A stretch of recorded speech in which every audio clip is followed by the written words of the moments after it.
Red crystal too? You're joking. It's no joke. Back, are ya? Good bloody riddance.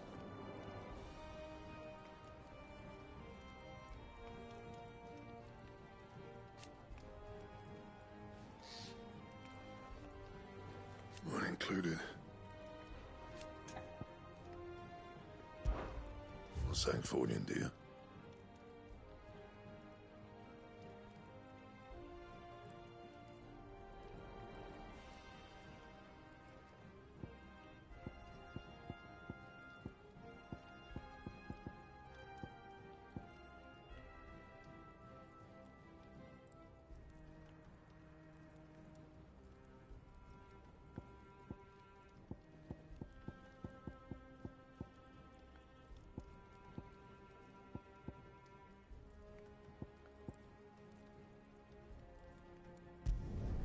No scratches, all right?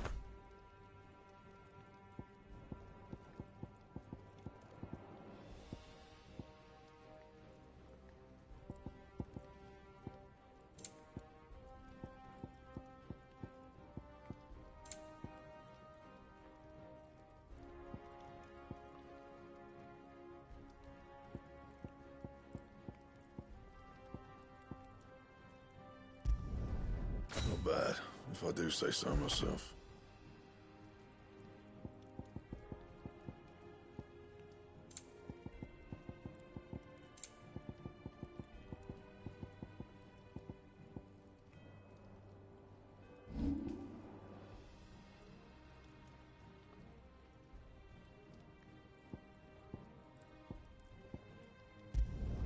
Not my best work, but it'll do.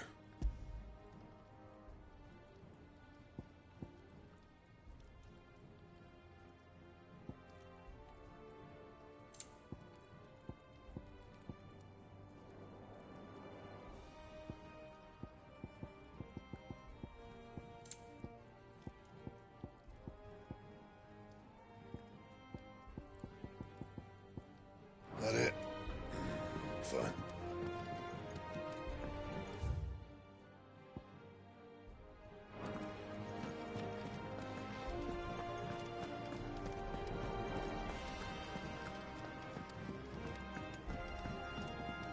I'm telling you, it's true. I heard it from Otto's own lips. You go good, girl.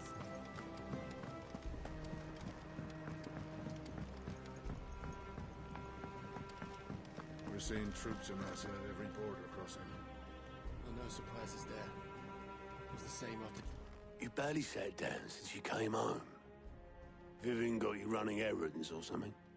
Just spreading the word.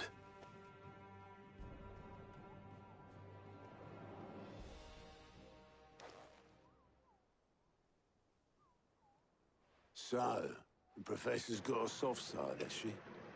I'd never have guessed. No. She was right, though. Everyone was glad to hear the news. Ah, but you ain't told everyone. I can think of plenty of friends back at the old hideaway who'd sleep more peacefully for knowing. Not least of all Sid. You should tell him. You're right. I should. And I will.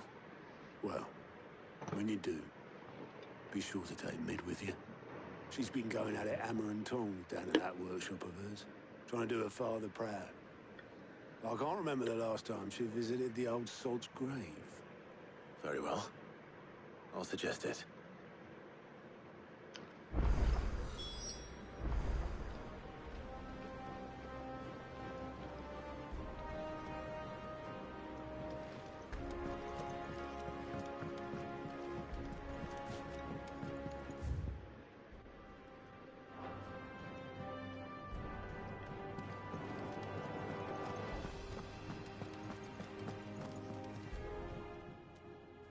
Clive.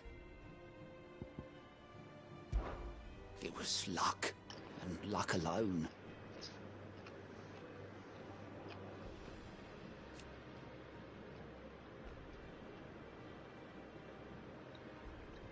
For now.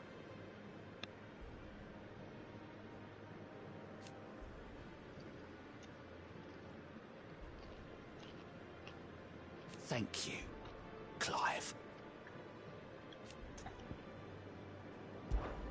Anything catch your eye?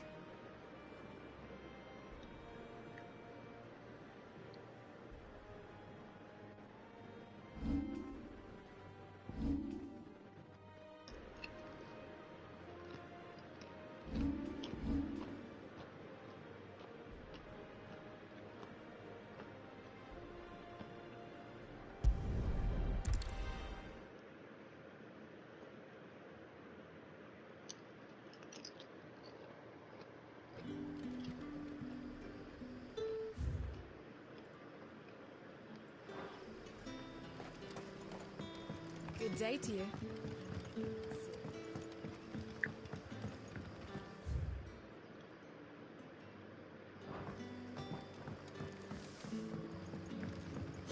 The crystals. And we had to dig a new cellar.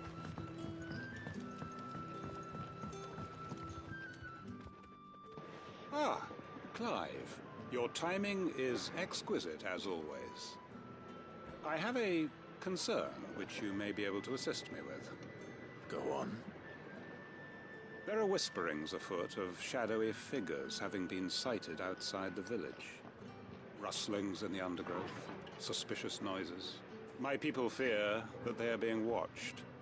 It may be no more than a surfeit of nerves, understandable in the current climate, or it may be the prelude to something altogether more dangerous.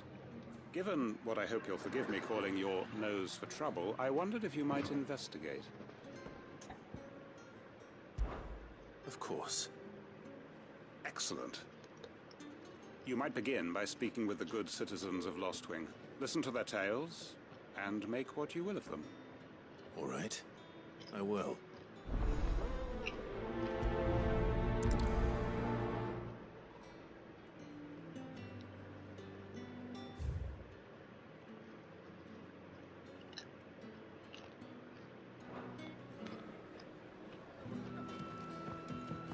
Right. Let's see what the people of the village have to say. I'd better find out if this is just nerves, or something we need to take more seriously. Let it be over, sweet wine.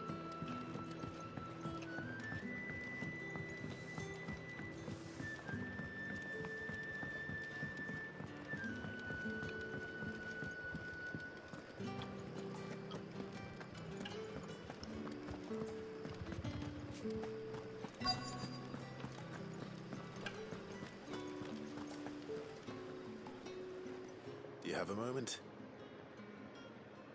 There's talk of suspicious figures in the woods. Have you seen anything out of the ordinary? No, but I've heard something. Sound of scraping metal, like someone sharpening a sword. Where was this? In Lorbert's Pass. Was out foraging for herbs when I heard it, screeching out from between the trees.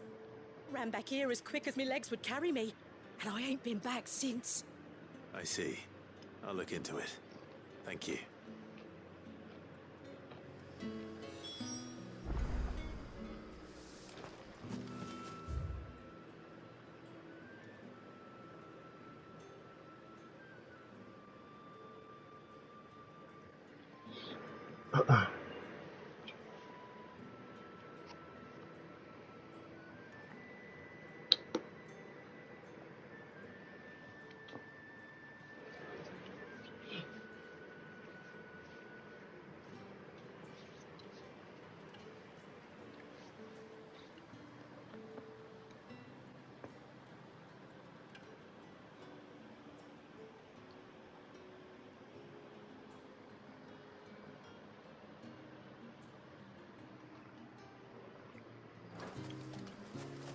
Seems Lorbert's Pass is our best bet then. What do you say, Torgal? Shall we go and investigate?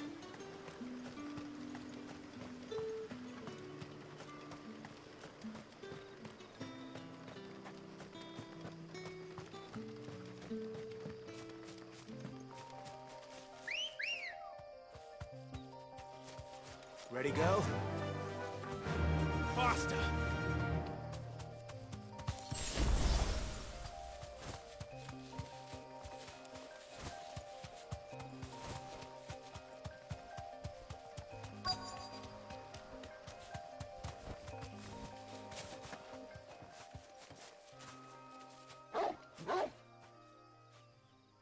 You there. Fuck! He's seen us. Get them before they escape! Black Shields. Here. What the hell are you doing here? What is it to you? Not that we give a damn. All that matters to us is that you don't leave here alive.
Why were they here? Were they planning an attack on Lostwing? I need to warn Quentin.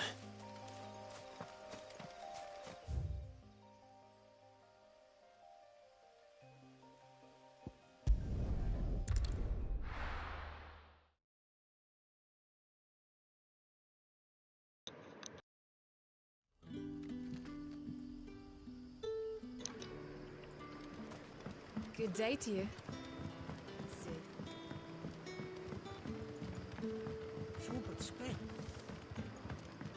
The crystals we get from the table.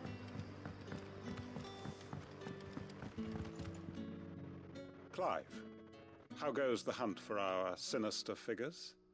I found some black shields hiding near Lorbert's Pass. They're gone now. Black Shields. The Empress's former bloodhounds. Though they serve another master now. One who means to root out and destroy both me and those I care for. And it would appear the pack has finally caught the scent of its prey. Damn it all. I had hoped I would have more time than this. More time to prepare. But if we are cornered, we have no choice but to bite back. And bite back we shall. I'm sorry.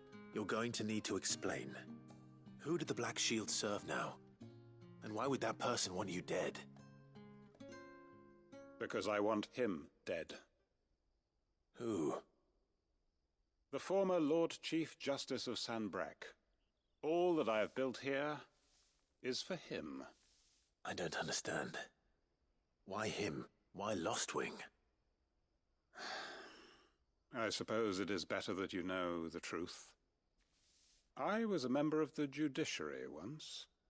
So sickened was I by the injustice of this world, I swore to fight it. And fight it I did in my own small way. I saw more than a few corrupt officials condemned to the very cells into which they had thrown blameless innocents. Men to whom the law was but a scourge to turn against the powerless. And throughout, it was the Lord Chief Justice who backed me, who was my one true ally in the quest to see justice done. So what changed? I discovered that he hunted bearers for sport. I was a fool to think he shared my hatred of venality and vice. His support for me was no more than a facade, a means of ridding himself of his rivals, a mask to hide the rot beneath. I filed suit against him immediately. His response, however, was rather more visceral. He had my entire family slaughtered, and he faced no punishment whatsoever. I lost everything. My loved ones, my livelihood, my position, the faith I had once held that any modicum of justice might be achieved through the courts. So I set about enacting my own.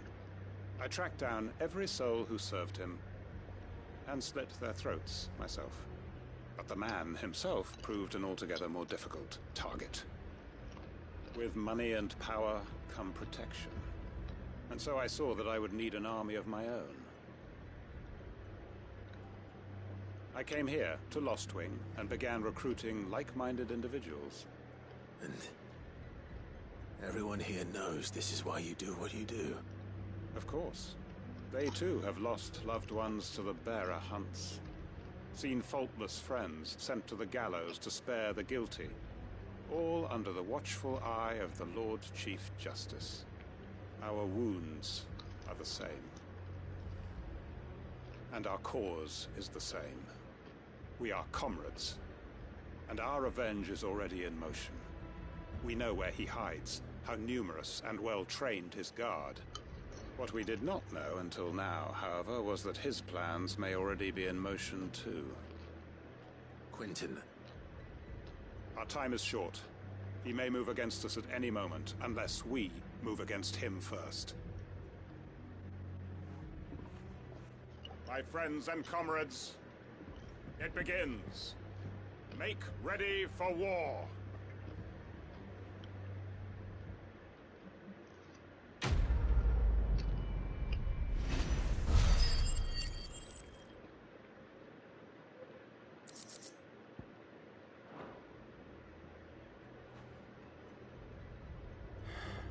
I'm not going to change his mind.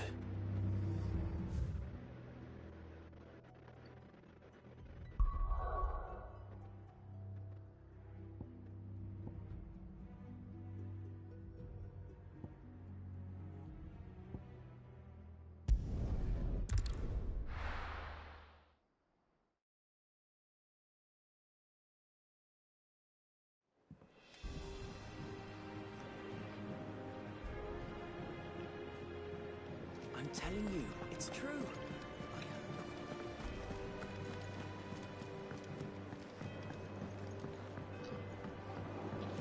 We're seeing troops amass at every border crossing.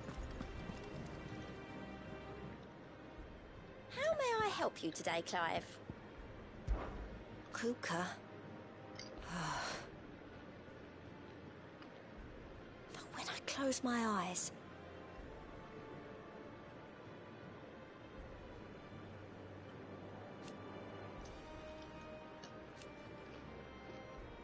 only I don't know how. I wish you were here. Your benefactors are a generous lot.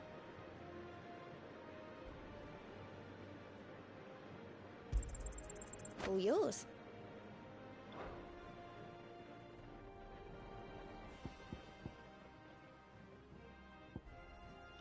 Come again. I may have more for you. How are you doing? Anything catch your eye?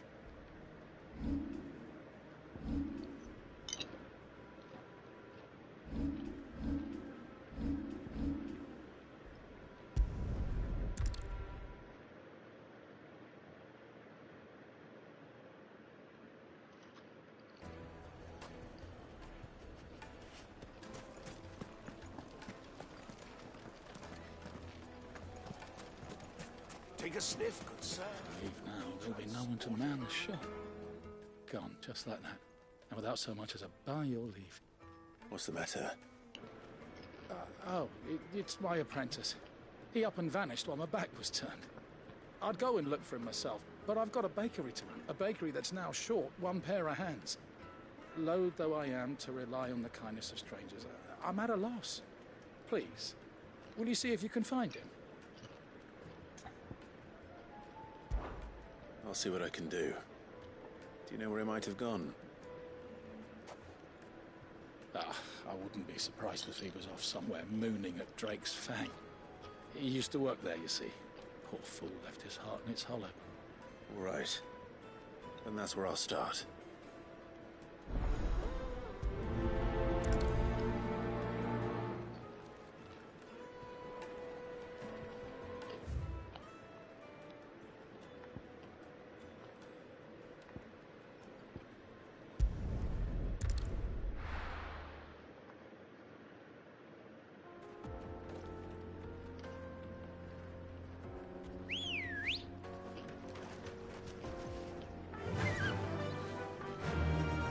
Run like the wind.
Excuse me.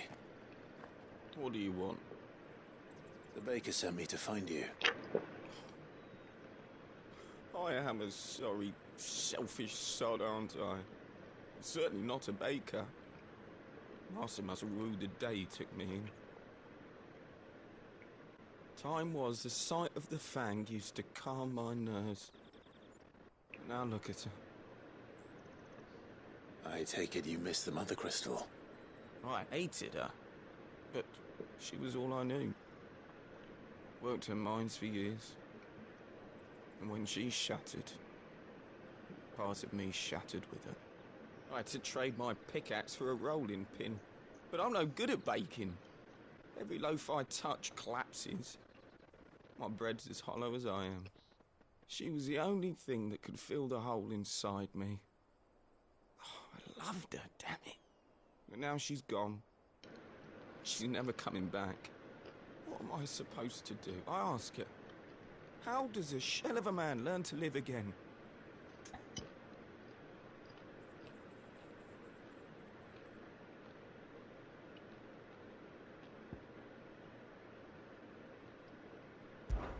Try to remember the good times.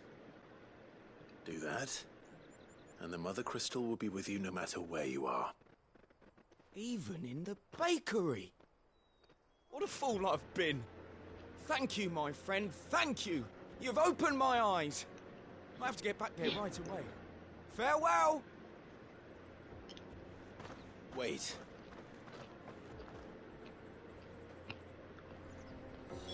Suppose you won't be needing an escort then.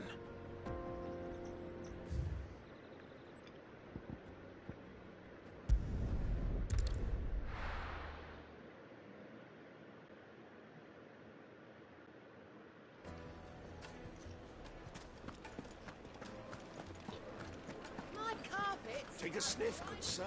You'll be transported. Ah, there you are. The man who lit a fire under my wayward apprentice. Though I worry you might have stoked the flames a little too high. He damn near ran me down trying to get to my oven. Master, it's ready. Behold the Drake's Balm. A truly unique creation.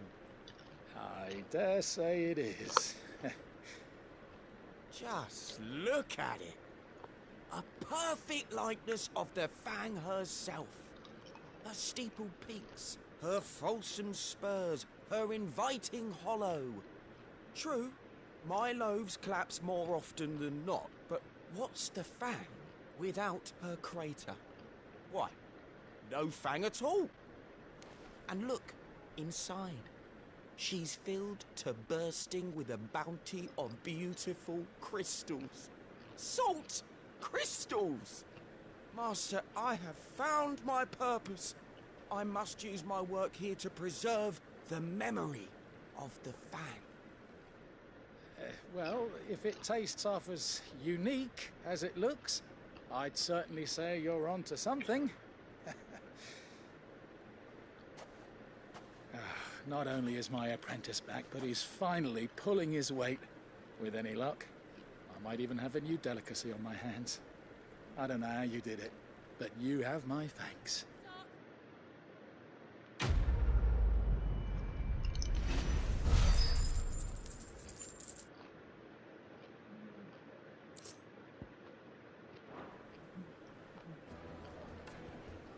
Now, Dusan, I know you're keen, but do...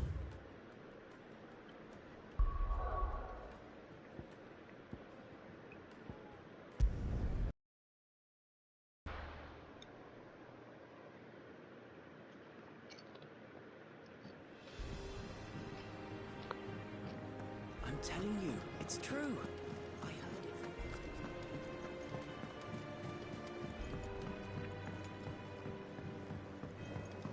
We're seeing troops amassing at every corner. Clive!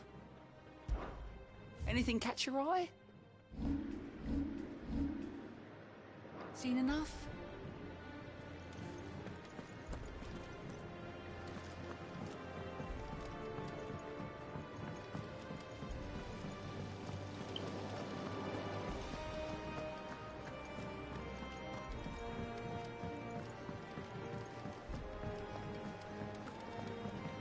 Editors started reading books that don't have any pictures in.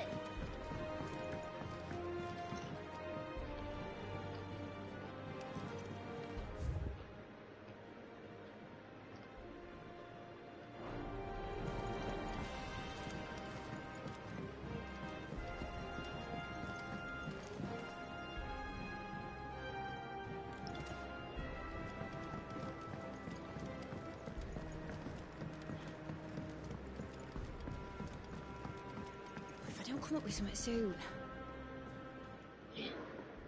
All right, Clive? What do you want?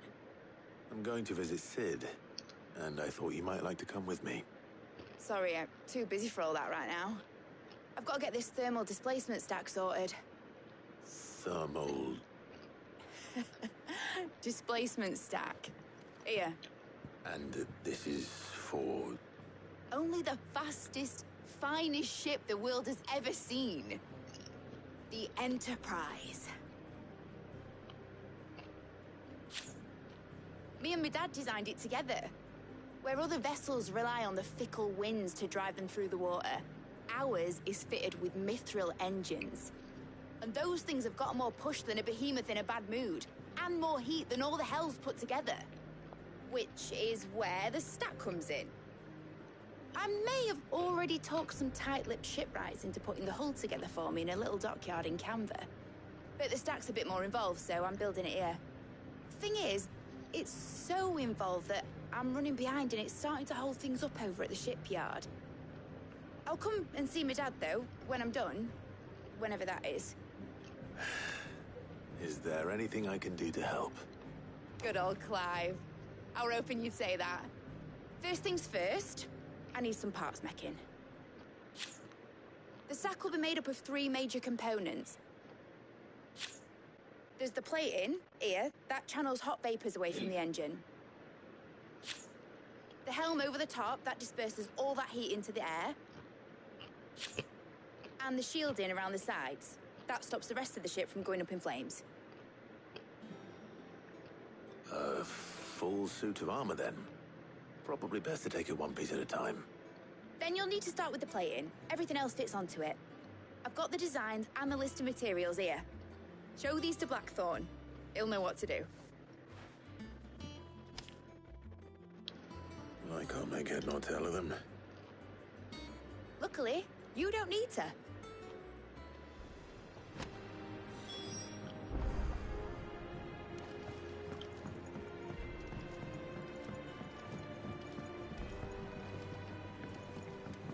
Think Mid might need some help.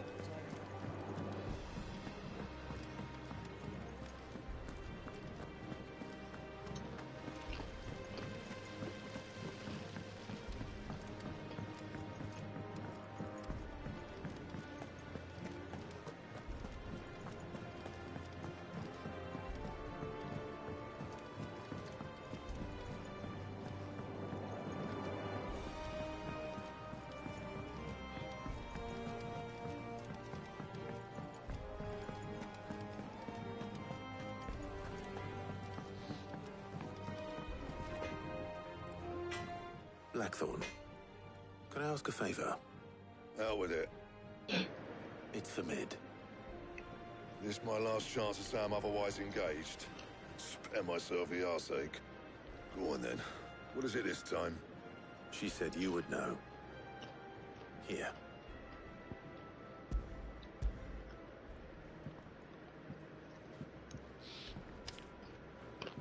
Krieger's teats. Well, I don't know what the hell you'd want this for, but I can make it. Won't be easy, though. And I'll need help. Get Gavin-Otto in here, will you? All right.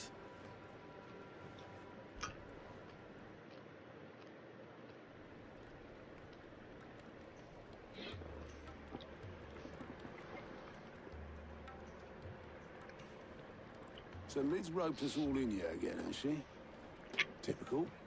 Still, if that's what it takes to get her to visit Sid's grave, I'll do what I can. And, what is it we need to do, exactly? Take a look at this. It's this plating. The usual sword-grade steel won't work. We need something that can get very hot, very fast, and still keep its shape. That means an alloy. Something that won't break or buckle at the temperatures she's talking about. Which is where you lot come in. I need materials, and I've got my work cut out already. You'll have to fetch them. Now, there's a special kind of sand I'm after that you can only find out in the Valcroy. Stardust, they call it. As for the rest of the stuff, my usual supply should have it in stock. It just needs buying and bringing back here. Well, we'll get it done quicker if we split up. One of us should probably give you an hand coat in the sand. And the other can go and get the rest from this supplier. Right then. Well, make your minds up who's going where, and we can get this over with.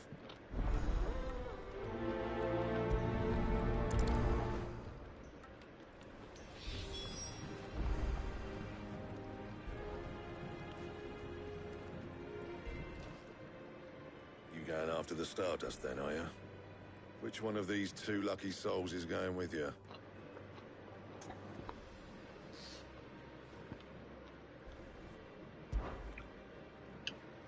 Gav, you're with me. All right, then. So, where do we find this Stardust stuff? There's a river that runs through the southern reaches of the Valcroy. It's the black sand that washes up on its banks that you're after. Southern reaches of the Valcroy, eh? That's down past Dalamil. I'll go and scout the place out. See about hiring us a wagon to bring the stuff back to. All right. I'll meet you by the river.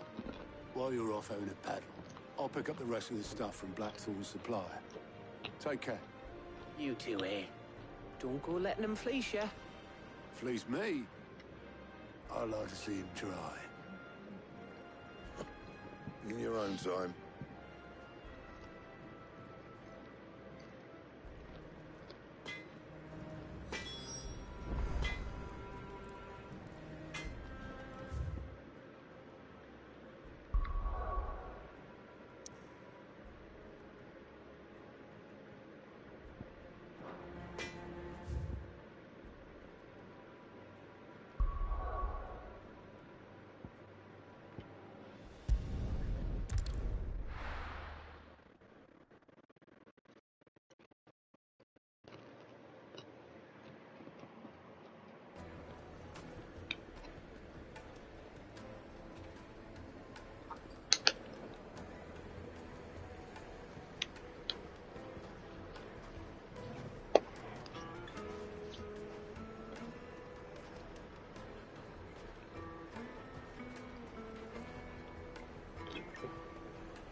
Looks like I found the river. Where's Gav?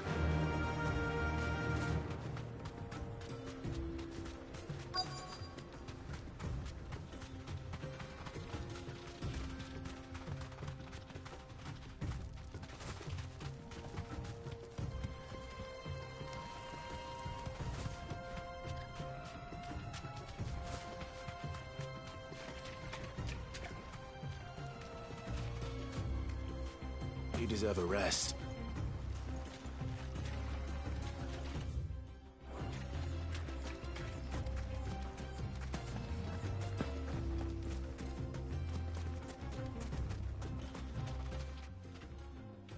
Sorry to keep you, Gav.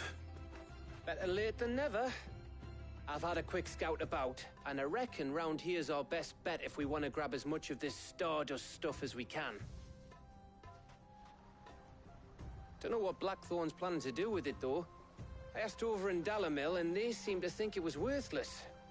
But if Stardust is what Blackthorn wants, Stardust is what he'll get. There's plenty of the stuff lying about just begging to be bagged. Then let's get bagging, shall we? We shall. Race ya.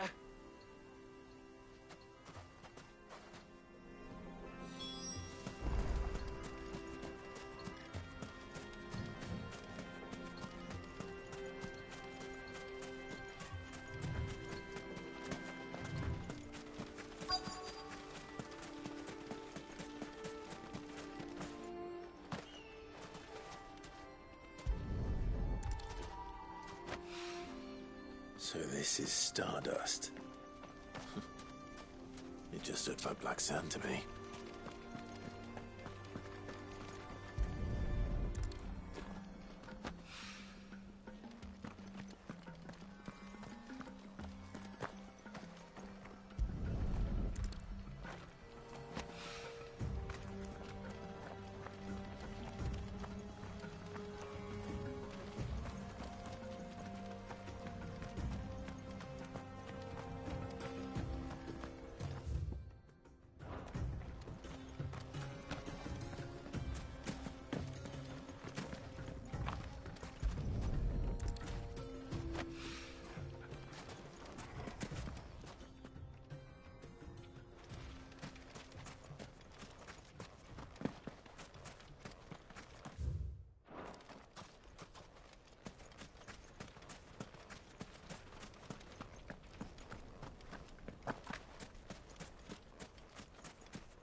That should be enough for now.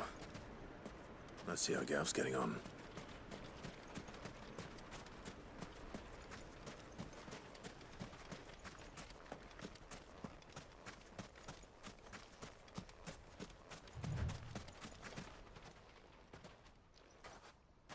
You finished? How much did you get? Enough. I hope.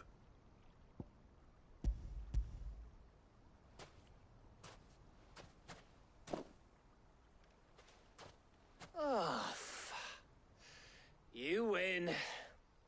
That might even be enough for old Blackthorn. Hey, before we go, do you mind if we have a chat?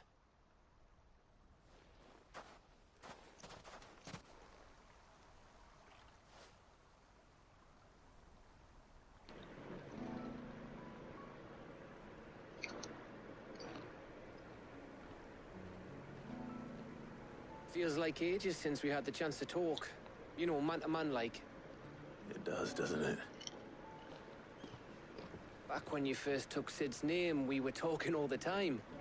Working out what to do in that. There was a lot to work out. And there still is. Those shoulders of yours starting to feel the strain. Hardly ever see you around the hideaway nowadays.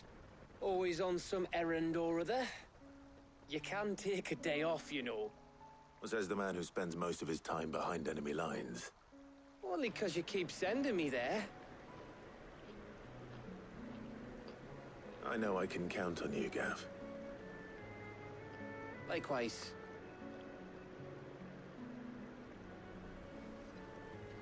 So you keep sending me wherever you need to, and I'll keep going.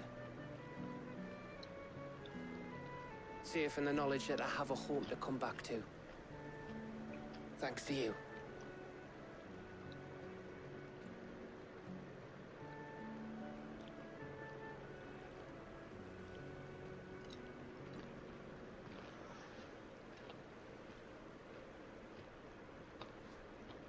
Right. That's enough soppy shite for one day. We'd better get this lot back to Blackthorn before he slings his hammer at someone. You go on ahead. And try to get some rest once you're there. Oh, I plan to. Believe you me. After Blackthorn gets what he needs, of course.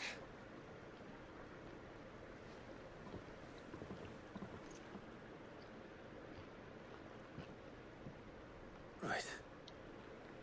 Ready to go home, boy?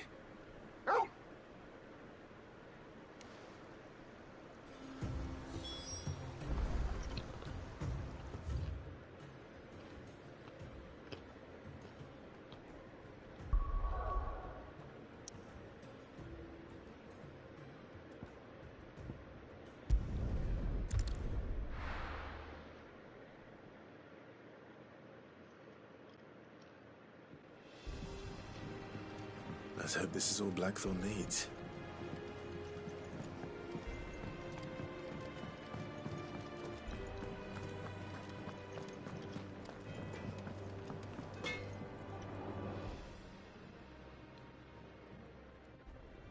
Blackthorn, got everything you need? Yeah. Yeah, I do. Cheers for the Stardust. Should be enough to be getting on with. We should go out on maneuvers together more often.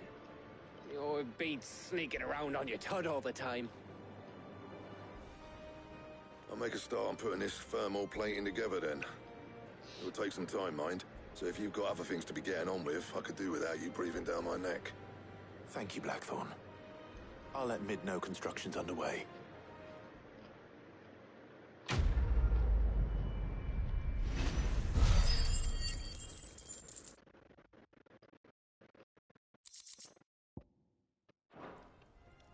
Suppose we'd better be getting back to work too.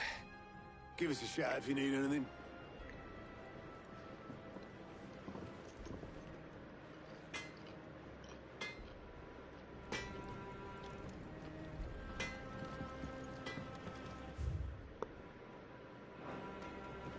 He cracked the crystal too? You're joking. It's no joke.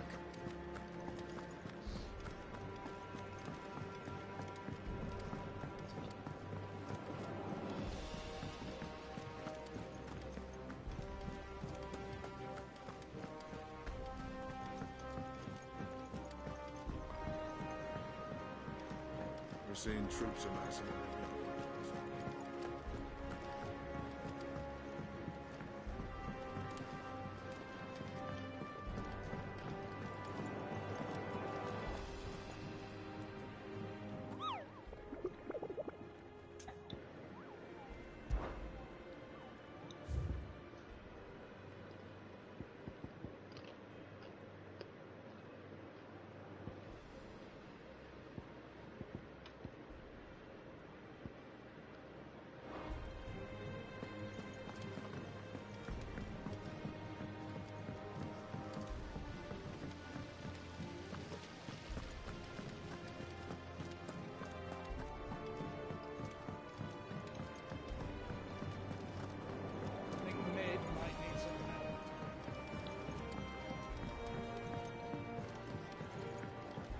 come up with something soon.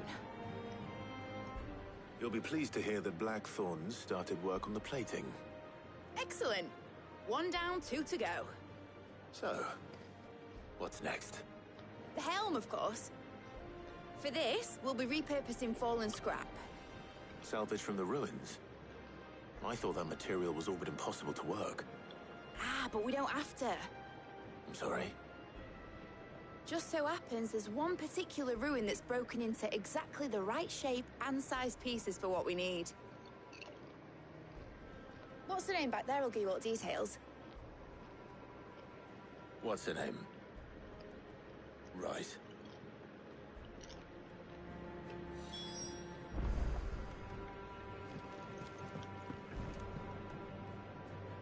Oh, Sid, is this about the helm?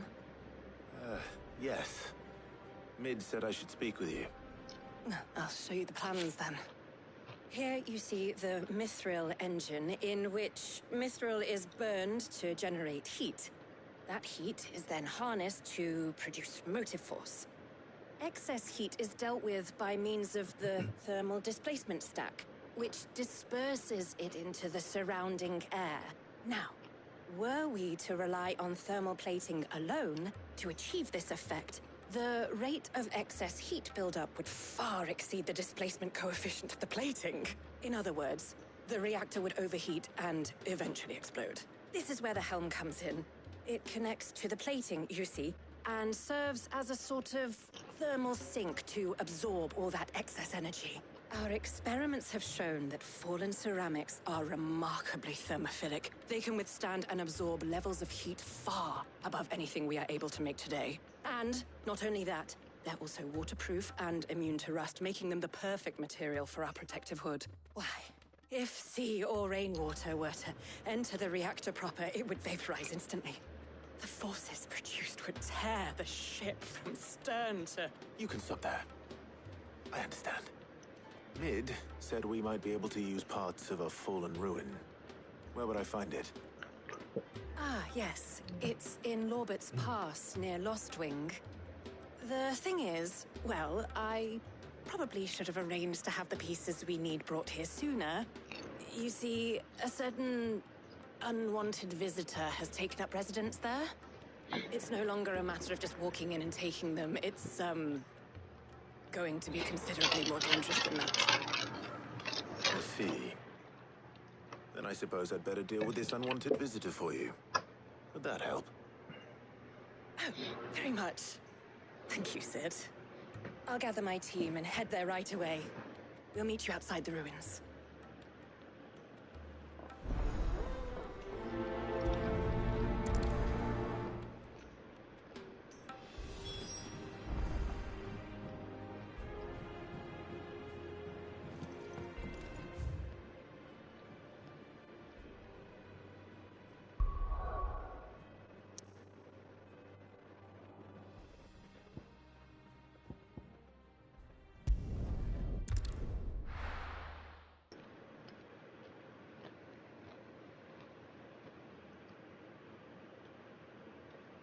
I'll be taking you all to a storehouse in the Bales. Leave anything you don't need behind.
all ready, we leave at once.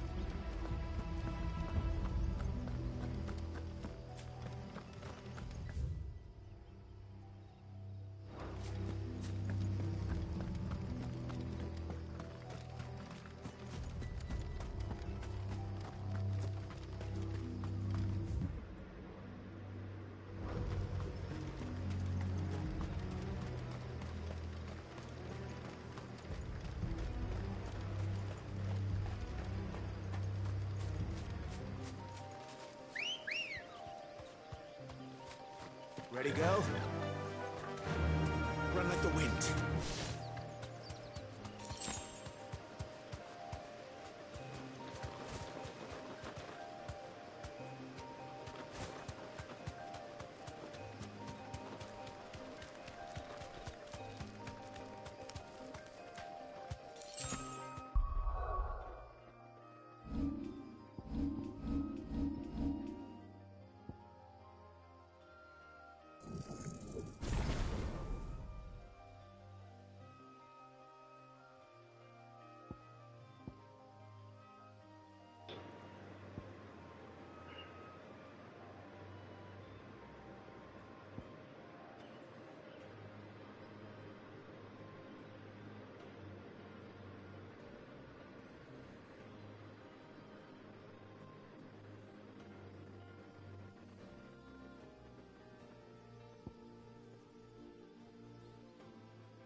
Thanks, Gal.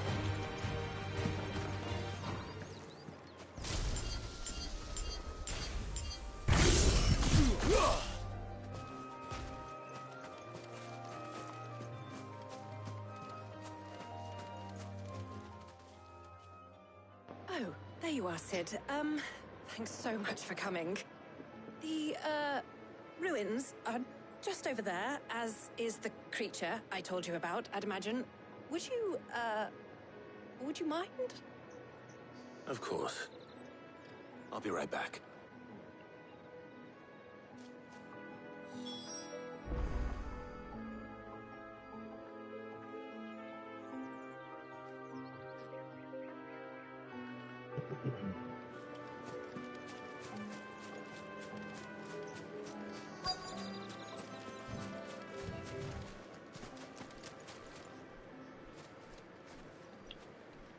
Anybody home?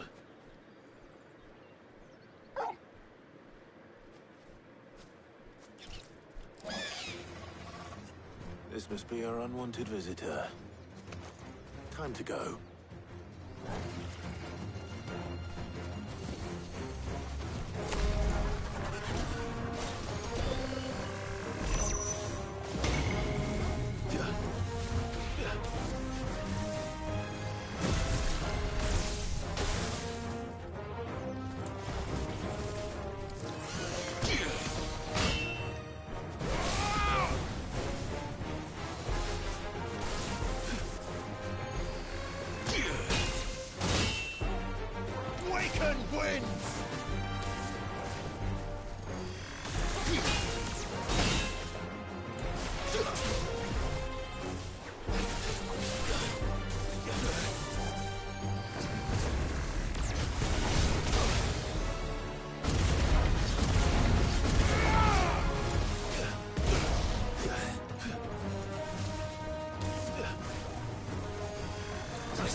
slow.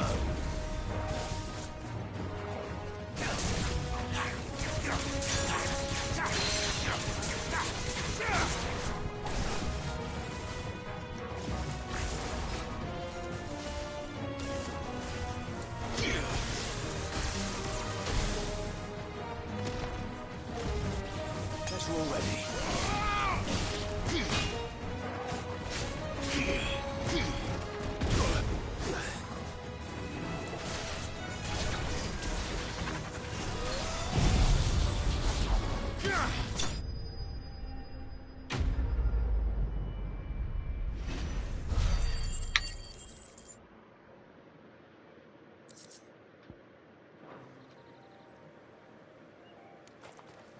The things I do for you, Mid. Sid! Oh, thank goodness you're safe. You shouldn't have any trouble now. Indeed. Well, don't let us keep you. We'll, see that everything is transported safely back to the hideaway. All right. I'll let Mid know you're on your way.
We're seeing troops amassing at every port.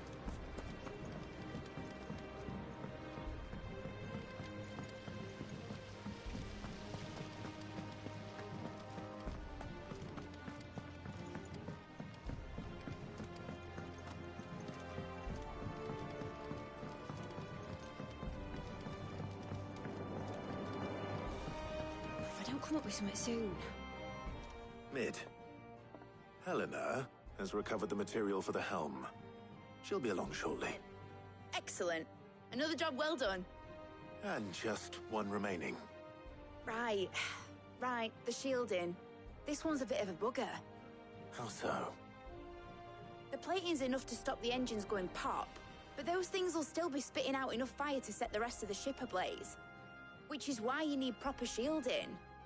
A prison for the dragon's breath that's blazing away inside. I thought a triple thick layer of tempered steel might do it. Or more of the stuff that the Fallen use, but they'd both be too heavy. The helm and the plating are bulky enough as it is. Add any more weight and the whole ship would be at the bottom of the briny before we'd even started. I need something light. But I've racked my brains and I just can't think what would do it. Well, if I were in need of obscure knowledge, I know whose counsel I would seek. Harpocrates. Tomes? Yeah, well, I'd thought of that, obviously. I've got all the details written down here.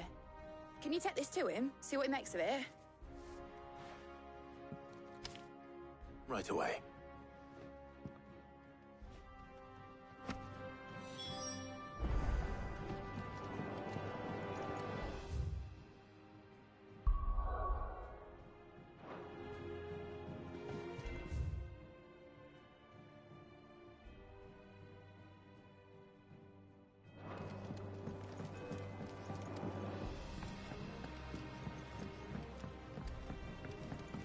I think Mid might need some help.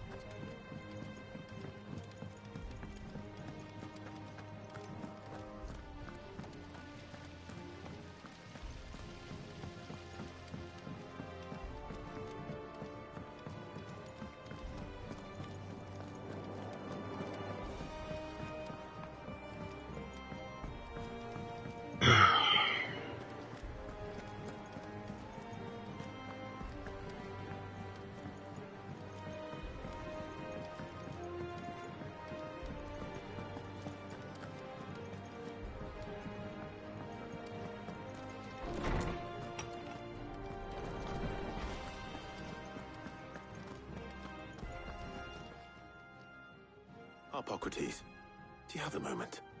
For you, Clive, always. Well, actually, it's for mid this time. Could you take a look at this?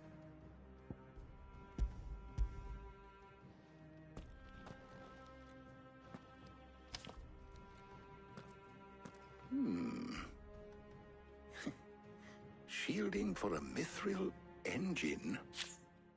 Whatever will that girl think of next? And what are these notes around the edges? She has some specific requirements for the materials. The shielding needs to be able to resist extreme heat on the inside, and yet remain cool enough on the outside not to set the ship alight, while also being light enough not to sink it. As you can imagine, she's struggling to find anything that meets her needs. I see.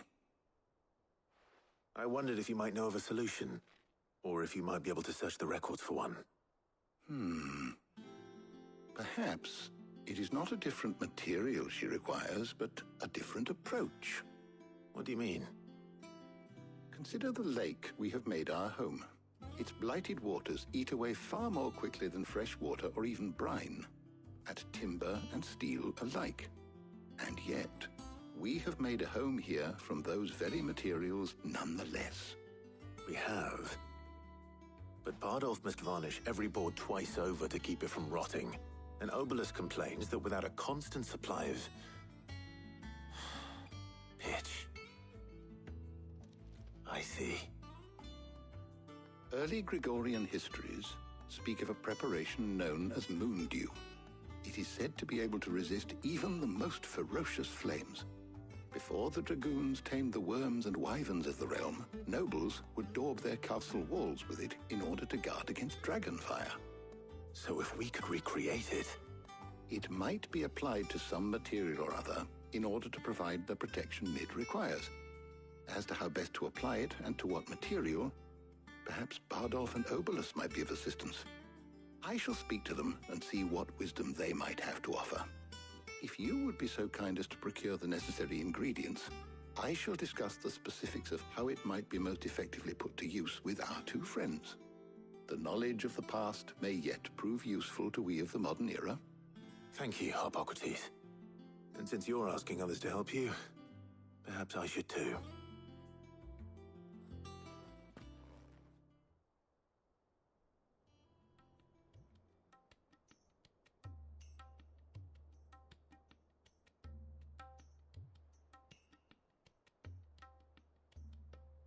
So you need a hand, do you? We do. I'll be heading to market for the ingredients we need. I could do with some help. And some company, too. The other can assist me in researching how best to prepare the shielding itself. Can we count on your aid? Always. Well, if Jill's game. Thank you. I am sure either of these fine young minds would prove indispensable in my research. I leave the decision as to who will go with whom in your capable hands, Clive.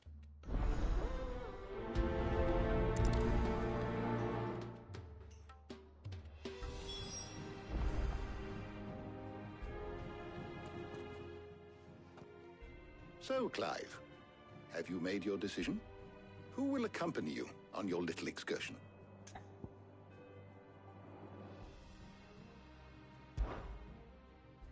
Very well. So then, what do we need to find? I have taken the liberty of preparing a list. Here. White chocobo eggs. Pepio nuts. Are you sure this list is right?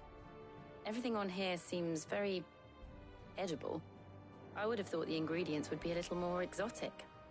Though these items may seem mundane, they have potent effects that are rarely exploited, effects for which they were once highly prized. So much so, in fact, that they were harvested almost to extinction, hence moondews having fallen from favor. Now, of course, they can be obtained with ease. You should be able to find everything you need at the market in Northreach. Is that so? I've been meaning to visit Northreach anyway. I'll set out now. Join me there when you're ready. I will. Until then. You two enjoy yourselves. You too, Talia.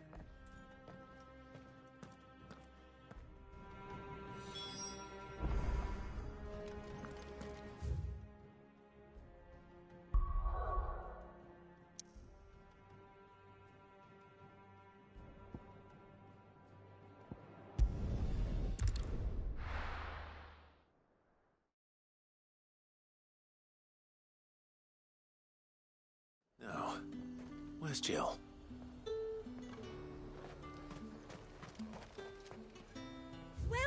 Welcome.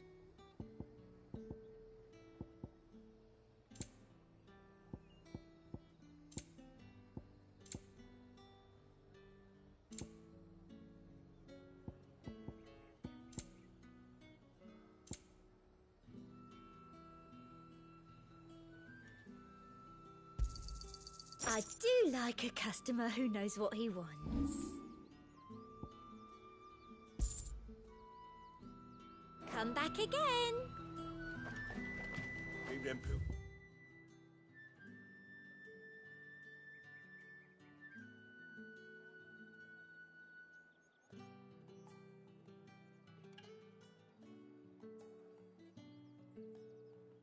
Just nice and chilled. I won't have you spoiling another catch. Are those Pepio nuts? You can never tell. How goes the hunt for ingredients? I've only just started. I'm sure everything we need is somewhere amongst all these stalls, though. Why don't we split up and see? We'll take a couple of ingredients each. All right. What am I looking for? How about you look for the Pepio nuts and some garlic? I'll find the other things we need. We can meet by the gate when we're finished.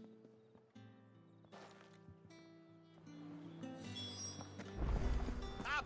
You'll not find a bruised pippin in fresh cuts. Come and get them before they're gone. You haven't much, but you're free to look. I trust it's all here. Good day.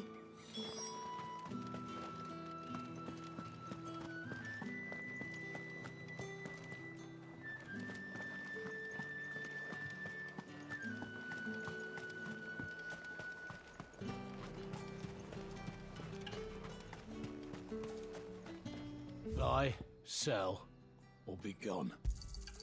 And That's everything. Let's see how Jill's getting on.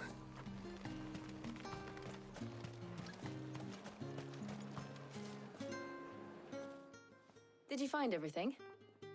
I did. Here.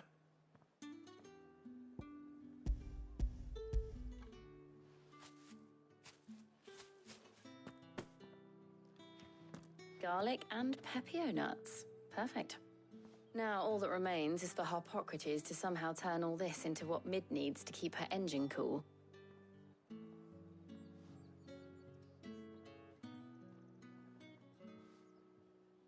But before we head back, would you walk with me a while?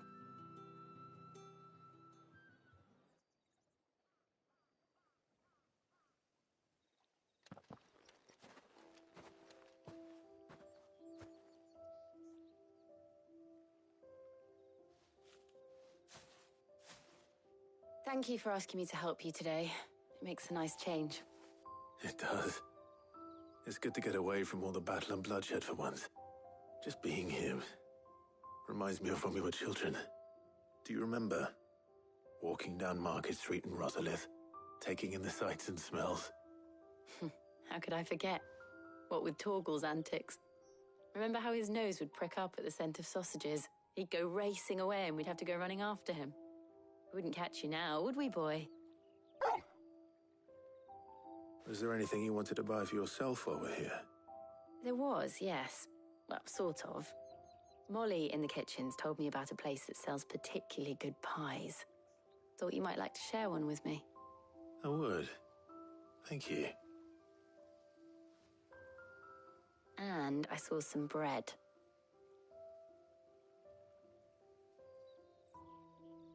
Big white cobs like the baker back in Rosalith used to make.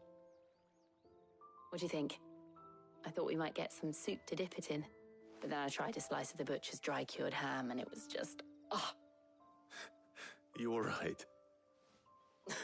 Sorry. It's just... you're right. I really do feel like a child again being here with you.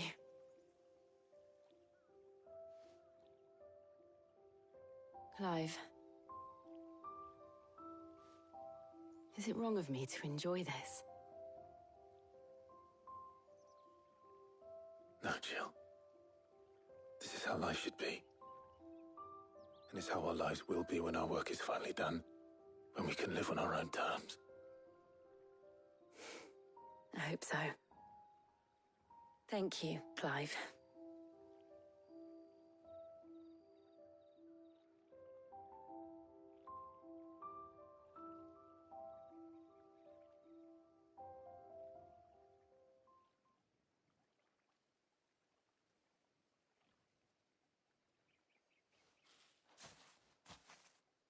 Well, I suppose we better be getting back. I need to give these ingredients to Harpocrates and Talia. I'll see you at the hideaway. Take care. I will. You too.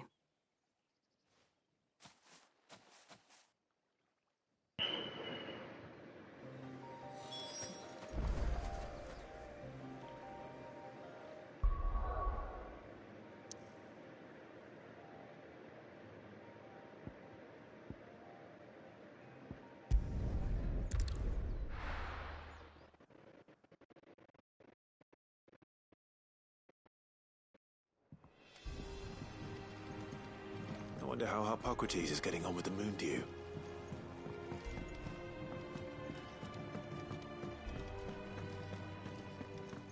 Oh, I'm never drinking.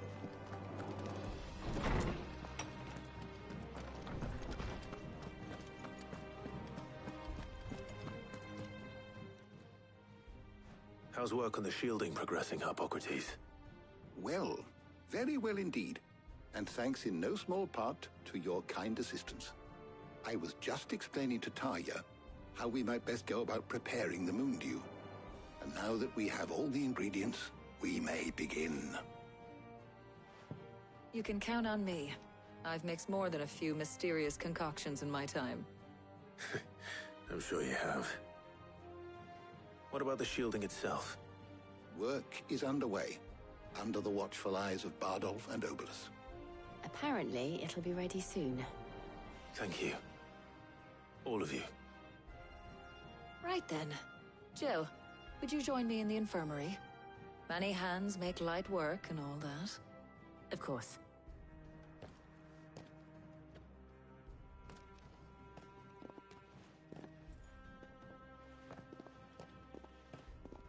Oh, and Clive, thank you. It was nice just being with you.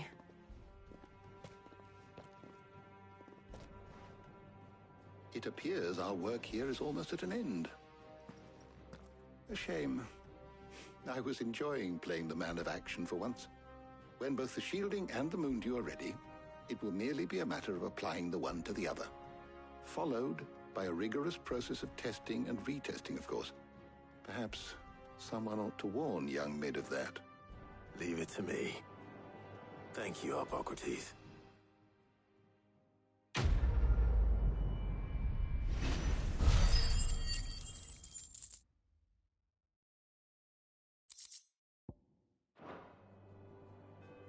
Well, I'd better go and give Mid the good news then.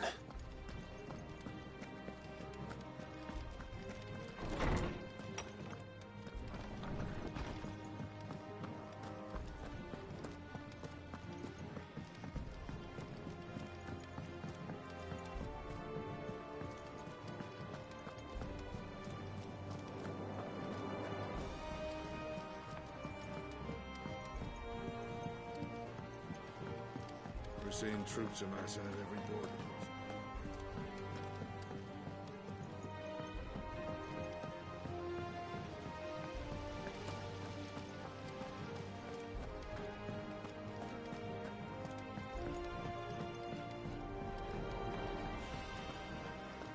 I think Mid might need some help.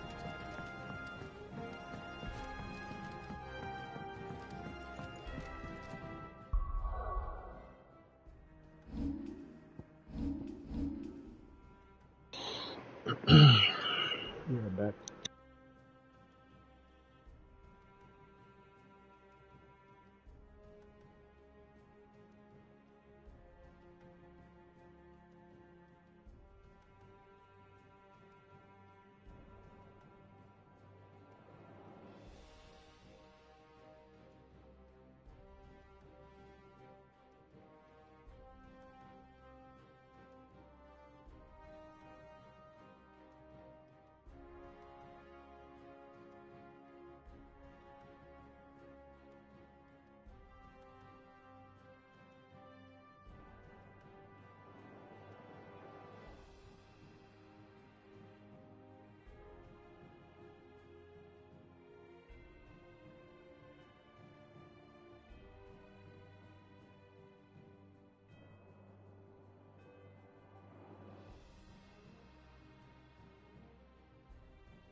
Sorry to keep you waiting, Mid.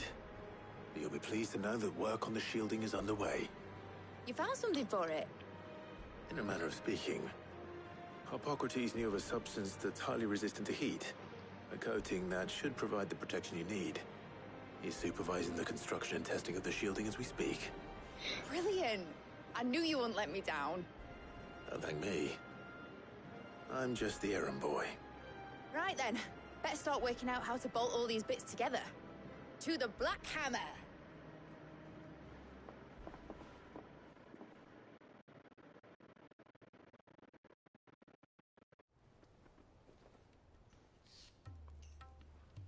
You know, when I got into the smithing game, I thought I'd be making swords and shields, not thermal bleeding didgeridoo-dahs. Displacement stacks. Same difference.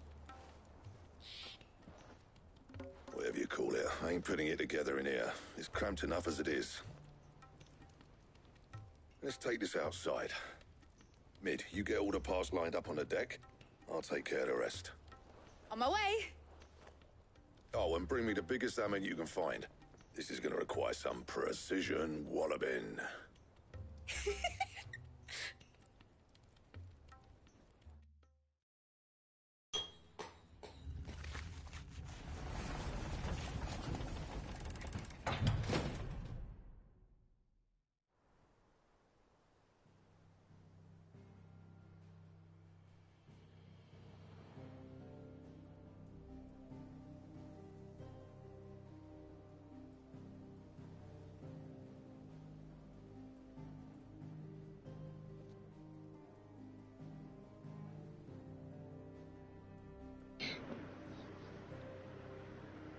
It's finished! It's finally finished!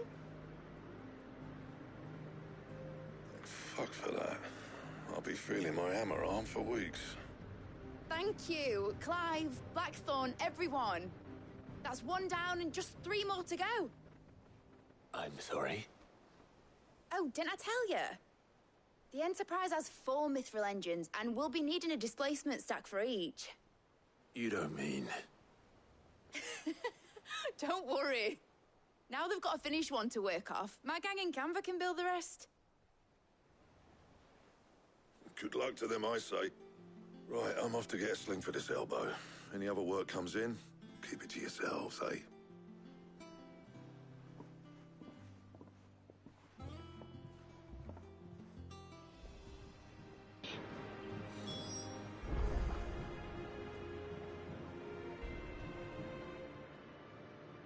What's the matter?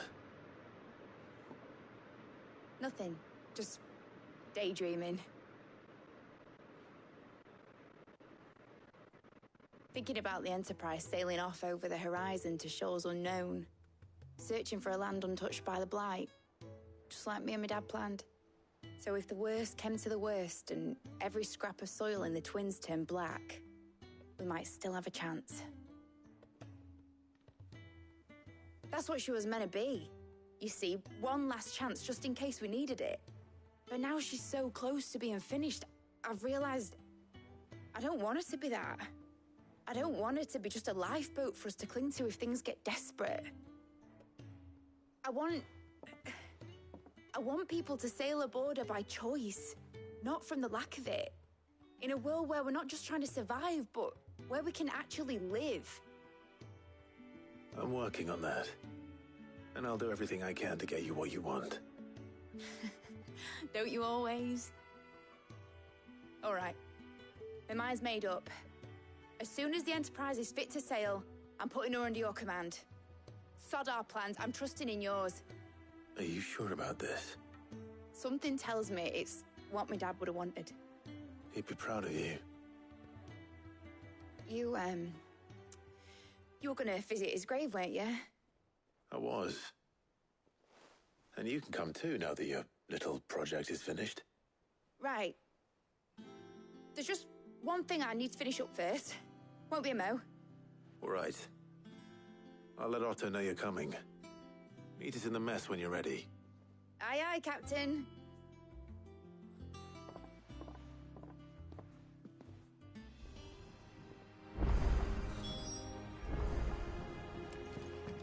told me she was building a ship.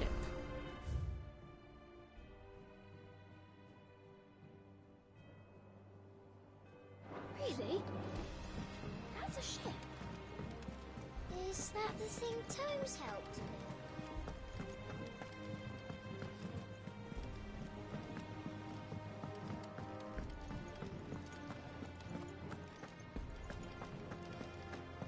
He cracked the crystal too.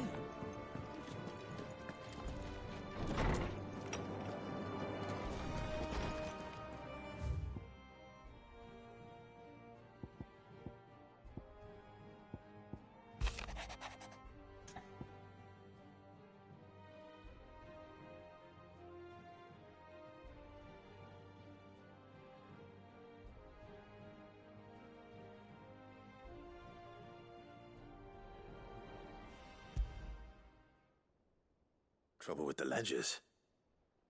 Shouldn't he be asking Otto for help?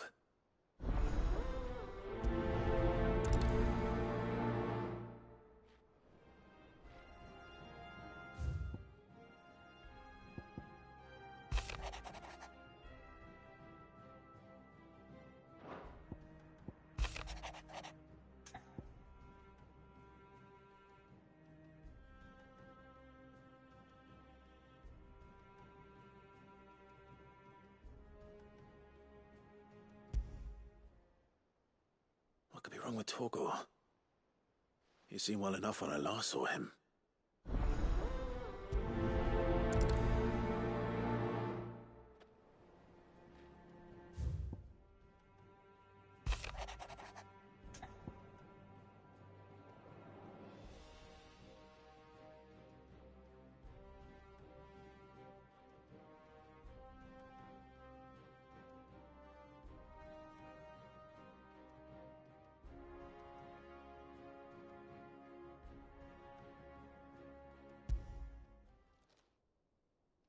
Hopefully it's nothing. But I should speak to Blackthorn just in case.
That's it then.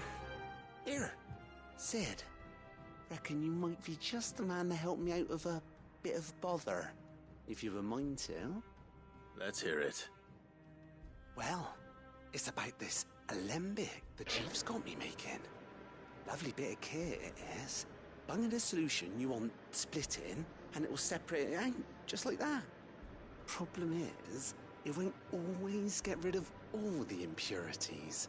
And with some of the stuff we need it for, that ain't good enough. Which is why I've been looking for something to filter the liquid we'll be cooking off. And that's where I was hoping you could help me out. I imagine Ty could get some use out of this alembic too. Distilling medicines and the like. All right. Why not? Proper job! So what exactly do you need for this filter? Nothing but bomb ash'll do, says the chief. Gave me a sample she'd obtained from the university stores. Couldn't believe my eyes. You pour the blackest blight water through it, and it comes out clear as a mountain stream. So, I did a bit of reading about where I might be able to get hold of some. And do you know what I found out? It's only the blimmin' bones of a bomb king. They leave them behind when they die, see? I take it that's where I come in. If you wouldn't mind. I saw a billet on the hunt board for one just the other day.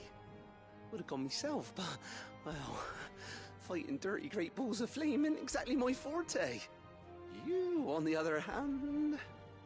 All right. I'll see what I can do. Thank you kindly. And a good hunting, eh?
Run like the wind.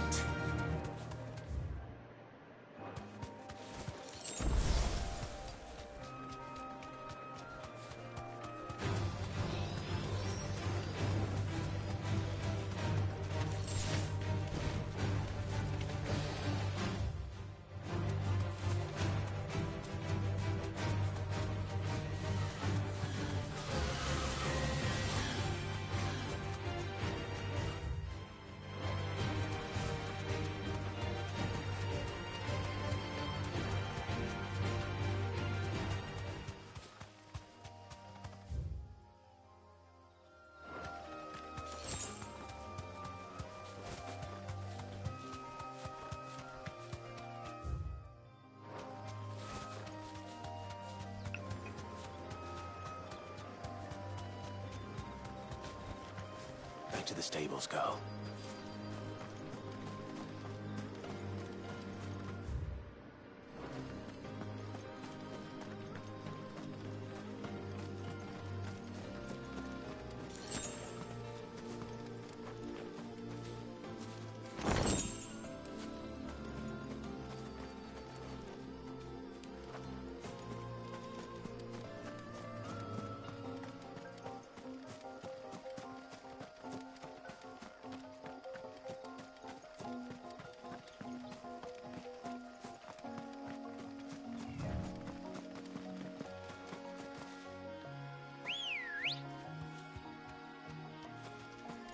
Ready, girl?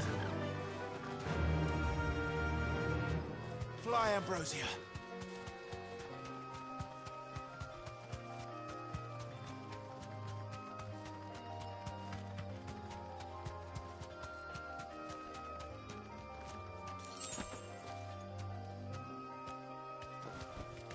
No need to ride from here.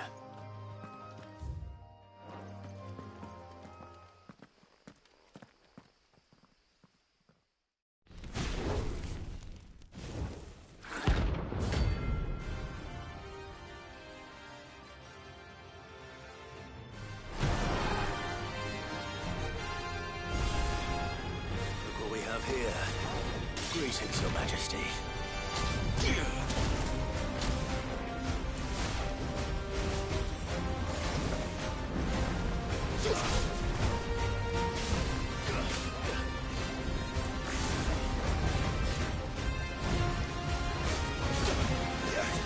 Fine hand.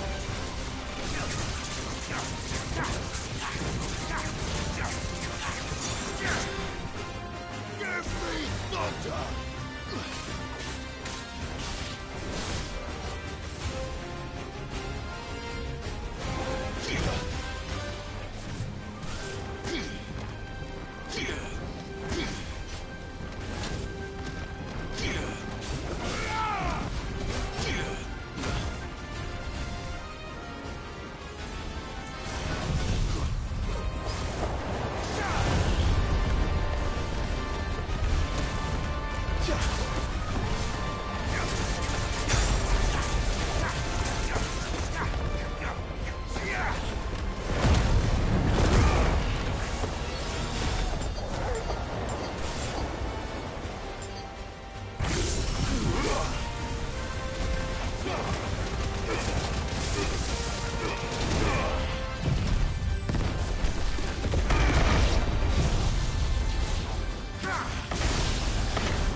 Good girl.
girl.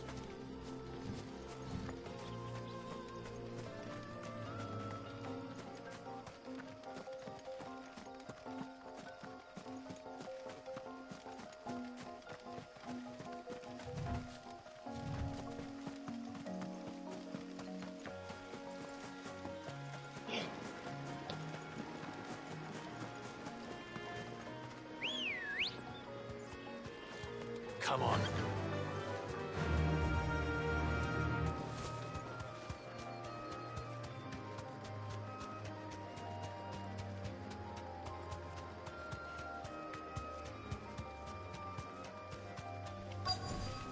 Back to the stables, girl. It's us or them.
Your reign is over. Now to collect the ash. This looks like the stuff. Let's see if there's any more.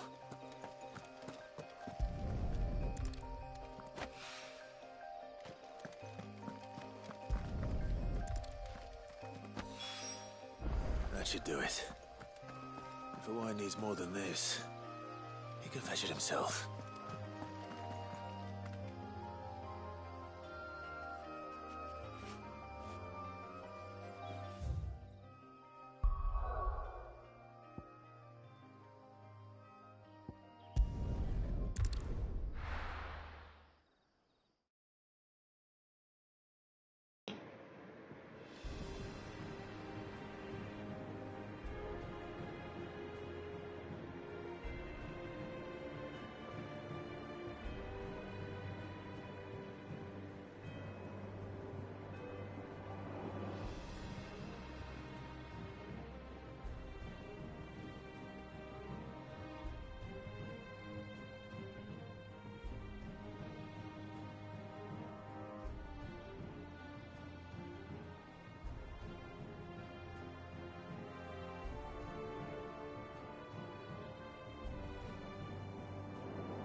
that the thing Tomes helped to build? Mid told me she was building a ship. Really?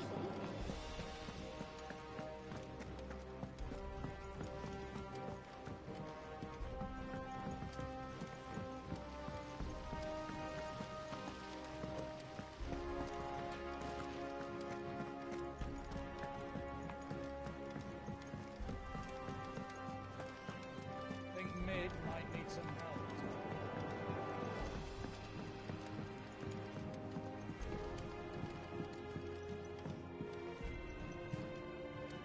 All right there, Sid? How's that hunt for the bomb ash going? I have it here.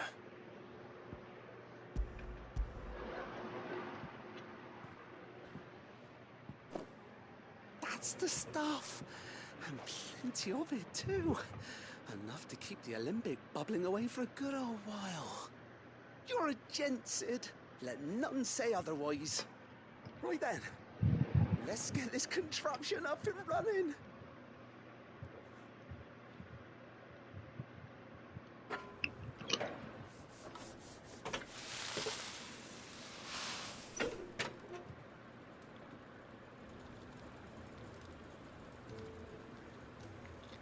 There we have it. The Telemon Alembic. And it works just like the chief said it would. Very impressive. Says the man who cut down a burning boulder. Speaking of which, I still haven't returned the favor. There's no need. The good it will do for the hideaway is reward enough. Don't be silly. Why don't you let me take a look at that bag of yours? The one you keep your potions in. Reckon I could work some magic on that, huh? What kind of magic? Well, we happen to have isolated a substance in our test run of the Alembic that I reckon will make even the toughest leather supple as anything. Thought we might use it to breathe new life into old boots and the like. Save the hideaway a few gil. But I reckon if we slap a bit on your bag, it'll loosen it up enough for you to squeeze in a bottle or two more. Well, it can't hurt to try, I suppose. That's the spirit. Leave it with me. I'll only be a mo.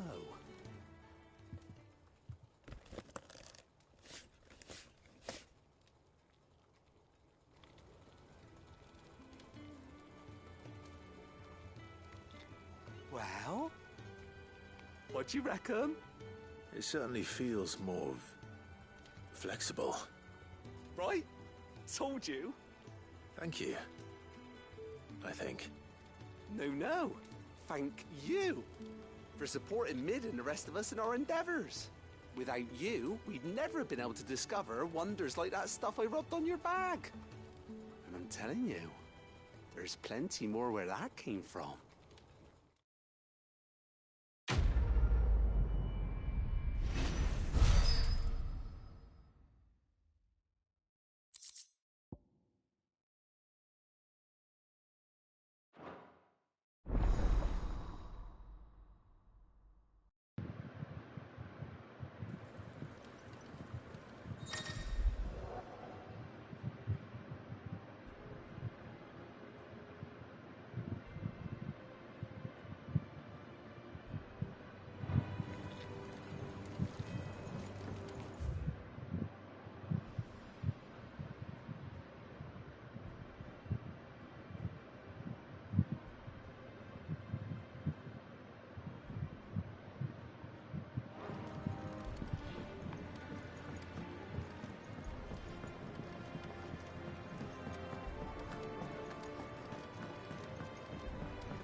I wasn't expecting you back so soon.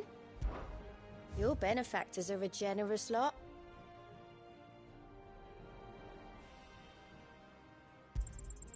Here you are. Come again. I may have more for you.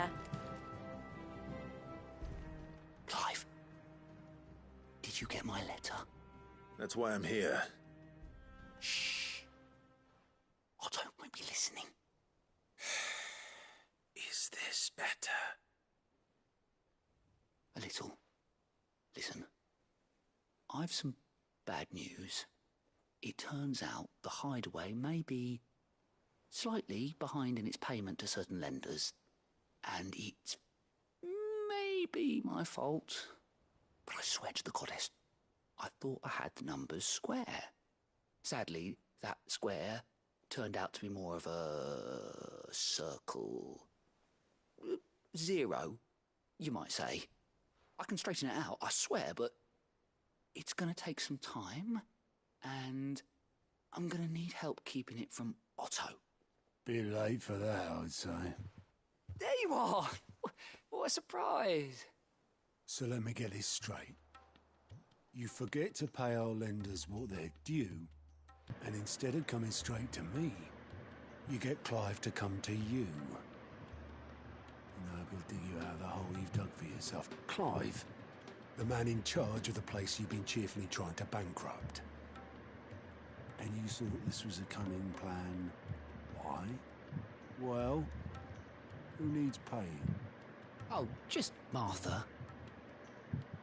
And the Dame. And, well, Lady Karen. But only 500 talents. We owe 3 of our most trusted friends 5 million gil. Each. 5 million each. They lent us the bulk of the money we used to rebuild the hideaway, you see, and, well, I must have made some sort of oversight. Those ledgers were my responsibility. And it was my decision to entrust them to you. This is my fault. Do we have that much to hand? I can always ask my uncle. No, we don't. And no, you won't. We've lightened Lord Rosfield's purse enough. After the King's ransom we had off him, he deserves better than to see our begging bowl. Besides, we'll need to learn to stand on our own if we're gonna make this work. All right. But that doesn't mean you have to shoulder the burden yourself. Is there anything I can do to help? There might be. How'd you fancy taking these to Martha and the Dame? Rocks. Rocks, he says. Worth 1,000 talents apiece, these are. Little something Sid and I set aside for when times got lean. And I reckon 15 million in overdue debt probably qualifies. I just hope our associates' eyes are a bit more discerning than yours. I'm sure there will be. Should be me making the rounds, really. But you know how it is with this place. Orders to bark, arses to wipe, and all that. I know. Which is why I don't mind going in your place. Go. Do you know why I only gave Master Clive here 2 star rubies? Because you'd rather Lady Karen killed me. Because I'd rather Lady Karen killed you. Yes. Well, I suppose this is goodbye then. Don't worry.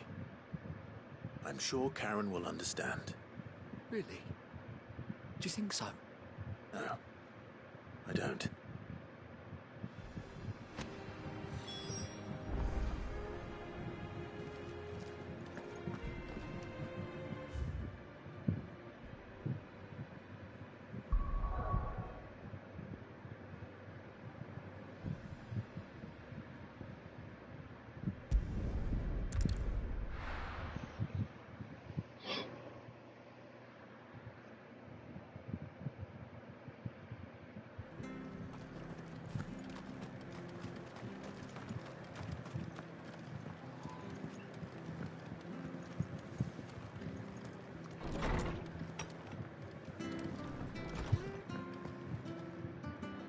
Clive, we weren't expecting you. I wasn't expecting to be here, but it seems we still owe you a considerable amount of coin for your help with our rebuilding efforts. And though I doubt it's what you were expecting, we were hoping you'd take this as payment.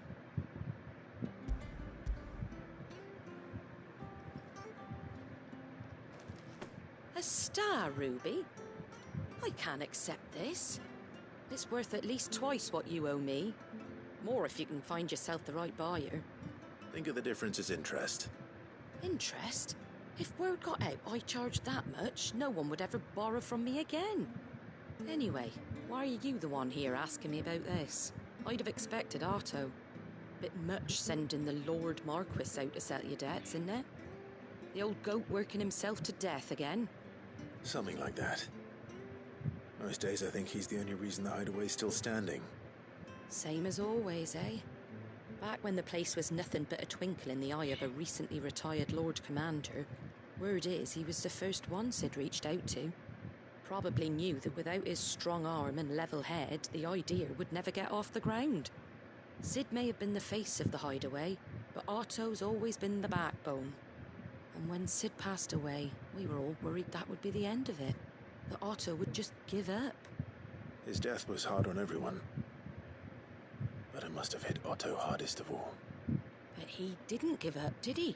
Quite the opposite, in fact. If I recall, he was the one who nominated you as Sid's replacement, and rallied the rest around you. I reckon what he saw in Sid, he saw in you too. And don't we all?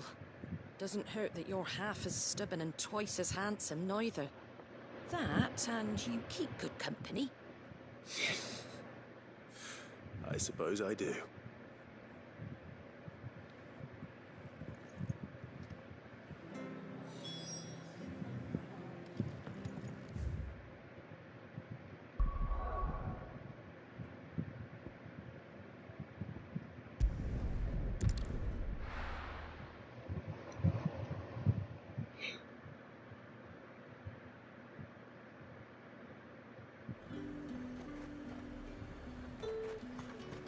There's talk that the Glassgate flood has finally spread.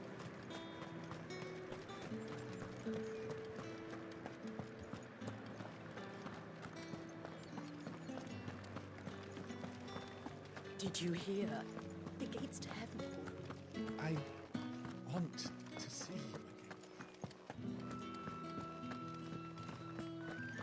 What am I going to do without Sweetwater and Olive Talk? Milady, I come bearing gifts. Gifts? Whatever is the occasion.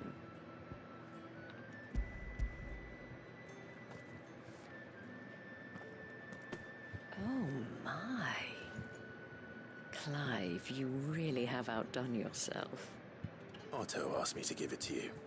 To settle the hideaway's debt with the Veil. And to compensate you for the time it took us to do so. You disappoint me, Clive. I thought you might finally be warming to me. Tell Otto he can keep his baubles. I tried to tell him as much the first time around. The man owes me nothing, nor does the hideaway. My contribution to the restoration effort was made freely and willingly. It was the least I could do. You once told me Sid did you a kindness. I'd like to do the same. Please, accept it. For my sake. And for Otto's. For all of us. For all you've done. It is rather fetching, isn't it? Very well. Otto is lucky to have you, Clive. I doubt anything could ever replace his son. But you and the others at the hideaway are the closest thing he has to family. Otto had a son. Long ago, yes. Sid told me Otto lost him when he was just a boy, and blamed himself for not being able to stop it. I don't know how it happened, whether there was anything he could have done, but it was clear that it weighed heavily on him. I didn't know. How could you have? I doubt anyone did. Besides Sid, I've never met a man more keen to bear his sorrows in stoic silence. An ill habit, Given that both have always been surrounded by friends desperate to help them. I'm beginning to see that.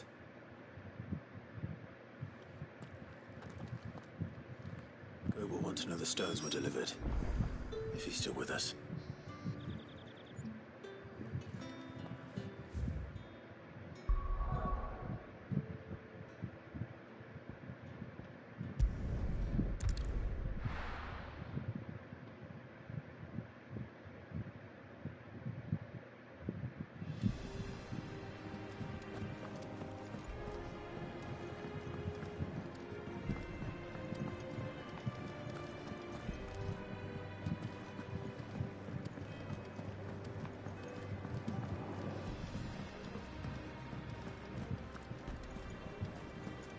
Is that the thing Tomes helped to build? Mid told me she was building a ship.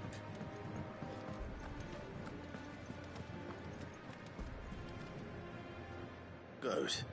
Still alive, I see. So Lady Karen accepted the ruby. Ah, about that. I tried my best, but she was just too stubborn to take it. She threw it right back in my face, in fact, and told me I could stick my stupid stone where the sun don't shine. Karen refused payment. I hope it wasn't something I said. I'm sure you were as tactful as ever. Let me see what I can do. Oh, wonderful. I hope you have better luck than I did.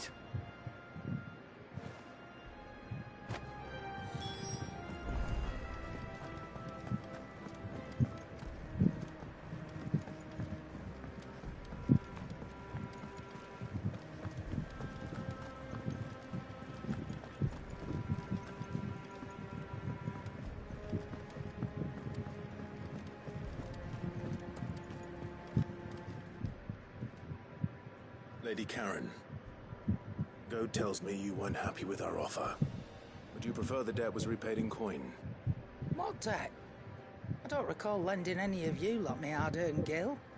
I may have tossed a talent or two in the Hideaway's coffers, but those were donations, and you can hardly call it charity if you go asking for it back. Of course not. But one good turn deserves another. And our circumstances have changed. Surely you wouldn't shun the gratitude of a pauper who happened to have become a prince. Oh, so you're a prince now, are you? Fine. But I'm selling it and taking what I'm owed, then you're getting the rest whether you like it or not.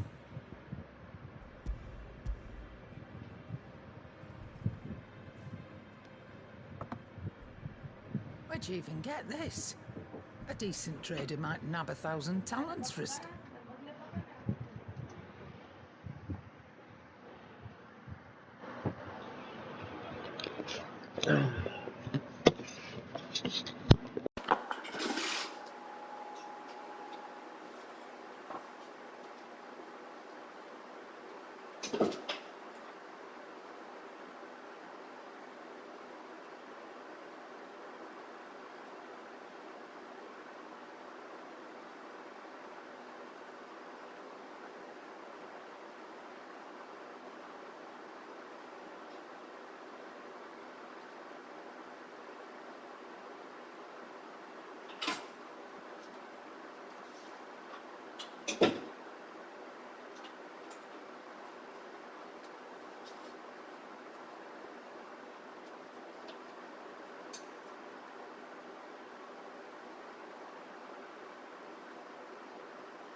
might claim it were nicked from the belt of Sid the Outlaw himself and ask twice as much. Might be I already have a buyer in mind. Might be you even know her. A fine continental maid whose beauty's only eclipsed by a guile in commerce. You wouldn't mind, would you? Not at all. Just be sure to tell her that it's always a pleasure doing business.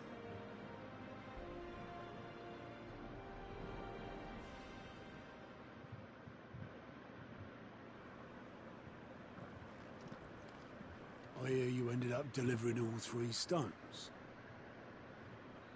Thanks to this lump. I sometimes wonder what I pay you for. Speaking of which, I still haven't been paid last month's wages. Oh, so you remember what's owed to you then?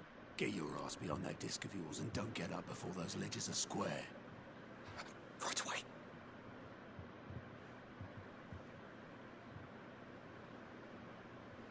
I've seen that before. You have, yeah. Plenty of times. It was the only goblet Sid ever used, either out of habit or because the filthy sod couldn't be bothered to find a clean one. I knew so little about him. Like most people. Martha and the Dame both seem to have fond memories of him. I bet they do. How long did you know Sid before he... Before he died. 20 summers, give or take. Back in the day, I was a purser on a trade ship, which is where I met him. He bought passage to... I forget where. But having nothing better to do on the long nights, we set up drinking island rum till the morning bell dragged me back to my duties. Quit my post not long after that, on account of making a fine maiden's belly fat. But me and Sid stayed close, promising we'd one day sail the seas again. That was before fate stepped in and said she was having none of it. The magic woke inside my son soon after his first name day, and there was no hiding his knack. Couldn't you and your family have... My family were the ones who summoned the constable, wanted the monster taken away.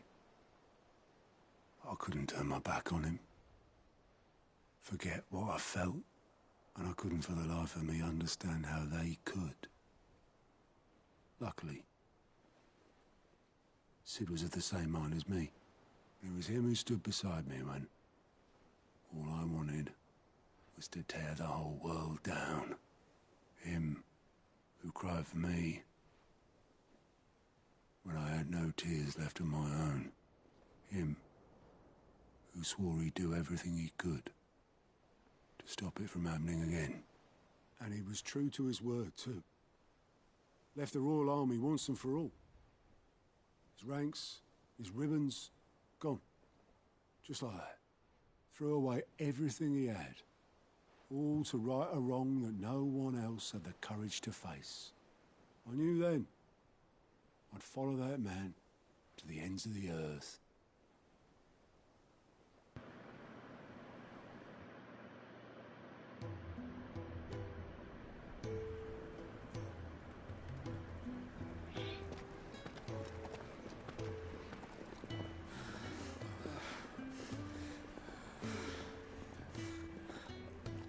He was always too clever for his own good, was Sid. Saw the world for what it really was, while the rest of us were content to go along with the lie we were shown. And it can't have been easy, bearing that burden alone.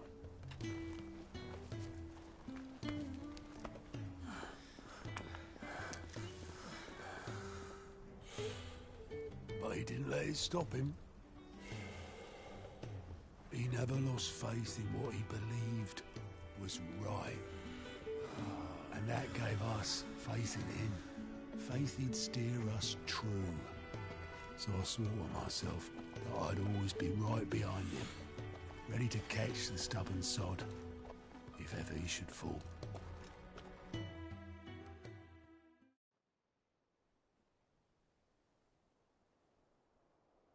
I couldn't even do that.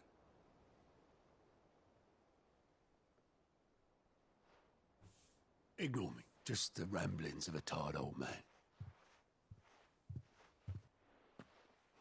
Leave that lot.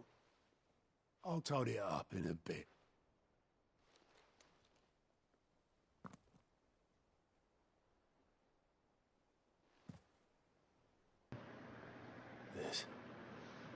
This is Sid's handwriting.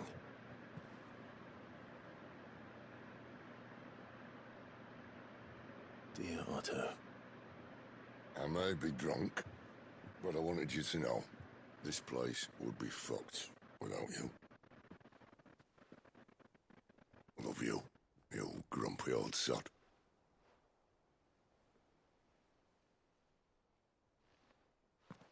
This note. What about it? Sid was right. Without you, we'd all be lost.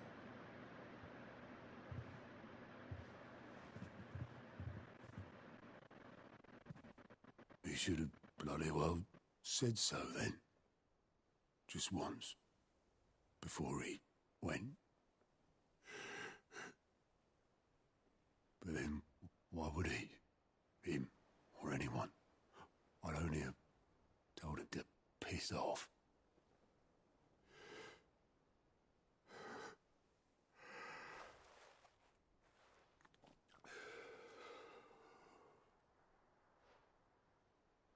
You're wrong, though. Both of you. It was never just me keeping the hideaway afloat. It was all of us.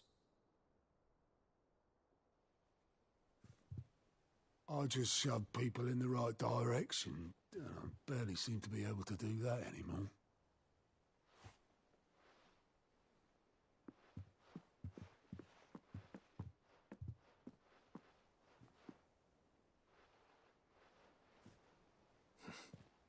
Would you rather go at the helm? Well, maybe I've got a few more years left in me. I'm going to hold you to that, Otto. Before you go, Sid would have wanted you to have this. But that's... This'll do me just fine.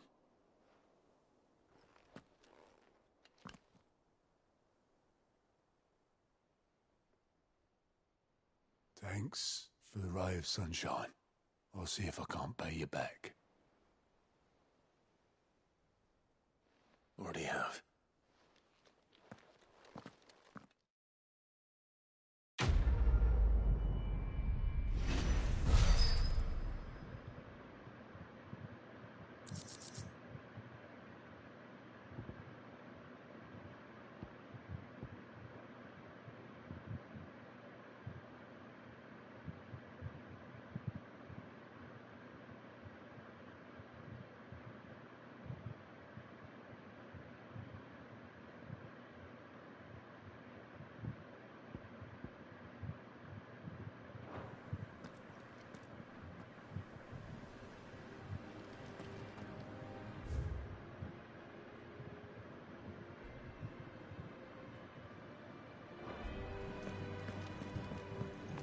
Ned told me she was building a ship.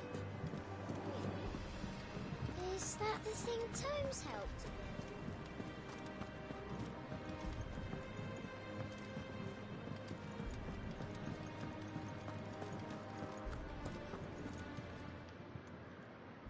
I got your note. You think something's wrong with Torgal? So you can read. Congratulations. But I didn't say I were wrong with him. I said something weren't right. He's not been eating my treats. He used to love cracking the bones from Molly's boiled brown, but now he won't so much as look at him. Didn't like him. Which is why I'm of a mind that his mind's on something else. You've not been working him too hard, have you? No harder than usual. Is that it, boy? Do you need a rest? What was it you said he was? A frost wolf? That's what the lawsman seems to think. Then maybe this all has something to do with whatever it is that's woken inside him. I suppose things have been different since Rosalith. Perhaps Hippocrates knows something. Instead of everything, you mean? Perhaps.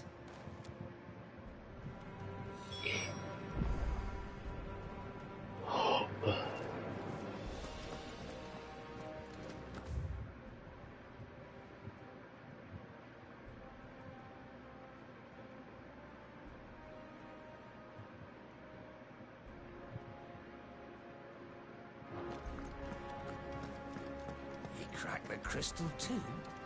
Joking.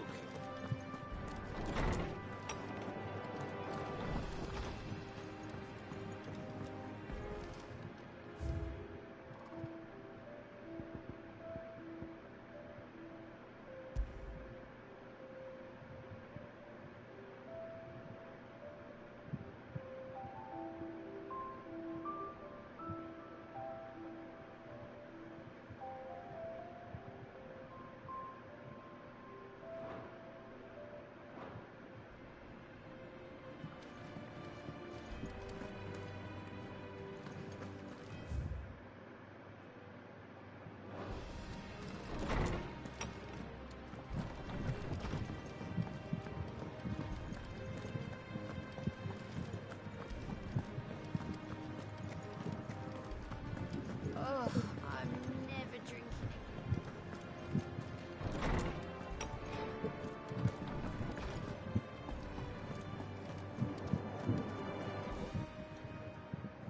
Lawsman, I need to ask you about Torgal. Something's not right with him. He isn't ill, is he?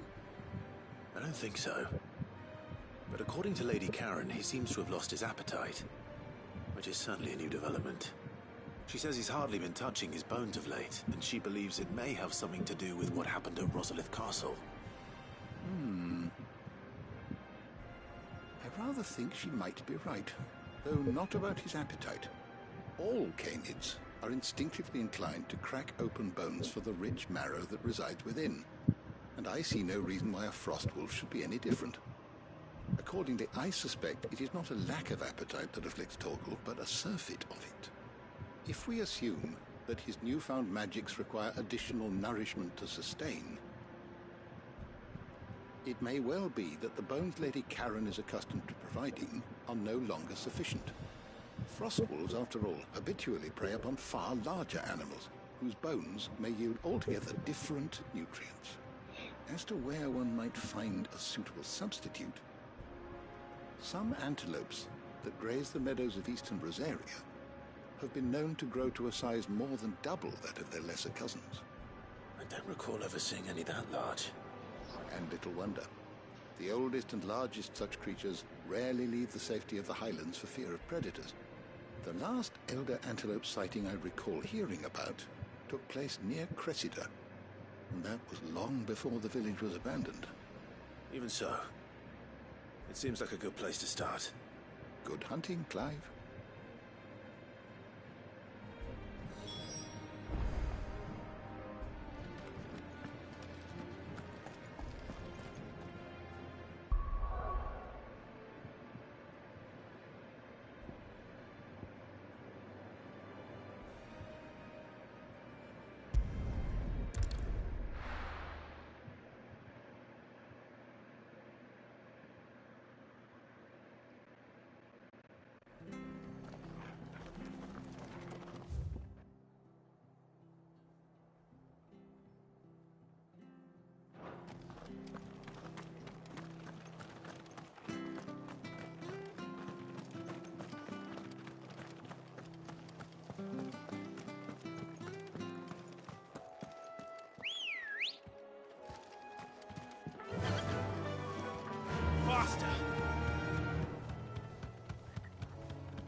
certainly quiet.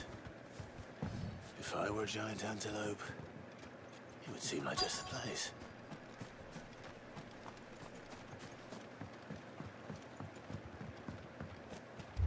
I doubt we'll find one bigger than that. You hungry, Torgal?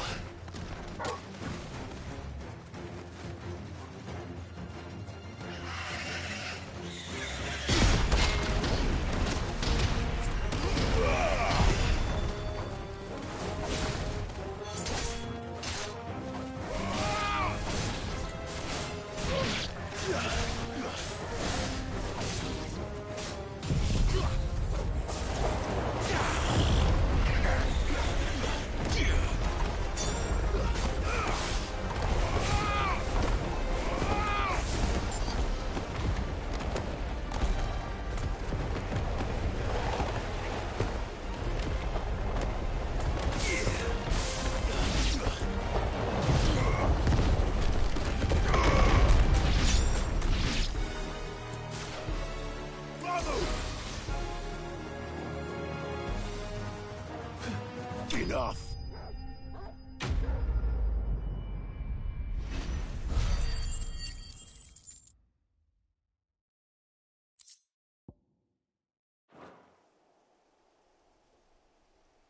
Now.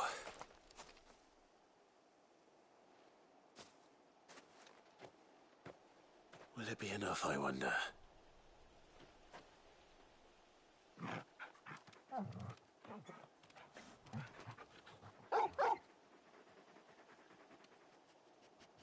I say that answers my question.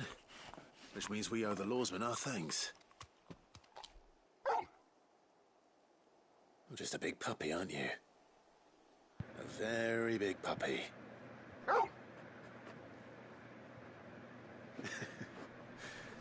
You do know you can take that with you, Torgal. Lady Karen will be relieved to hear you got your appetite back. Come on, boy.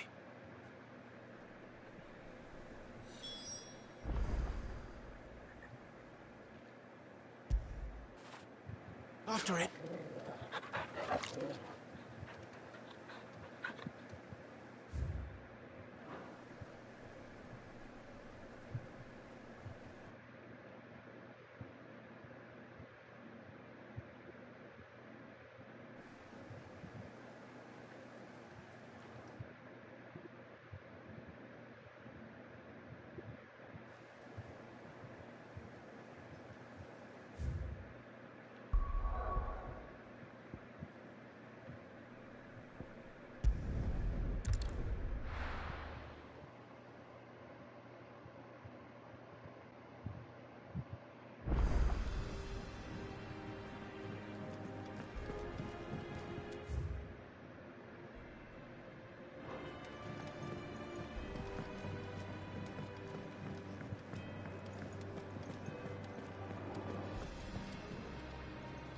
I noticed you and Torgal had gone off somewhere.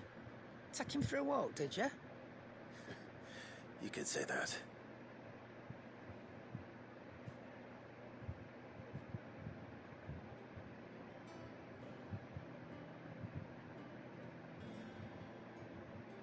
So, Molly's leftovers weren't good enough, eh? That'll teach me for treating you like you're still a pup. All right, no need to shout. Now we know what you're after, I can see about getting some in. Speaking of which, I brought one for later. Can I leave it with you?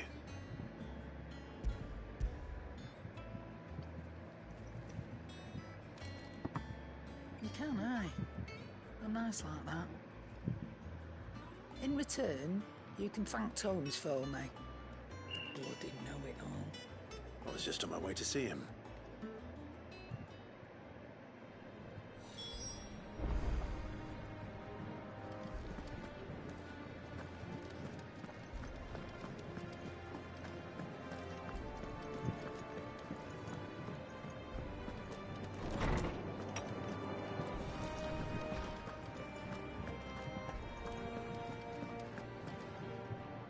Ah, Clive. Were you able to locate your quarry? We were indeed, Lawsman. You pointed us in exactly the right direction. And Torgal's been a very happy hound ever since. Very good, very good. Lady Karen sends her thanks, by the way, for your part in solving the mystery. Ah. But that reminds me. After your last visit, I found myself pondering Torgal's talents. Do you recall our conversation concerning Lady Jill's role in Torgal's transformation? About how she somehow woke the power within him. Precisely that. A reasonable conclusion, I thought. But one which raised certain questions in my mind. You see, the Fenrir of legend served Shiva and Shiva alone. And while the powers attributed to him are certainly impressive, the records imply they are somewhat different in nature to those you described Torgal as having used. What are you suggesting? That Torgal may be the beneficiary of more than one icon's power. Consider that in addition to Lady Jill, he has served as a loyal companion to you, your brother, and even the late Cid. In short, the icons hitherto near at hand, or should I say at paw, have been diverse and plenty, and that number has only grown as the realm's dominance have fallen to your sword. One can but speculate as to how all of this has affected Torgal. He has seemed more fierce of late. And if I'm not mistaken, he will grow fiercer still. We are fortunate indeed to be able to count him amongst our allies and not our adversaries. Oh, he's more than an ally. He's a friend.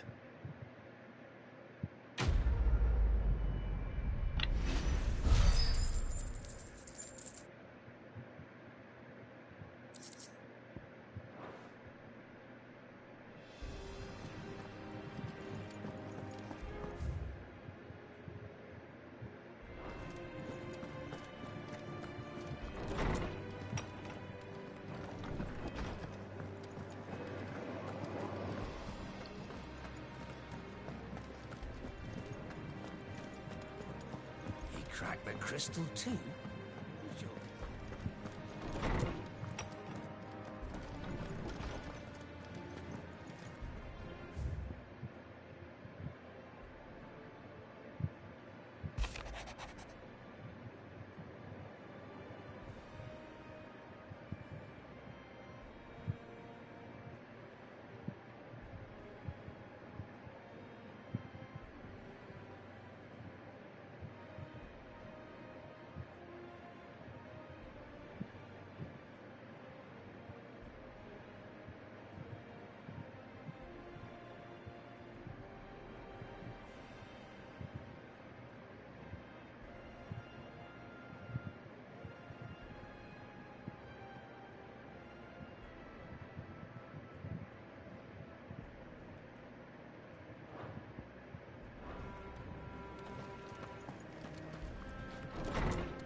Blackthorn, do you have a moment?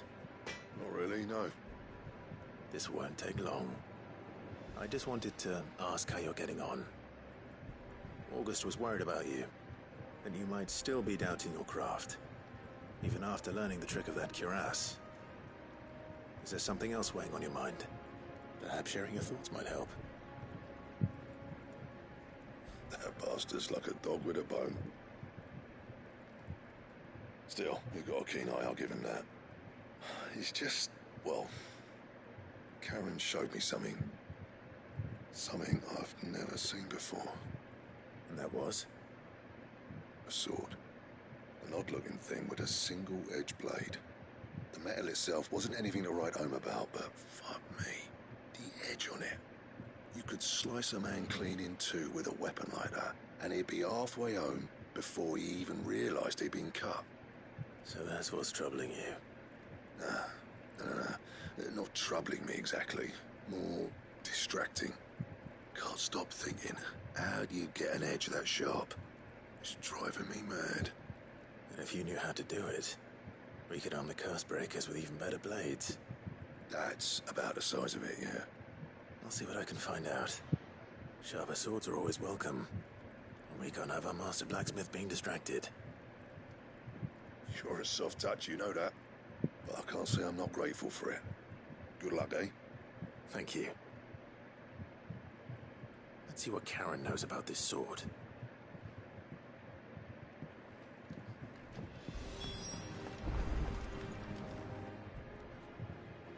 You're looking well, Karen. What do you want? Out with it. I want to know about the sword you showed Blackthorn. Single-edged and extremely sharp. Running around after him again, are you? I suppose I am, yes. But I need to help him find out how to work an edge like that.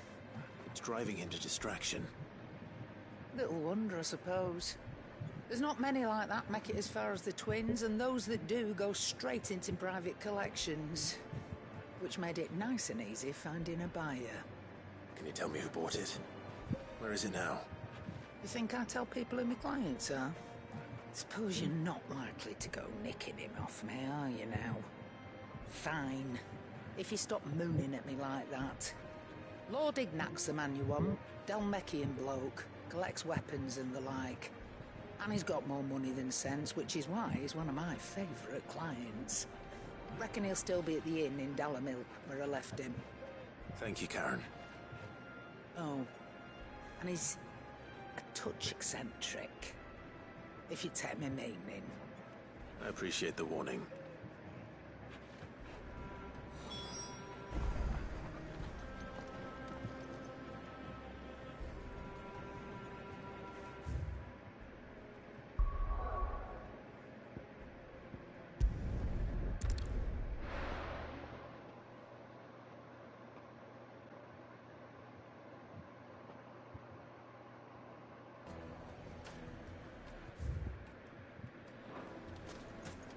People take notice of wealthy men. Shouldn't be too hard to track down Karen's collector. The whole mother crystal gone. What are we gonna do?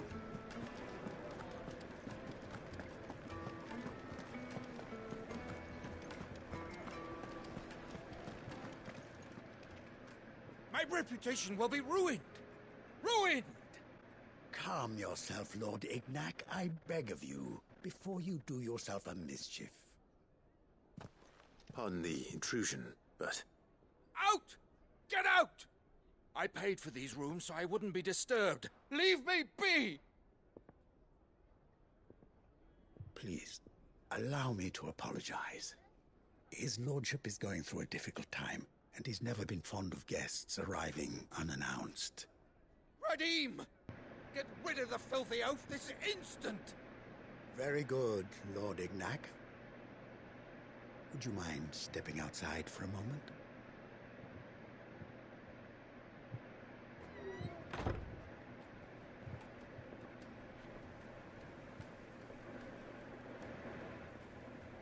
I'm sorry if I've caused you any trouble. That? Oh, no. That's just how his lordship is. Though the morning's events have left him somewhat fractious. He has been dispossessed of his luggage, you see. The thieves also made away with a considerable amount of coin. Coin the innkeeper will soon be keen to collect. I don't suppose a certain blade was among the stolen items. A single-edged sword. It was purchased from a merchant friend of mine. Ah, you know Lady Karen. Yes, I'm afraid it was. Then I'll retrieve Lord Ignac's luggage. But I have one condition. You have but to state it.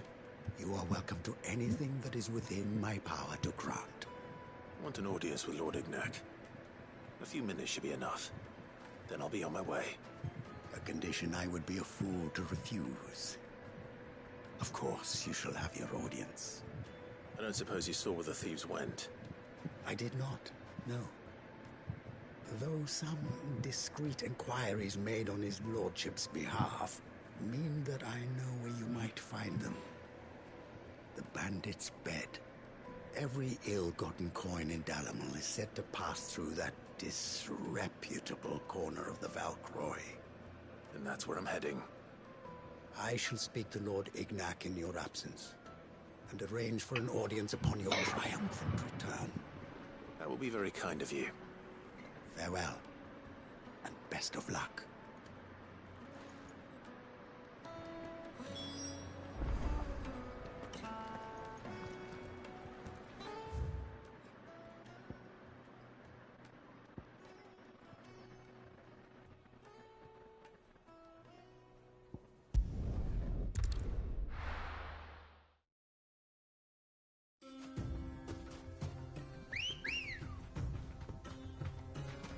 Come on.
We've got company! Come on, lads, let's tear the bastard's head off!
This must be Ignac's luggage. Nothing seems to be damaged. All right. Let's get it back to Dalamel.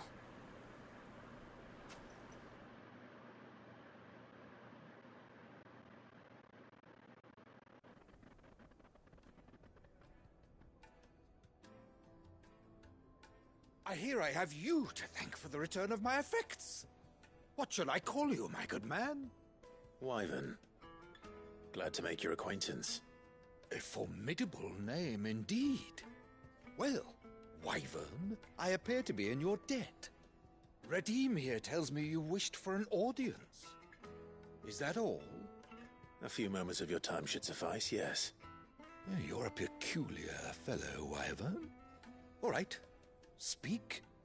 Master Wyvern was wondering if you could tell him about a certain single-edged sword you recently acquired. Oh, a true work of art, that one. Karen drove me hard on the price, but I would have sold her Radim here to get my hands on that sword. It was made in the Outer Isles, far beyond the Twins, and is used exclusively by the practitioners of a unique school of swordsmanship. They believe no combat should ever exceed a single strike, and hone their blades to such perfection that none ever does. Each sword is made for that one perfect stroke, and for that stroke only. They crack upon a second blow. There's a brutal sort of beauty to it, really. And how do they hone such an edge? Fine question. Why, they use a whetstone, of course. Whetstones, rather. A whole array of them, ranging from the coarse to the fine. 10,000 licks with the sharpening stone, then 10,000 more. But it is the final stone which lends the blade its legendary sharpness. A mineral quite foreign to this great realm of ours. And that is the key. The secret ingredient. Wyvern, it occurs to me that my little lecture is hardly equal to services rendered. Take this, together with my regards. The very stone of which I spoke, far rarer among collectors than even the blade itself, and a far more fitting payment. Thank you. Pardon the intrusion, my lordship. However, it is long past time we prepared ourselves to depart. So it is. I am locked in bitter competition with a rival collector of curiosities. I am one step ahead of the unscrupulous scoundrel, but he is hard at my heels. Are there many other collectors out there? Too many to count, but only one do I consider my nemesis. Lord Byron Rosfield. And is a perennial thorn in my side. I can imagine. Farewell, Wyvern. May our paths cross again. Radim, we mustn't dawdle.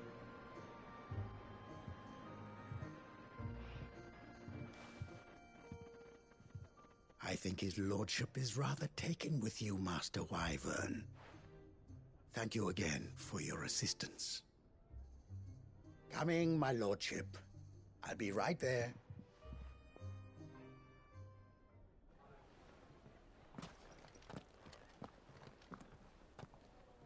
Trust Uncle Byron to find such an interesting rival.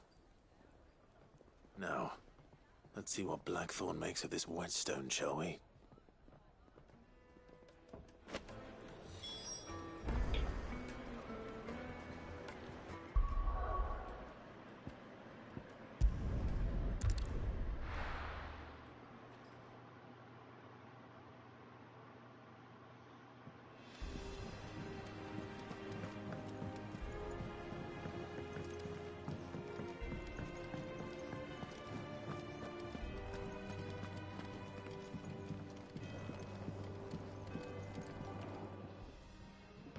Sorry for the wait, but hopefully you'll agree it was worth it.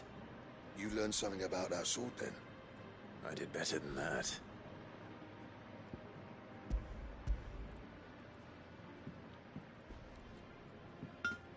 A whetstone? Yes. But not one you'll find anywhere in Valisthea.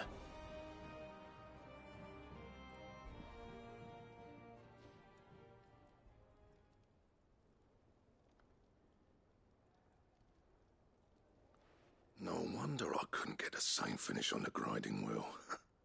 One hit and all done, eh? Might not be so bad if all you ever fought were duels. Good luck on the battlefield. Your second opponent would be your last, no matter how good you were. Even so, is there some way it could be used to give the Cursebreakers an edge? I think so, yeah. With this whetstone and the right kind of steel, I could probably even make a twin of the blade that rattled me. But there'd be no replacing this little rock once I worn it down to a sliver. I reckon we get a dozen swords from it, if that. Swords that the Cursebreakers wouldn't know how to wield properly, and that would see them through a single fire piece. Nah, no point trying to copy that thing. Be about as much use as a wax anvil. But finishing our blades with a whetstone this fine, now that's something to consider. And what's finer than fallen masonry, eh? Or more hard-wearing, for that matter. Just imagine it. Good Valisthean steel with an edge as sharp as any found in the Outer Isles. I won't make a copy, nah. I'll make something much better. I'm sure the Cursebreakers will be delighted. Just don't push yourself too hard. Don't you worry about me, sunshine. I've been working day and night since I was half your age. And I'll still be here when you're long gone. Hey, thanks, Clive. I mean it. I owe you one, August too. It's good to know someone's looking out for me. He'll be happy to hear you said that. And I'll see that my debt to you's paid. First new blade I make's got your name on it. You come and find me when you've got the materials. All right. I will.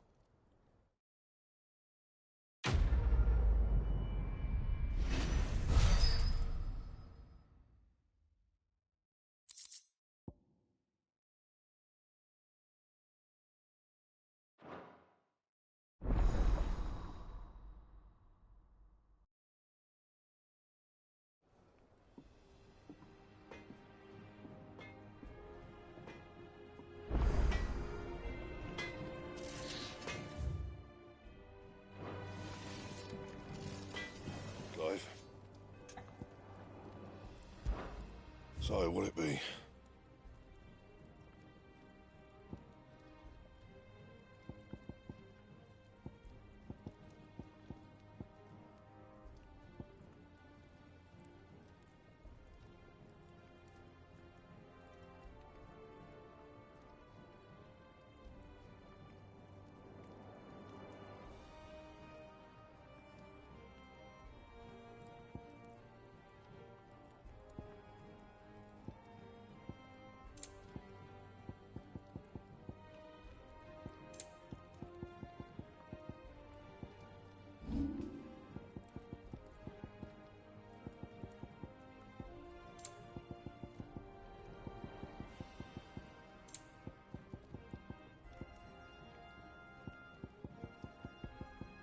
That it?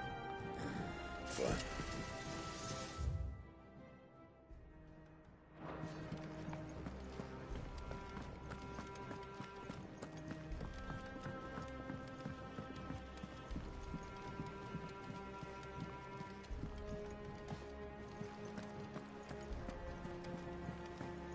Is that the thing Tomes helped to build? Mid told me she was building a ship.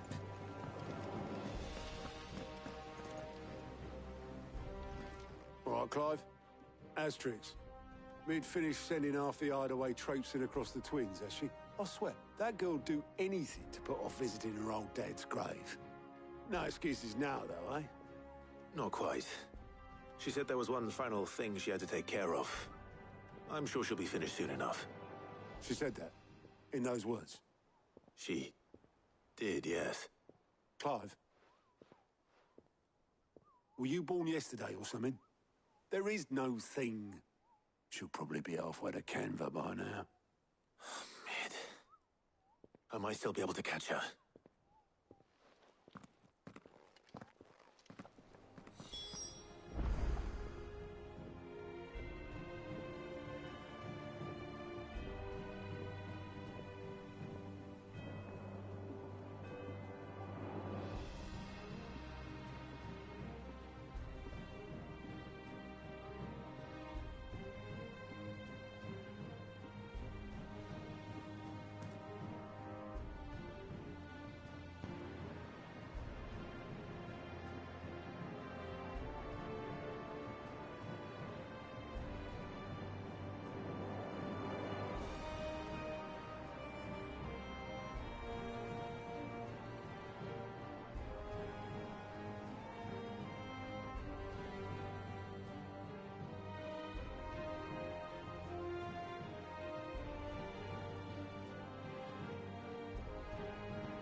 Oboleth, have you seen Mid?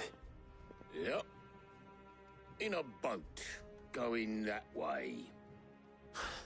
Then I'm too late. You in a hurry and all, are ya? Oh, I offered to take her across, but she wouldn't wait. Just paid for a dinghy and rowed off. Oars going like the clappers. Got some life in her, ain't she? But anyway, I was on my way up to see you, as it happens. Got a letter for you. Urgent, by the sound of it. One of your uncle's men said I was to hand it to you in person, post-bleeding haste. And you're here now. Thank you, Oboleth. Don't mention it. What tidings, Uncle?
Trouble in Canva.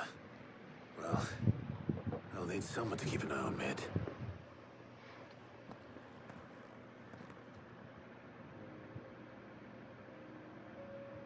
So what? Mid got us to do all the dirty work and then just sailed off into the sunset? It, seems that way. Well, nothing we can do about it now. But next time you plan on visiting Sid, you might want to tie her to something before you suggest it. Ah, don't be so hard on her. Gotta admit, the dirty work was kind of fun. Everyone pitching in, all that bollocks. Just like when we built this place. You're right. Anyway, we all set to head to the old hideaway. I could do with getting to Canva pretty sharpish.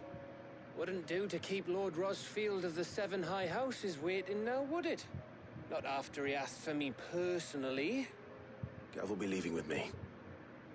Will you mind the place while we're gone? You can count on me. Just be sure to give Sid and the others my regards. Right. Oh, by the way, Jill will be joining us too. She's got some things to take care of, but she'll meet us there. I hope she's telling the truth at least.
Well, Sid, I remember what you told me. And if no one is listening to what you have to say, you may as well not say it.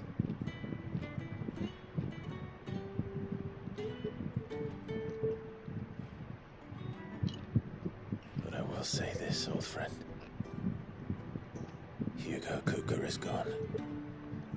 His shadow looms over us no longer. It's a pity the Phoenix can't be in two places at once. If he'd have been with us, maybe he could have done something for the lost. Not even the Phoenix can bring people back from the dead. Life has a beginning and an end. So we must Let's live while we have the chance. Not as slaves to the crystals, but as free men. May we join you?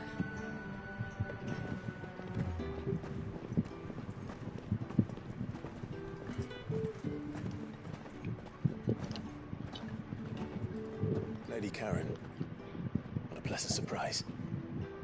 I thought I'd drop by and see how you were all doing before heading off to restock my supplies.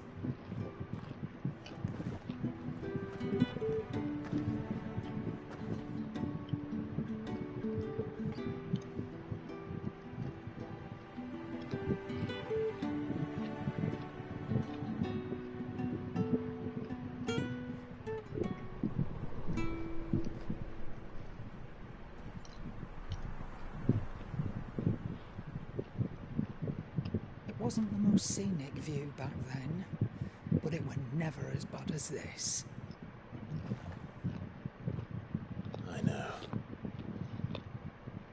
The Blight marches on. And soon, there'll be no escaping sights like these.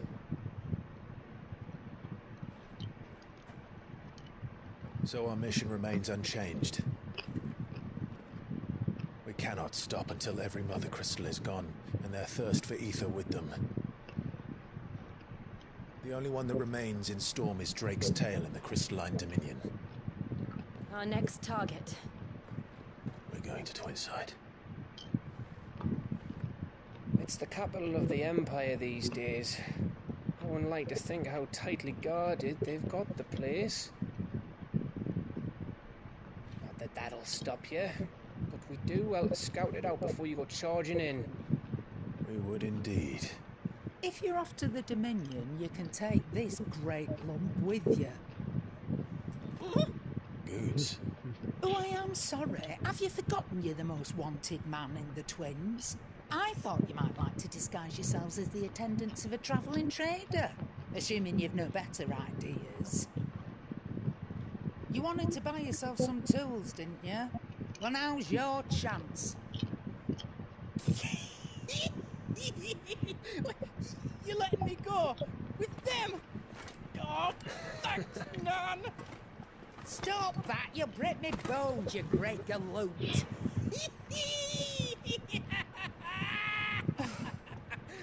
There's a caravan that runs back and forth between the Dominion and the Bocklad markets. It's managed by the Merchants Guild. Just show them Goots' traders pass and you'll be on your way. It'll be a damn sight less risky than footing it the length of the Crystal Road. That's for sure. Thank you, Karen. And glad to have you with us, Goots. Oh, okay then. I'll get me things and I'll meet yous there. See yous down in Bocklad. Get off! Me poor fingers! Jill, you're with me. Understood. And Gav. Already on my way, Captain. Be careful. Aren't I always?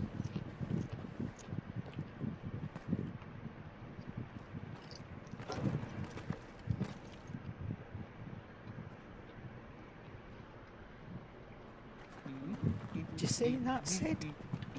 Your protege's making a proper little outlaw of himself.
How are you feeling?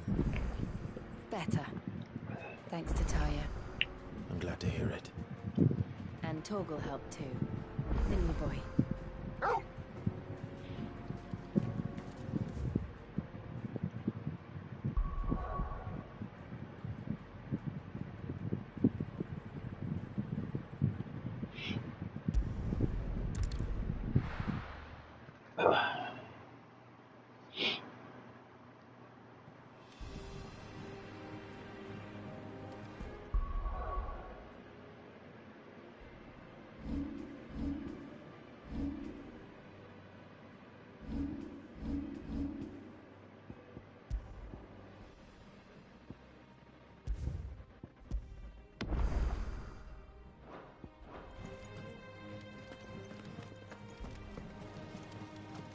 Is that the thing Tomes helped to build? Mid told me she was building a ship.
Ready, girl?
Enough of you, are there?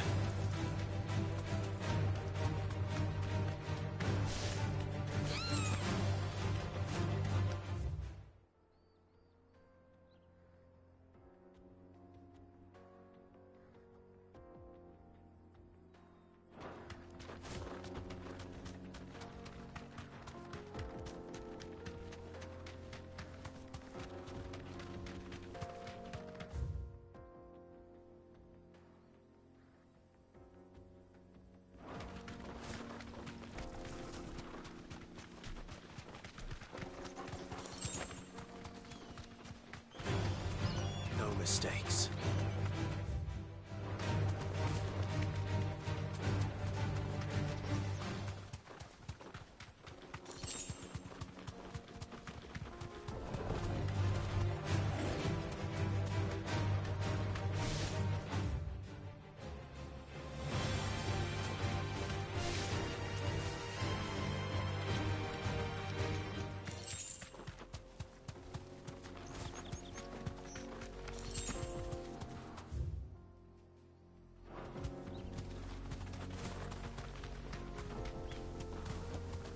Straight home now.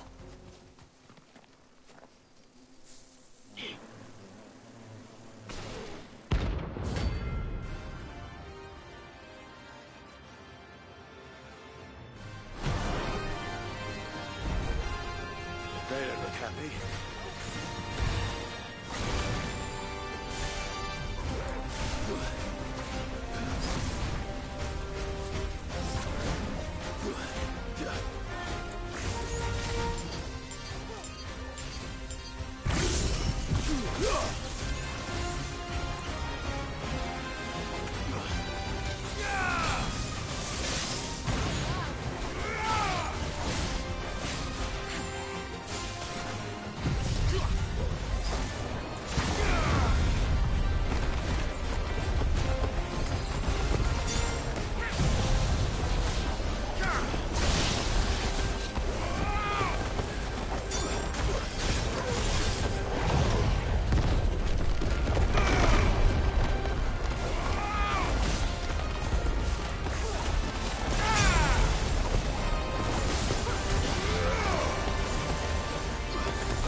Peace at last.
the thing Tomes helped to build? Mid told me she was building a ship.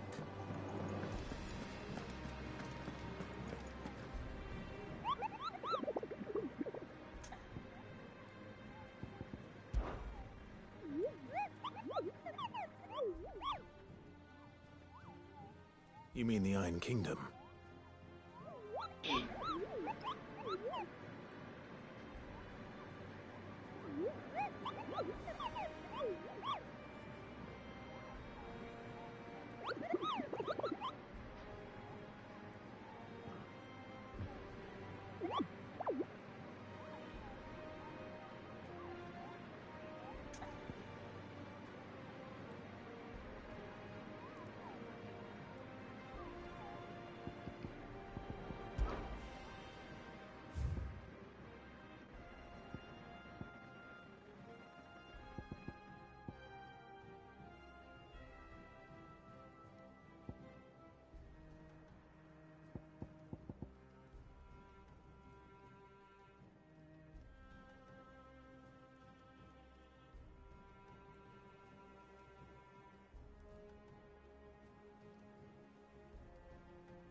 You deserve a rest.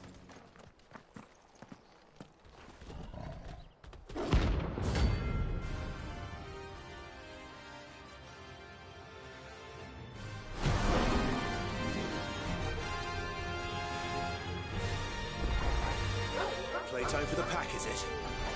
Let me introduce you to mine.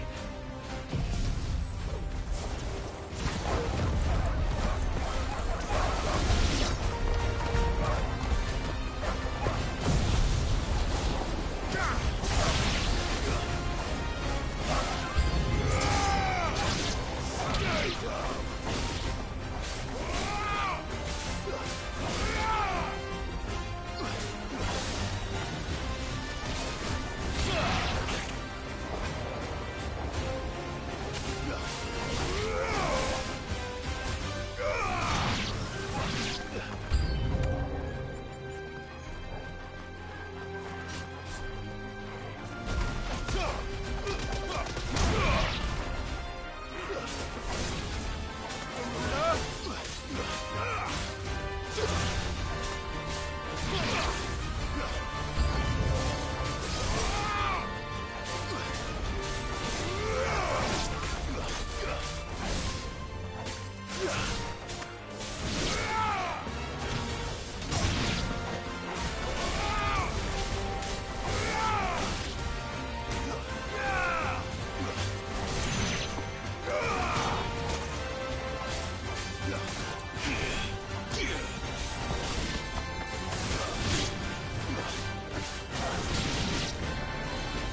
Wasn't too bad, was it, Torgal?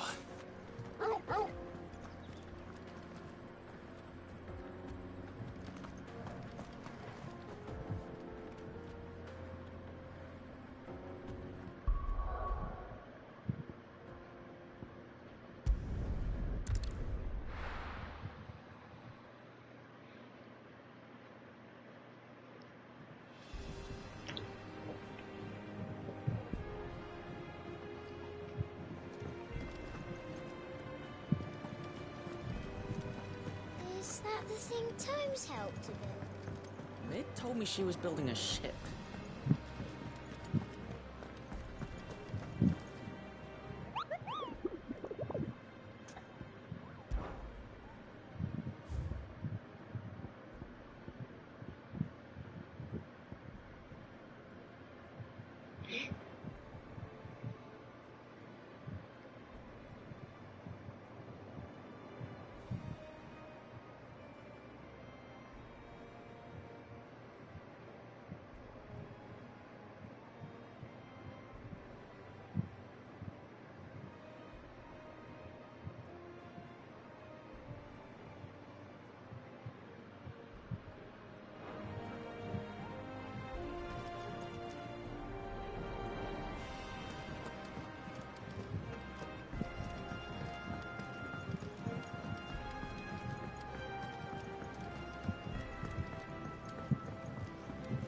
I don't know where Sid gets the energy.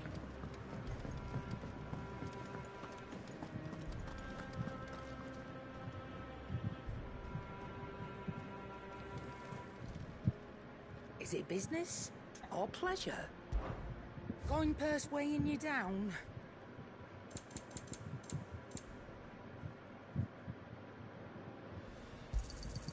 You'll not find a better price than that. You're rubbing me blind, you know. It'd better all be here. Finished, are you?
Straight home now.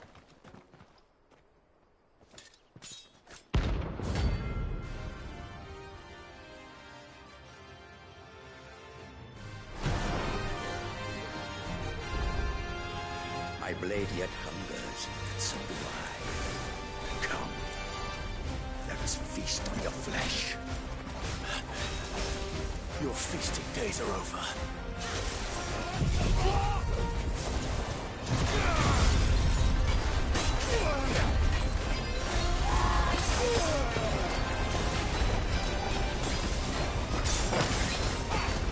Too slow.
Those who kill for sport deserve no better.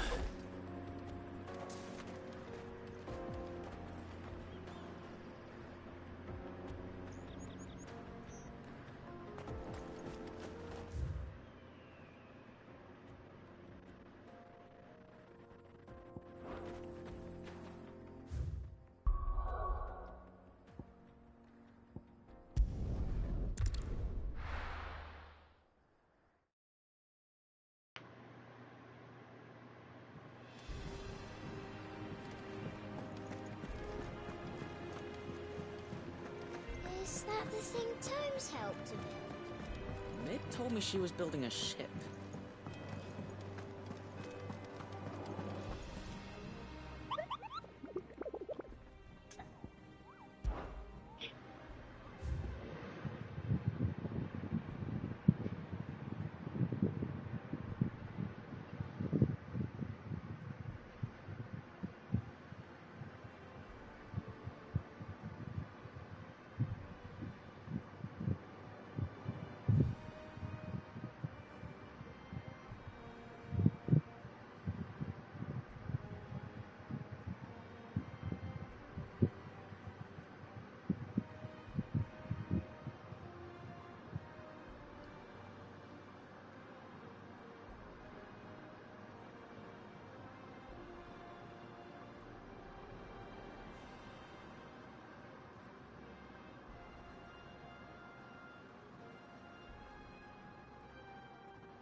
Come on. Faster!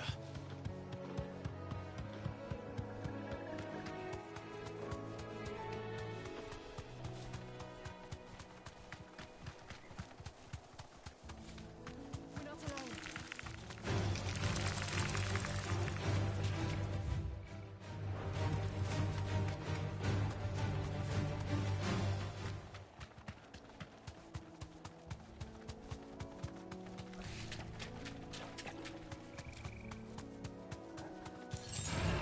This won't be easy.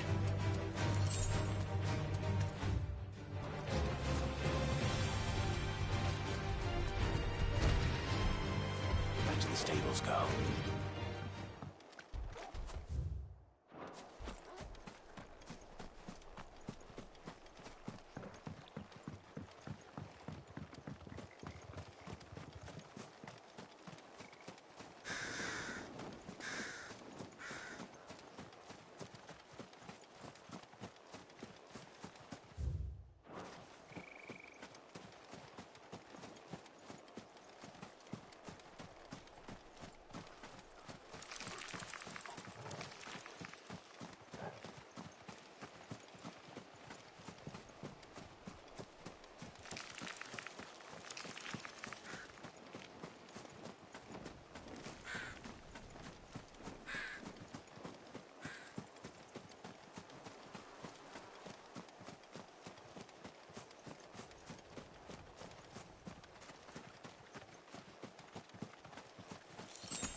Seems this one has a little more life left in it.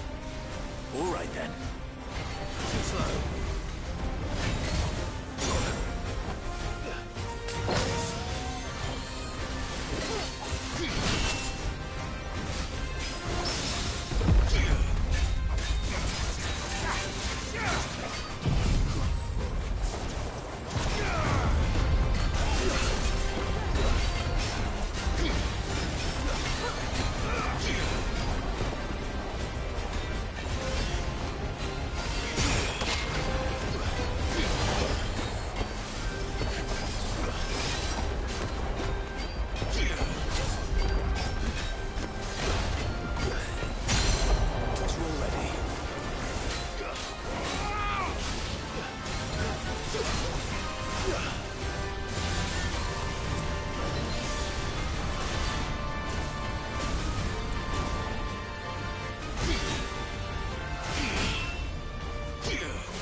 Is it business or pleasure? If you're gonna buy something, be quick about it.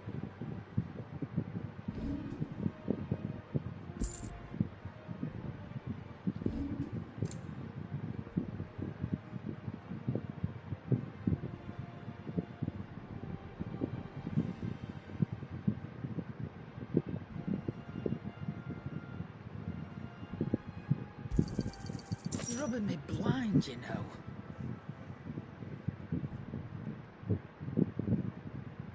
Is that all?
Back to sleep with you.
Is that the thing Tomes helped to build? Mid told me she was building a ship. Really?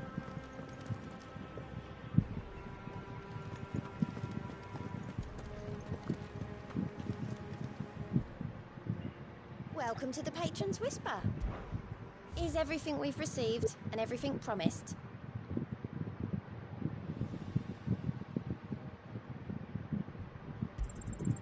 You earned this.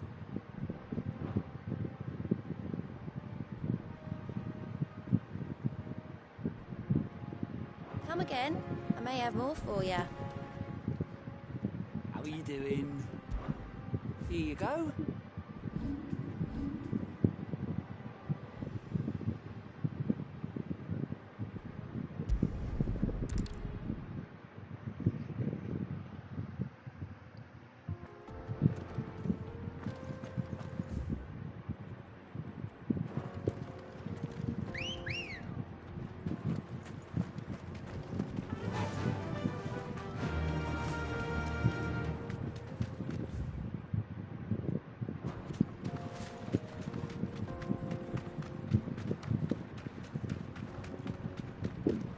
This used to be a trade route for merchants crossing the Scars, till the Republic laid a new road wide enough to let wagons pass, and all official traffic moved there. Leaving this one for those living outside the law. Indeed. I doubt we'll be the only outlaws on the trail today.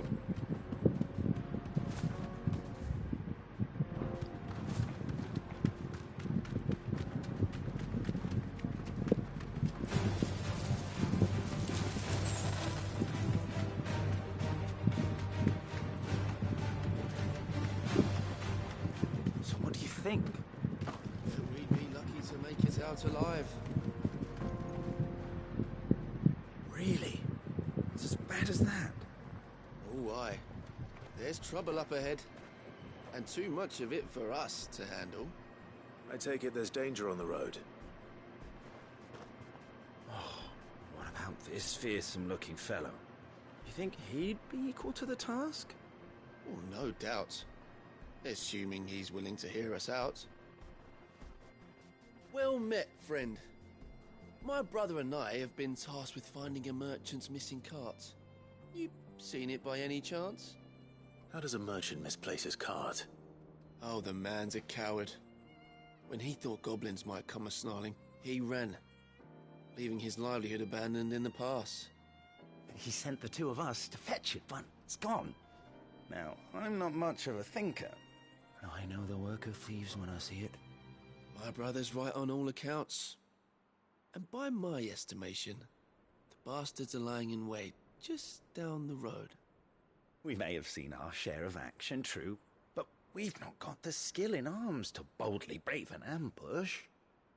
You, however, have the look of a man who needn't fear a band of backwater ruffians.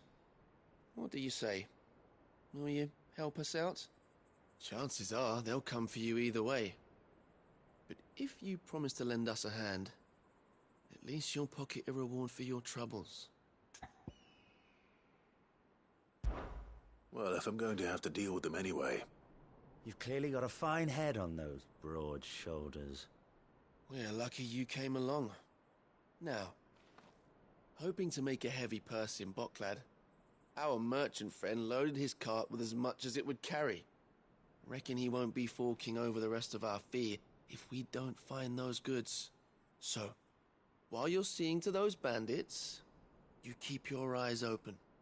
All right. Just don't expect me to drag the cart out of there myself.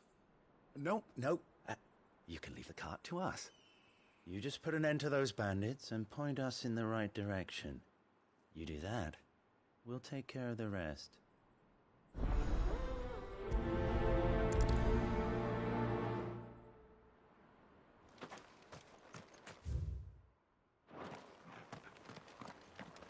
I'm not sure I trust those two.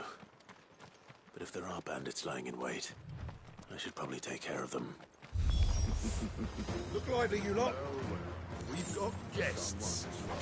These must be our bandits. And if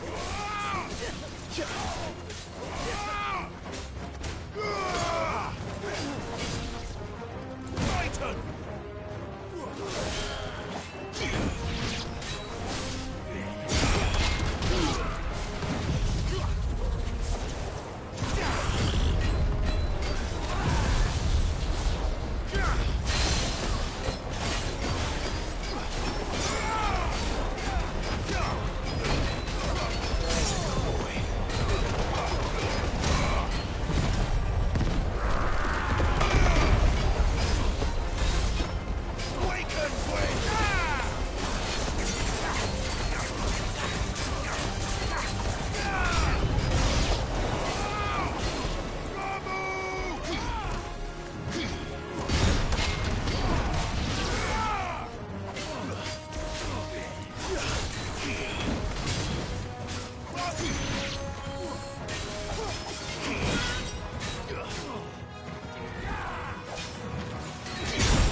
That's them dealt with.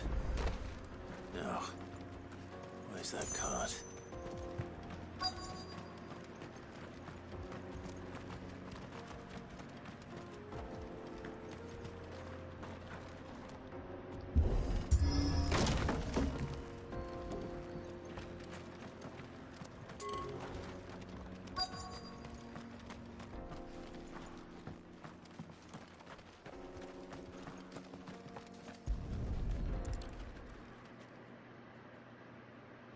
Getting all of this out of here will be a nightmare.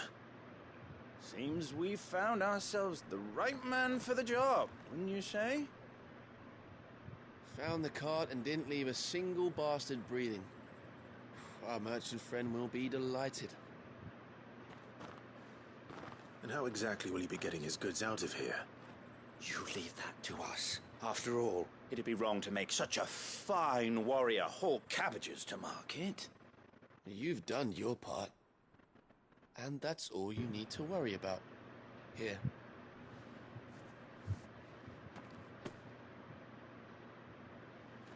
It's been a pleasure. Now piss off. There's no need to be so rude, brother. What if we want his help again next time?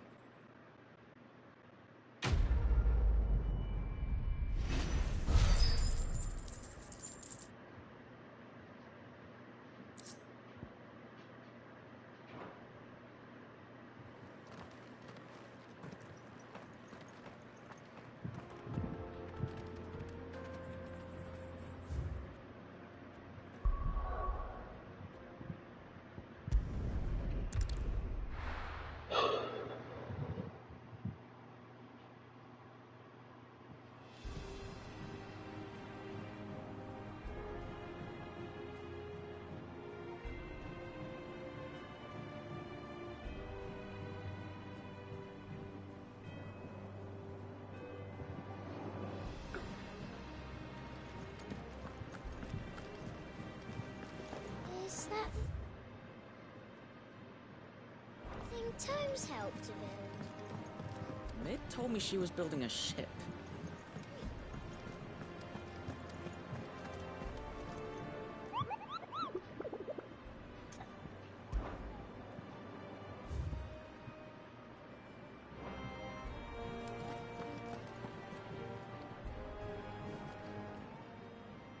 Welcome to the Patron's Whisper. Your benefactors are a generous lot. Come again. I may have more for you. How are you doing? Anything catch your eye? Think you can help?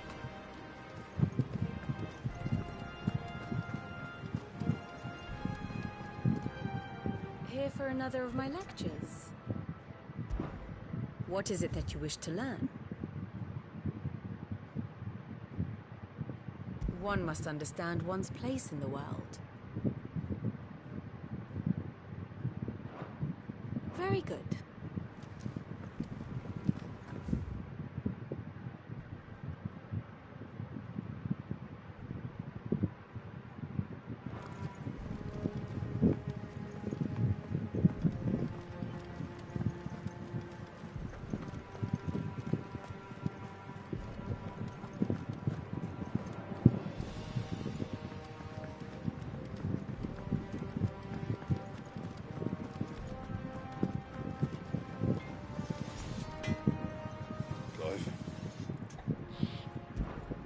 What do you want?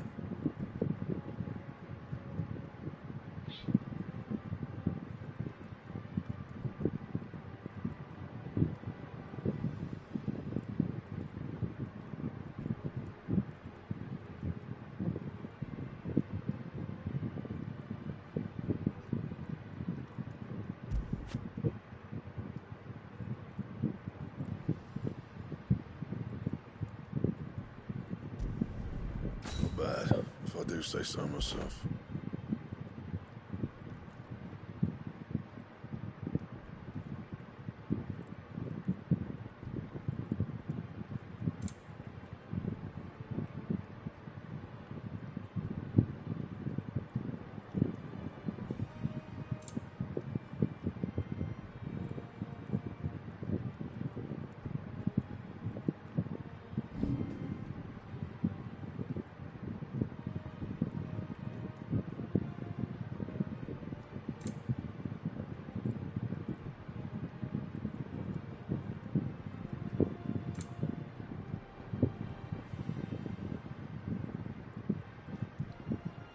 That it? Fine.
And what can I do for you?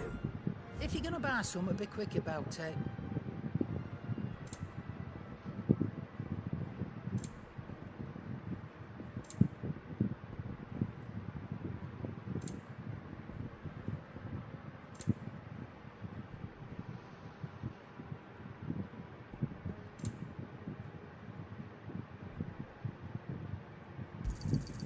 It'd better all be here.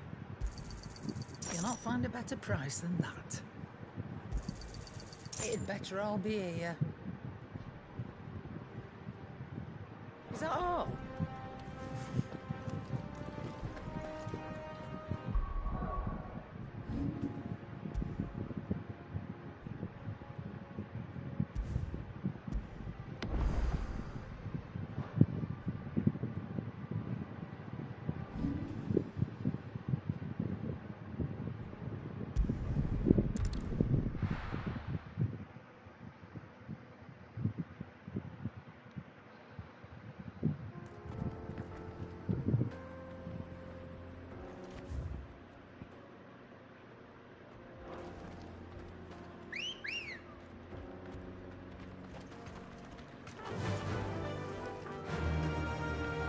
Run like the wind.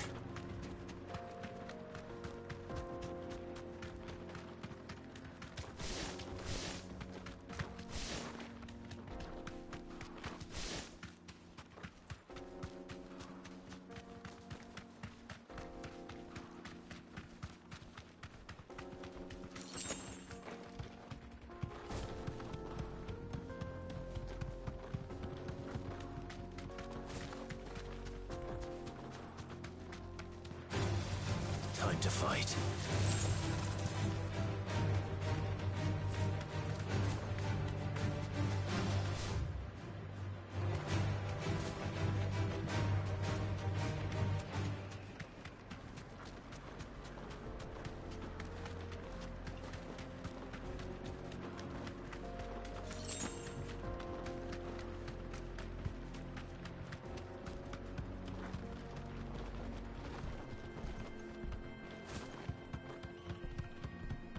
I see the Dalmex lag behind Rosaria when it comes to bridge building. The fallen ruin should hold, at least. The path continues on the other side.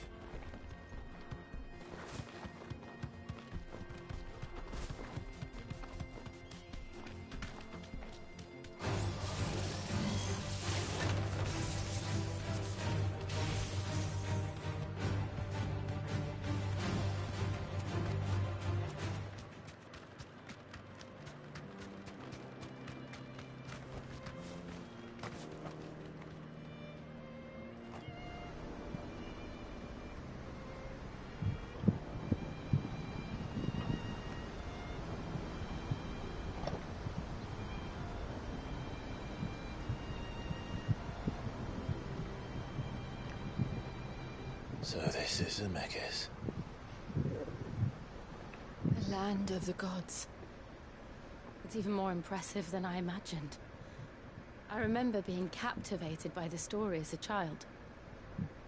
Long, long ago, man was overcome by avarice and challenged the gods in a bid to win their power. The final battle took place here, at these falls. Or so the legend goes. If anyone ever manages to plumb those depths, perhaps we'll learn if there's any truth to the tale. That the gods emerged victorious and punished man for his defiance by visiting upon him 2 curses.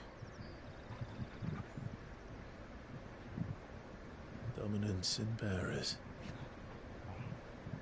To tell the truth, I always thought it strange that the dominant and their icons were deemed a curse. Back home, the dominant inherited the throne. They were admired and exalted, not spurned. Whenever I got to that part of the story, I always assumed there must be something I'd misunderstood. You had a lot of storybooks, didn't you? In your room, I mean. When we were young. The old legends were always my favorites. Epic battles between gods and men.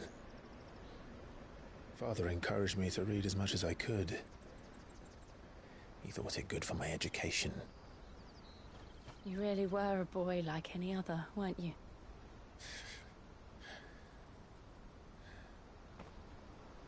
Just look at this place.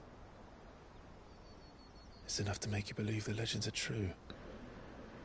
I know.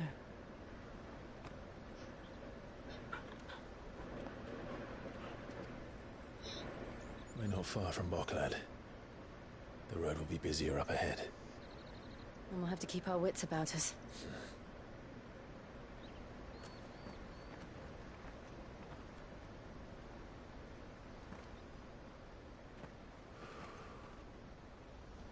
Clive? Something wrong? Nothing. It's nothing.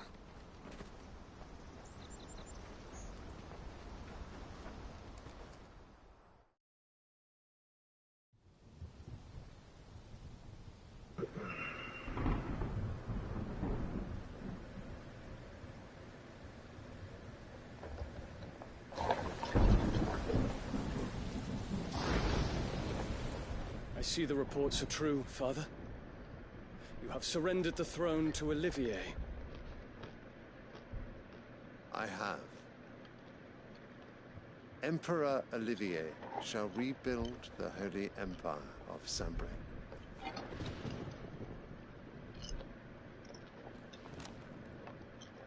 How is he to rule an empire? He is but a boy. I shall advise him until he comes of age. Father, please. Or for as long as I am able. The empire we seek to build needs young blood to rule. And I can think of none better suited to the task.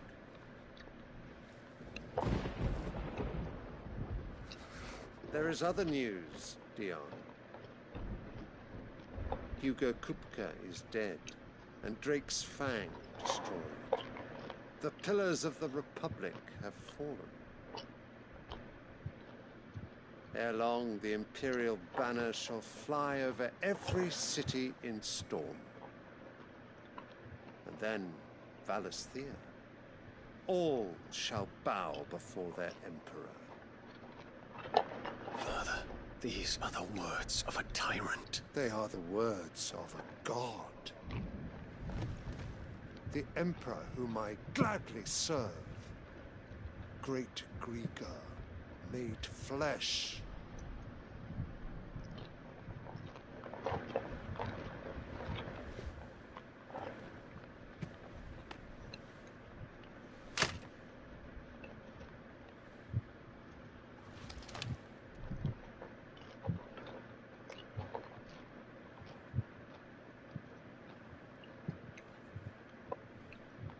Return to your camp, Dion, and ready your forces. It is time to show the world the true power of Sanbreak. Father. I find you much changed. Is this truly the path you wish to tread? Or are these the ambitions of another? Of Ultima, perhaps? What nonsense is this? I speak my mind, and my mind only. Though I do owe Annabella thanks for reminding me of certain truths regarding the nature of nations, of rulers, and of the divine. You would trust the words of this traitress? She betrayed her country. She slew her husband. You have ever been an invaluable servant to Sanbreque, Prince Dion. I trust you will continue to serve your Emperor in the wars to come. The canker! Silence! Insolent wretch! You will bend the knee. All else is heresy. Sire, forgive me. This audience is over. Come, your Radiance. The Rowena Syndicate awaits your pleasure. Oh, not another meeting with silly old men. They're so boring. I'm hungry, Father. Can't we have luncheon instead?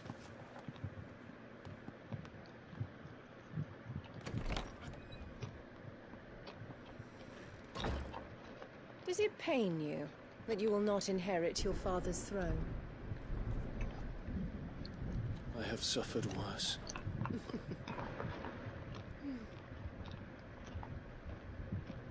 Count your blessings, Dion. For a base-born child to be chosen by Bahamut is miracle enough. You have risen high on his wings, but you shall rise no higher, lest your impure blood stain the throne. What do you know of my blood?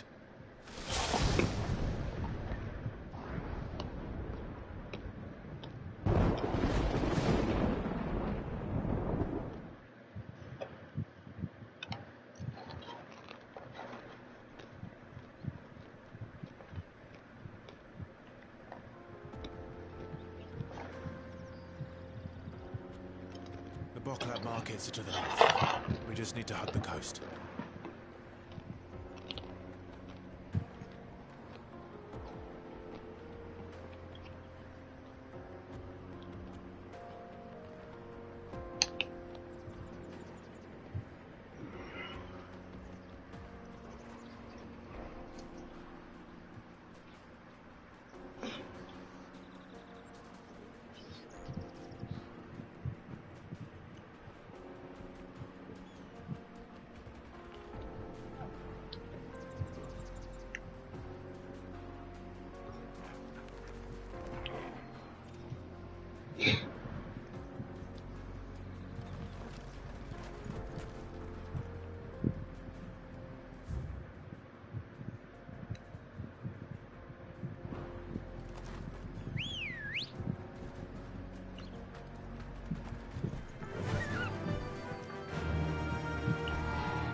Run like the wind.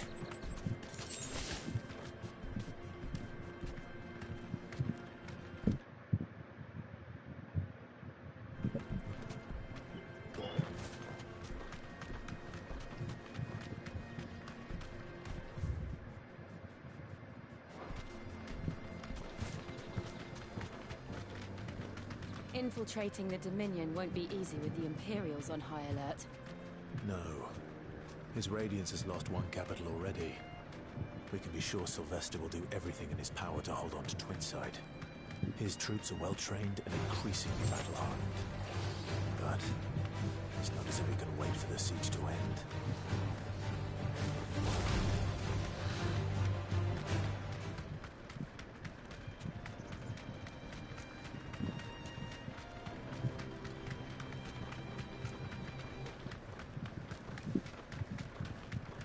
refugees. And they're all making for the crystalline dominion. Because they don't know how to live without the crystal's blessing.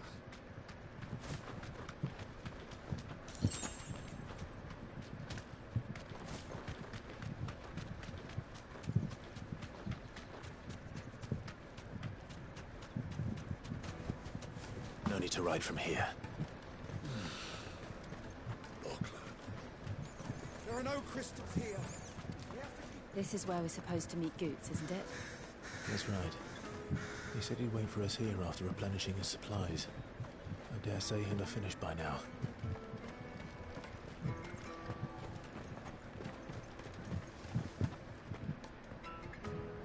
Hurry, man. I must leave for the Dominion.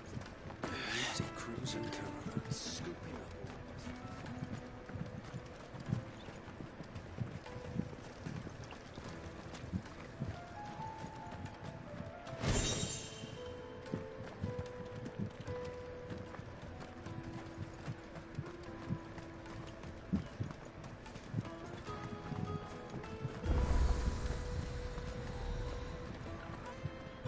You won't find a finer array this side of the strait.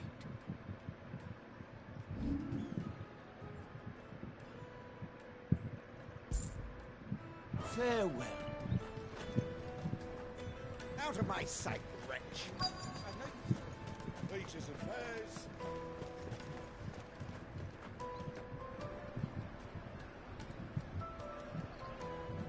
Wonders from across the water. Come one, come all. Feast your eyes. Good sir, can I interest you in...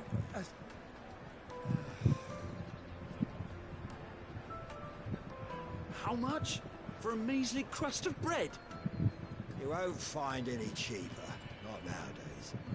But you're more than welcome to look.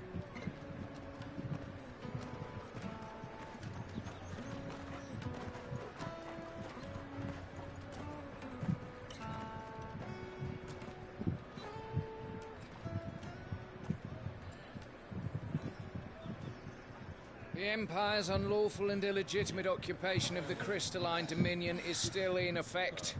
Only those whose business in Twinside has been officially approved by the Republican Army will be permitted to cross the border. All who seek entry are to form a line and ready their documents for inspection. It looks like we aren't the only ones who are eager to leave. And they're checking everyone. Can't you make an Not for the likes of you. We won't get through without that pass. Let's go in and find Good, shall we?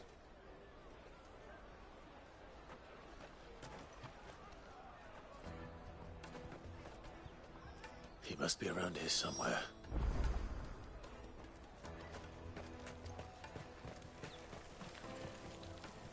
You should come with me to the Dominion. Life will be different there.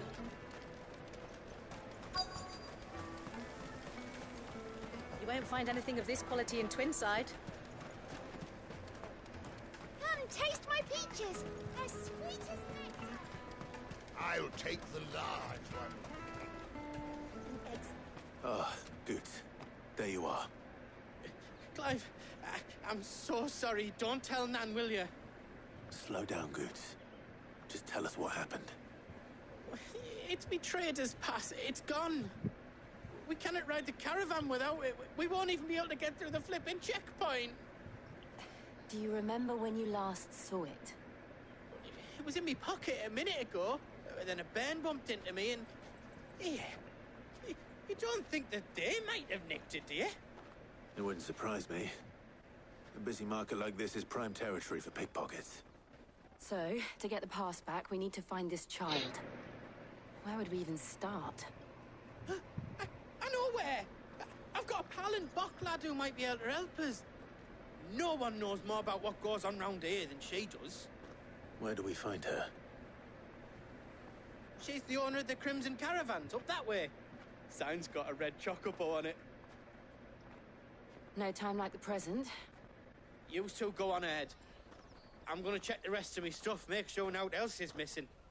All right. We'll meet you there.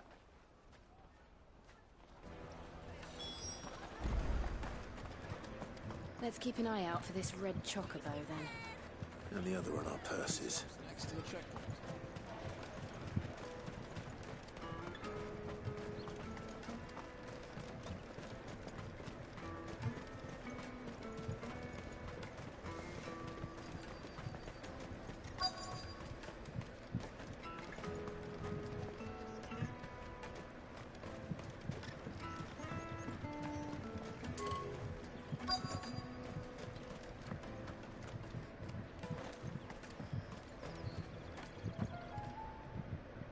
Looking to hire a coach? It's 10 million for a two-birder to the Crystalline Dominion. Take it or leave it. Oh, we're not here for that. Then I bid you good day. Oh, wait! Don't go, El! He's me mate! As I live and breathe. Goots, what are you doing back in Bocklad?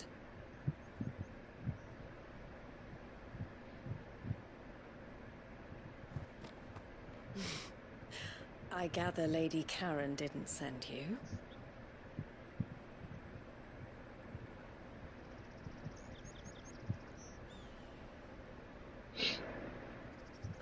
So what trouble have you got yourself into this time? It's me trader's pass. It got stolen. By little Ben. Of all the... You're the size of a marble. Honestly. Ugh. Goots told us that you know the markets well. Might you have an idea which little bairn could have done this? We don't intend to punish them. We just need our pass back. Then, we can be on our way. I see. So neither of you has a trader's pass either. Not that anyone would take you for traders, but I suppose that's why you came to me, correct? Now, I can't say for sure who took your pass, but I suspect I know why they did it. Let me explain.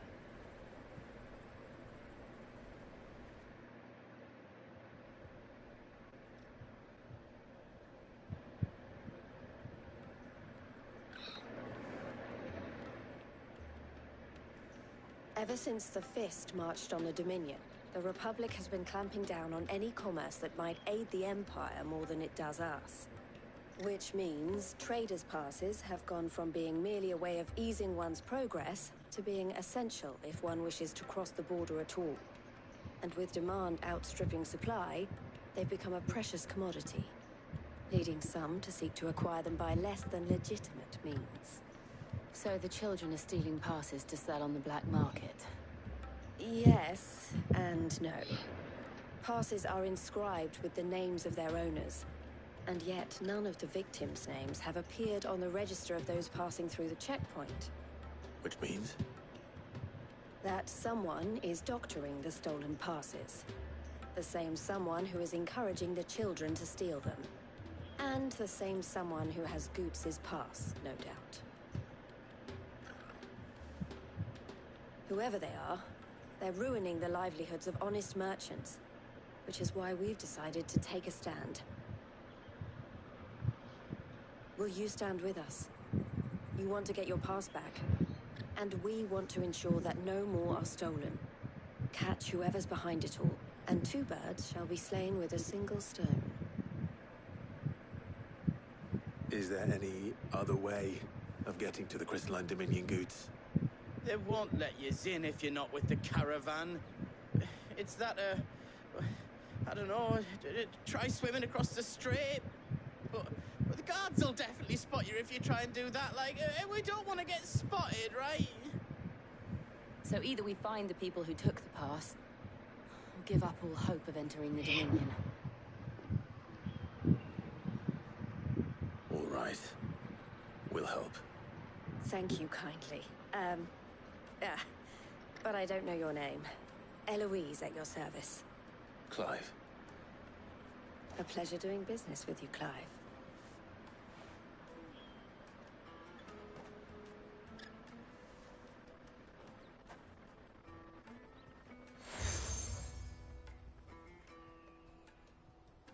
The The proprietor of the furniture makers by the coach stop is spearheading the search. Wear that, and he will know you for a friend. I suggest that you speak with him first. The furniture makers. Understood.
eyesight, wretch.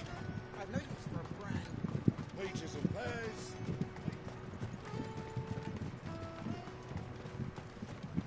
Come on, come on! Jug of snake spit for the road?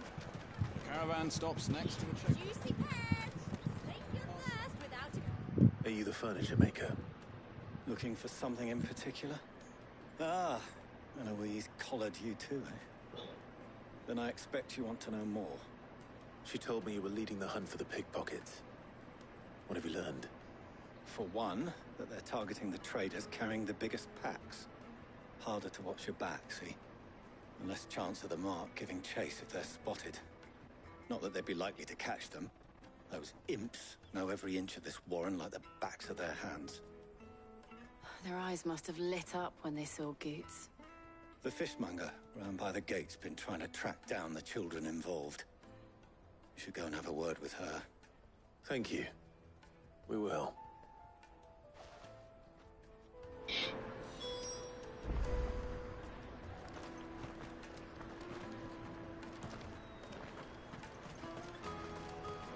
Finest earthenware from the Free City!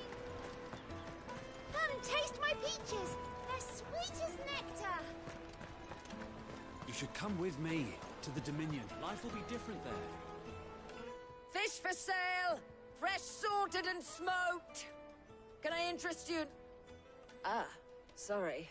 Message from Eloise, is it? She's asked me to help her. To help you find the pickpockets. Is that so? Suppose I better tell you what I know, then. For one, this isn't a family operation. All the traders say the children who stole their passes were dirty, dressed in rags. Street urchins, by the sound of it. We get a lot around here. Orphans from the wars. A few, perhaps. You saw the refugees gathered by the entranceway? They're all looking for a new start in the Dominion and beyond. Some of them take it as an opportunity to rid themselves of unwanted baggage. The shame of it.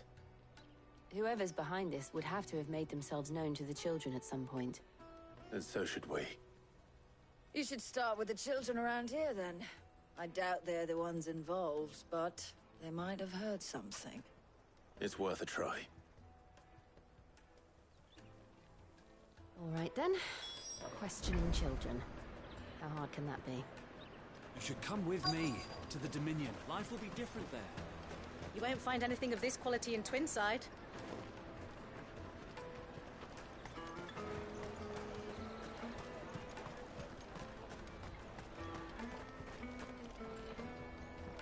Do you have a moment? What do you want? What I want is to know who's asking children like you to pick pockets. I don't know. Nobody's asked me. What's picking pockets? Do you get paid for it? No, you get in trouble for it. So if they come calling, you know what to tell them.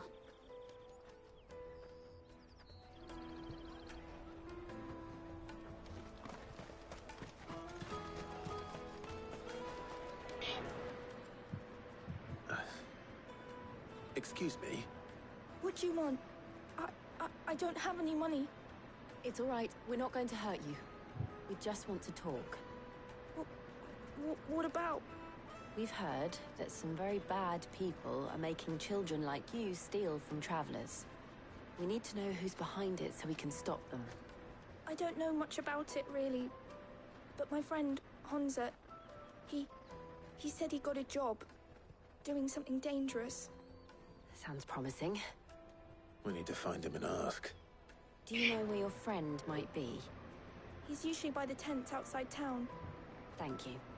You've been very helpful.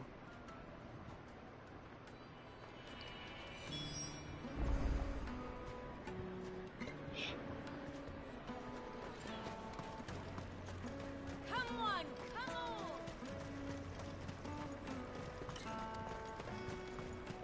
Peaches and pears. Let me carry your goods. I'm cheap. Porter for hire. That's that then. She must have meant the refugee camp. Let's hope he's still nearby. Daddy, I'm hungry.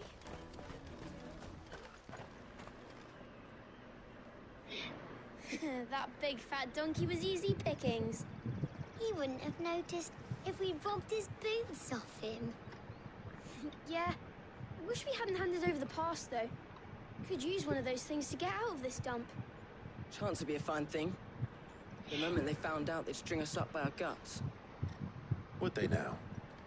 Perhaps you'd like to introduce us to these charming characters. Shit, we're in trouble now.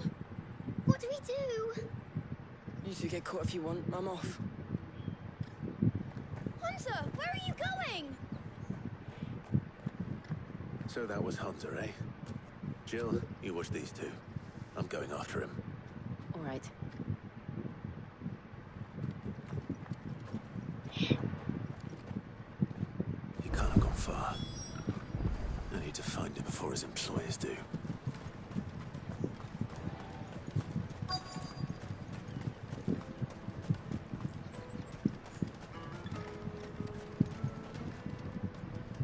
Did you see a boy run past? He stole something from a friend of mine.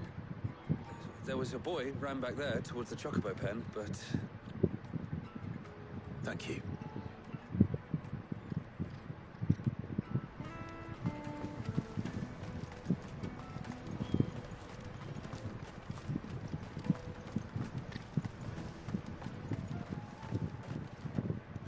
Oh, shit.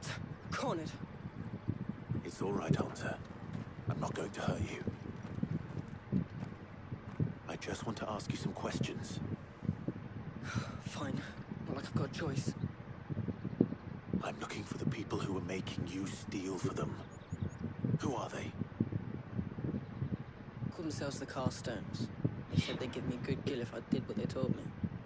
I knew they were bad, but bread doesn't come for free. Didn't come at all half the time, before I started buzzing for them. You know, if I didn't do it, they'd just pick on someone else. Someone they could push around easier. Hunter. You found him then? Jill. Where are the other two? Eloise is watching over them. She sent Goots and I to look for you. You're... him! I haven't got your pass anymore, if that's what you're after. I gave it to the Carstones. Whatever you do to me, I can't get it back. Not that I go against them anyway. If it weren't for their gill, me and my mates would have starved.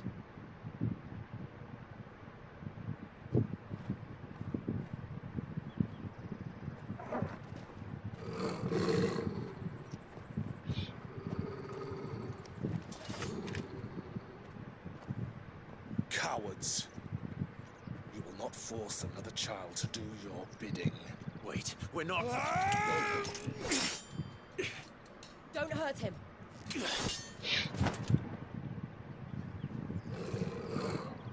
You're making a mistake. We're on the same side. Like hell we are. That brooch. Where did you get it? Master Theo? Goots. What are you doing with these people? Unless you're the ones my sister was talking about. Your sister?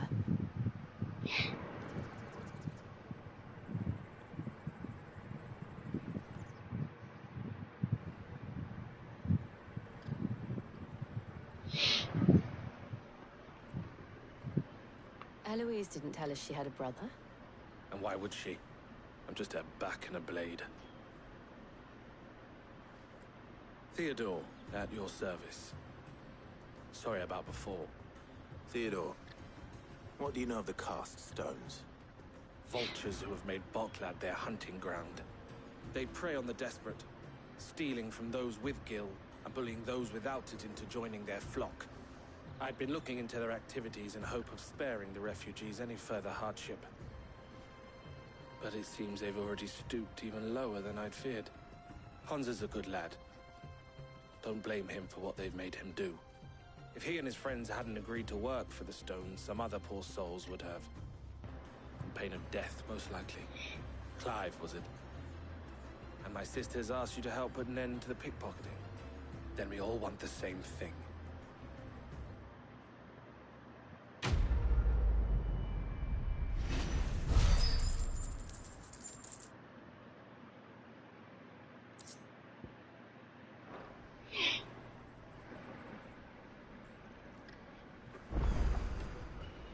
Oh, where is it?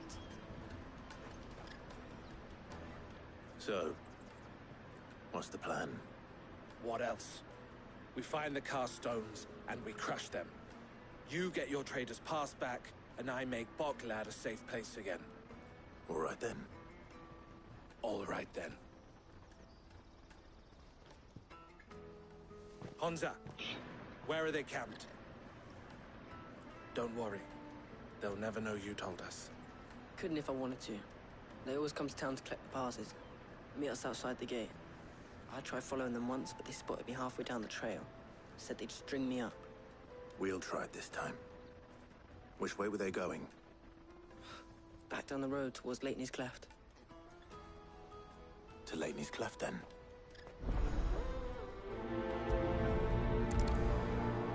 Leighton's Cleft is to the south, past the camp.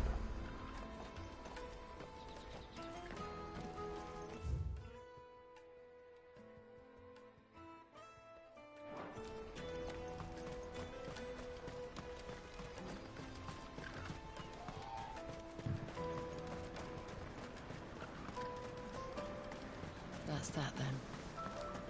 No tree. Daddy! There are no crystals here. We have to keep going.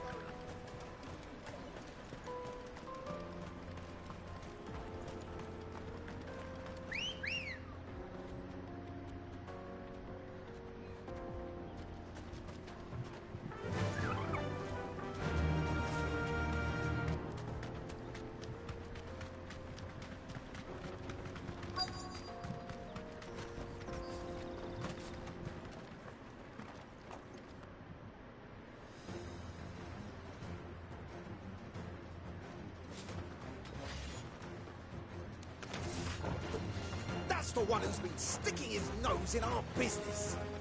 You should have minded your own.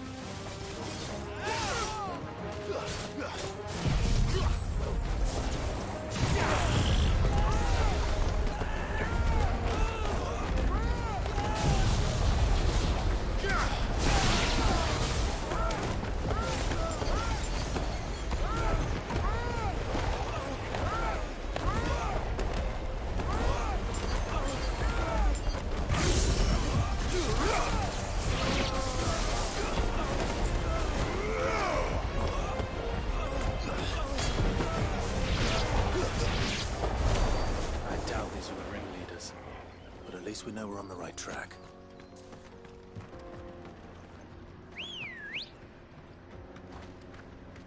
Let's go. Fly, Ambrosia.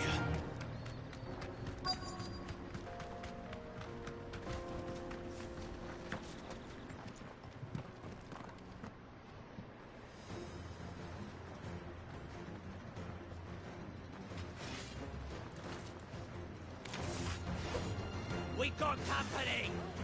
Just the lot of them.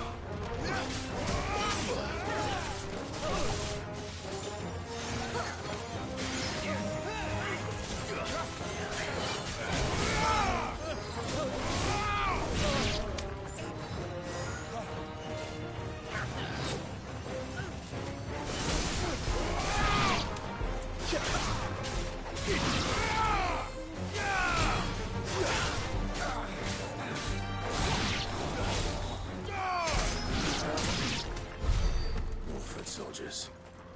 Fewer now.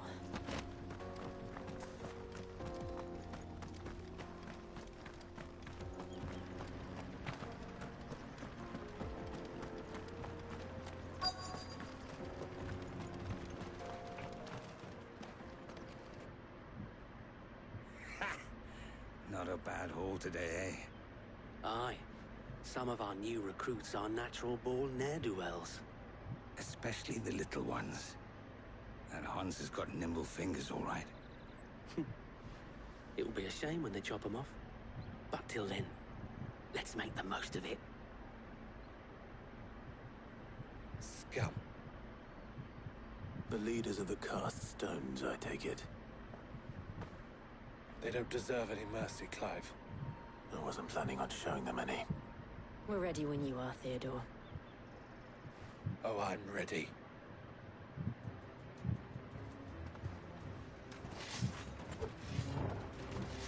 Fuck. It's that guard from Bocklad. Kill him. Kill them all.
And they say crime doesn't pay. Gold chains, rings, purses. And traders' passes. Dozens of them. Have the names been changed? Not yet. I recognize some of them. No doubt Goots's is somewhere among them. Now I just need to sort through it all and return everything to the people it was taken from. We should go and give Eloise the good news. Can we leave things here in your hands, Theodore? Of course. Oh, and, be sure to tell her of the part I played, won't you? We'll be glad to.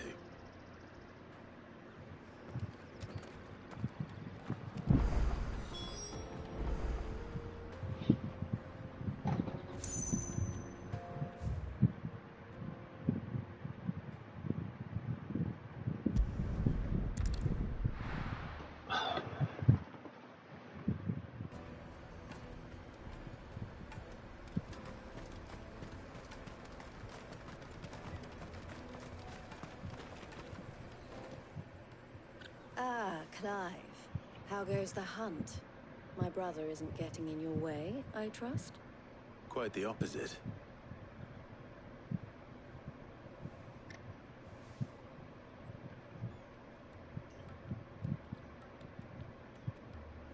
So it was the cast stones who were behind it all.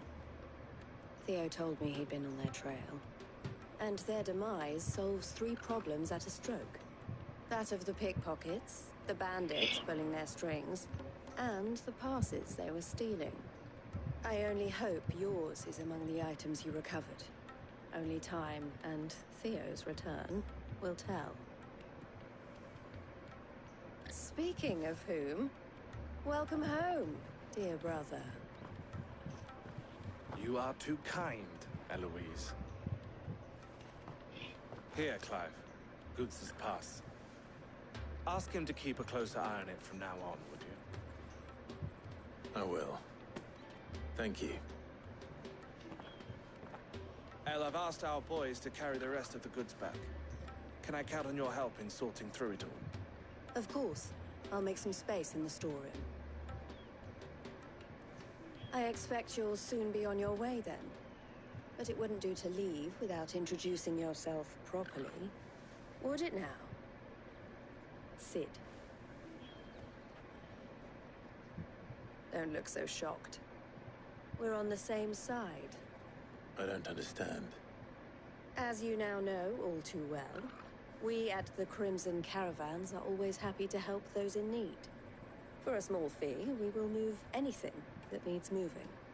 Be that goods to market, or bearers away from it. I was the first my sister helped escape. If it wasn't for her, I'd have been branded as a boy. I had no idea. It just so happens that we are seeking to expand our operation. And who better to join forces with than the leader in the field? Wouldn't you agree, Theo? I would. It seems our purpose is the same in more ways than one. So what would you say to working together again? It would be our pleasure.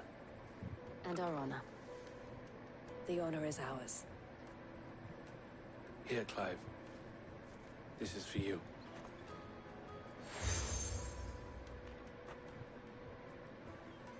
What is it? Elle has friends in high places, while I have associates in, lower ones. That mark is proof that you're a friend to us both.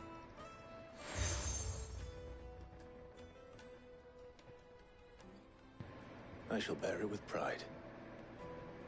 Well, all that remains is to wish you a safe onward journey.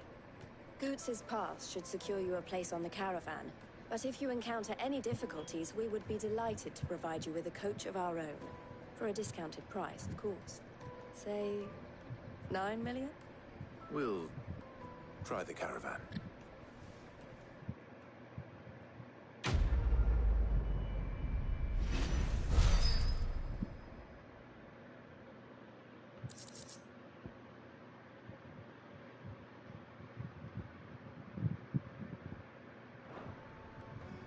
Right then. Let's get this back to Goots. And then it's on to the Dominion.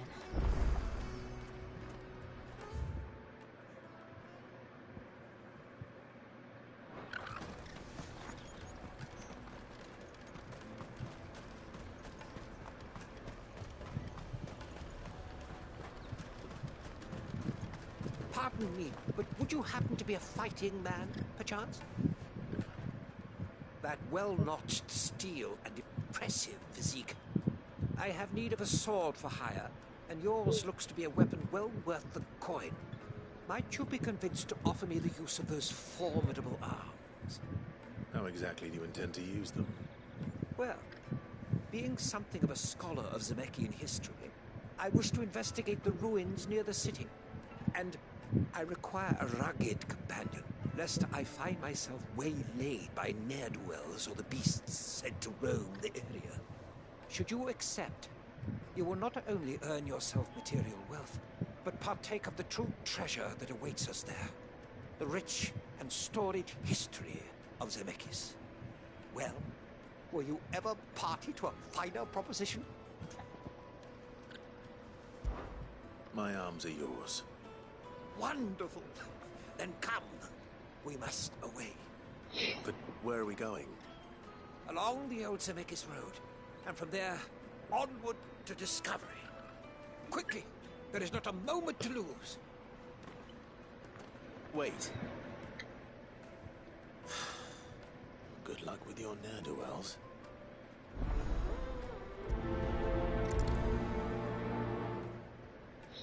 I'd better make sure he doesn't get himself killed.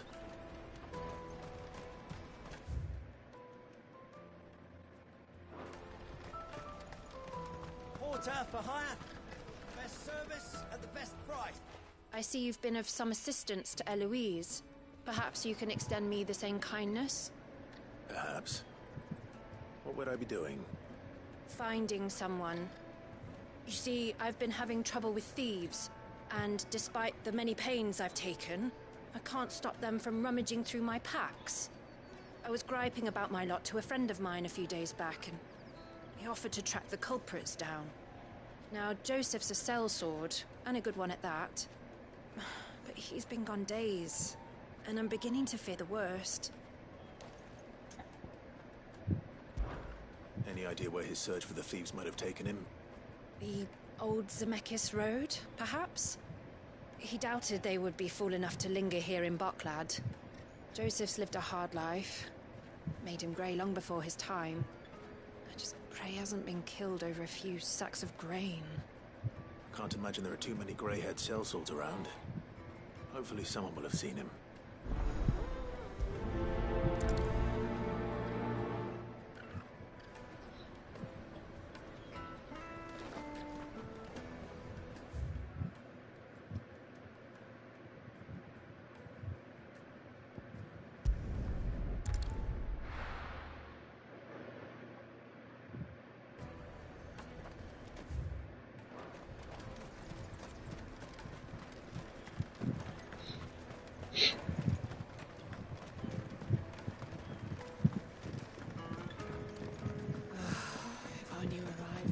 See about getting the word out to everyone. Need to be rich. I want to know right away. Bad news. Good, actually. Something worth celebrating for a change. Only trouble is, the serving girl's still new to the job, so I can't leave her while I go and invite those I'd like to celebrate with. What exactly are you celebrating, if you don't mind me asking? I've come by a particularly fine bottle of red. A Gotan 66, no less. Gotan Rouge is the only good thing to have ever come out of the Empire. And most wouldn't part with a 66 if you held a knife to their throats. So I've heard. Oh, so you know of it then? Clearly you're a gentleman of taste. A gentleman who might sympathize with my predicament, perhaps? Would you pass the good news to a few friends of mine? I'll give you a little something for your time, of course. Sounds simple enough. So you'll do it? Marvelous. Thank you. You won't need to go far. All three of them should be right here in the market. There's Aldrich the porter, Milan the butcher, and Bolek, a guard over at the north gate. Three of the finest fellows in Boklad, if you ask me. Tell them to come to the tavern when they finish for the day. Stop by again when you let them know, and I'll give you your little something. I'll be right back.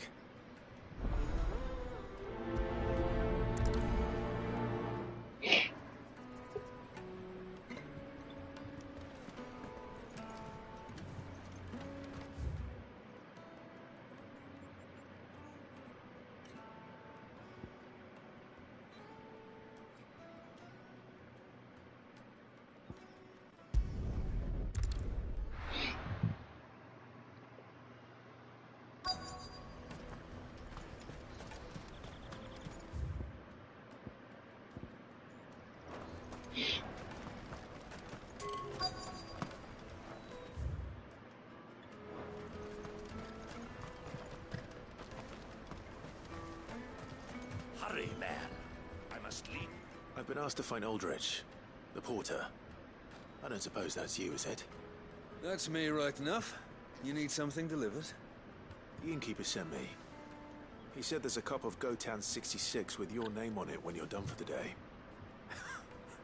A 66? Look at me. If he's just got hold of it now, it must have been in the crates he had me carry down from Sambrek. From the Empire to Boklad. You must be a braver man than most. That's a treacherous route to the best of times. Such is the porter's lot. There's not a patch of storm these feet haven't traipsed across.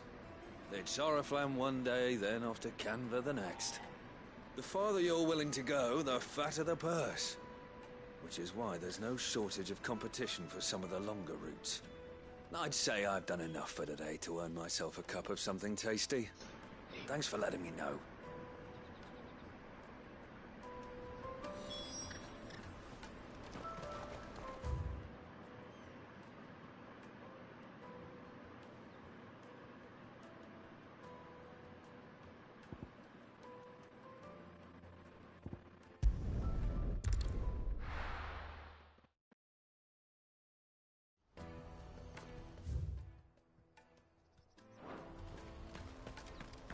Out of my sight, wretch!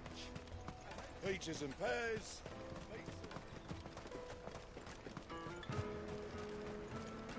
Come on, come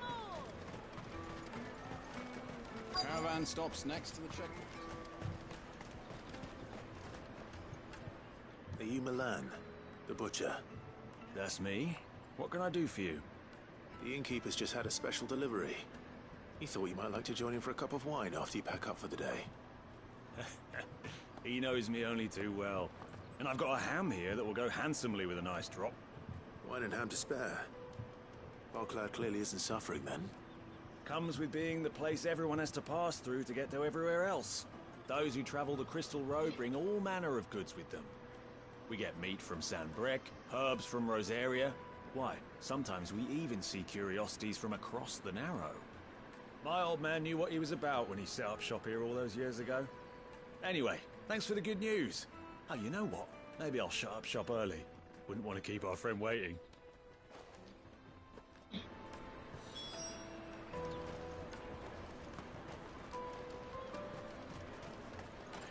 You won't find anything of this quality in Twinside.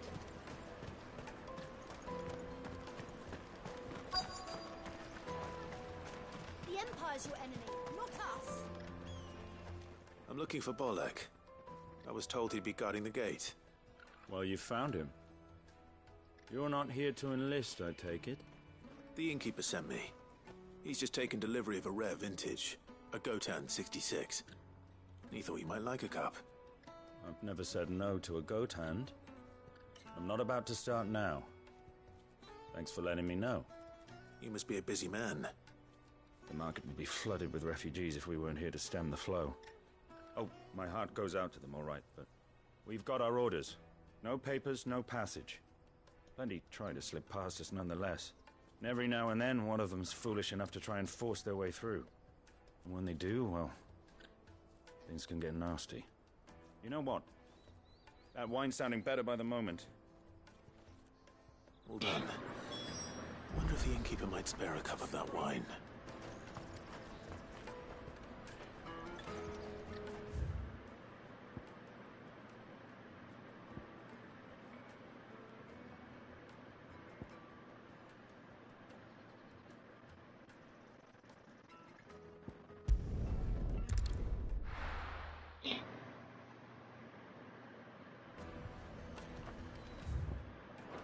Let me carry your goods.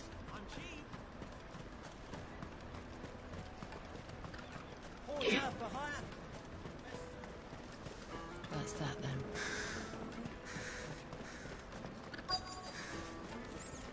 There are no crystals here. We have to keep going. The crystalline... What do you want? I've no coin on me. Just information. Has a sellsword passed through here? Grey hair. Now you mention it, there was a young man with salt in his mane sneaking around out there a while back. Which way did he go? How am I supposed to know? Buggered off down the road, I expect. Now why don't you do the same and leave me be?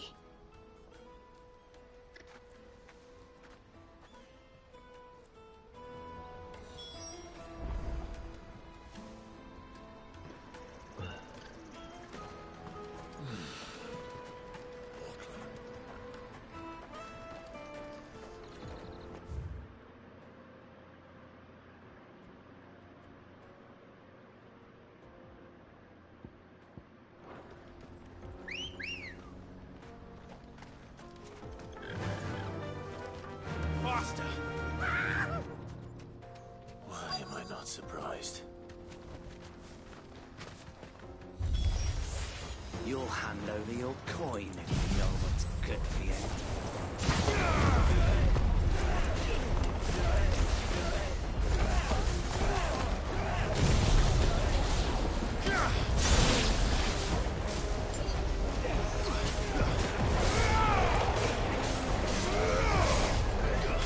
It's over!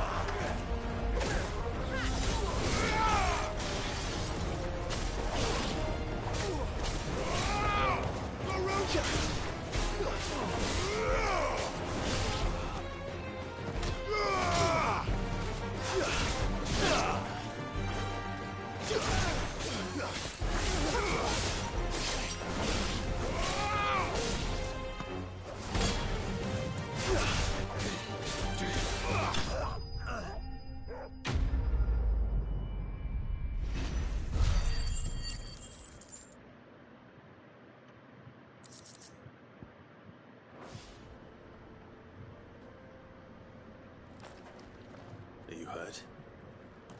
Happily not, good sir. Thanks to your timely intervention. More importantly, we have arrived. Now, feast your eyes upon the marvel before us. Ruins, a relic of the fallen civilization. A sight so common that man is oft blinded to its wonder. Colossal vessels, dashed from the very heavens. Airships, we call them, with very little thought to what wonders such a word might describe. Oblige me, if you would. Does anything strike you as peculiar about this particular specimen? Though we ourselves find fallen ruins to be nigh indestructible, whatever gouged the final sin from the rock cleaved clean through the structure you see before you. A tantalizing mystery, no doubt, but merely one of countless enigmas in which Zemeckis history is steeped. Come, good sir. Our expedition continues, and we still have much to learn.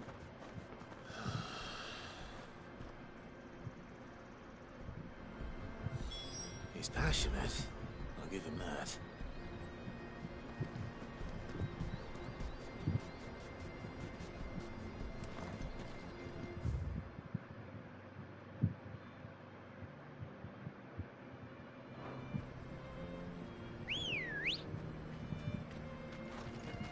Ready, go? Yeah!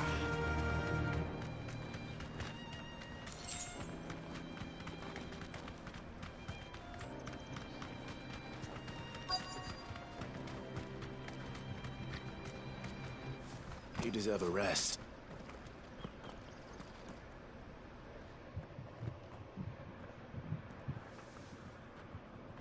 We don't want any trouble. Neither do I. I'm looking for someone. A grey-haired mercenary. Well, we haven't seen him. Yes, we have. We saw him climbing up the rocks. Those ones, over there. Maybe he found his thieves. Mum won't let me near them. She said there's goblins up there, and that they eat little boys for dinner. Shush, now. You've said quite enough already. I only told him what you said. I'd listen to your mother if I were you.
Did Joseph's thieves really lug their stolen wares all the way out here?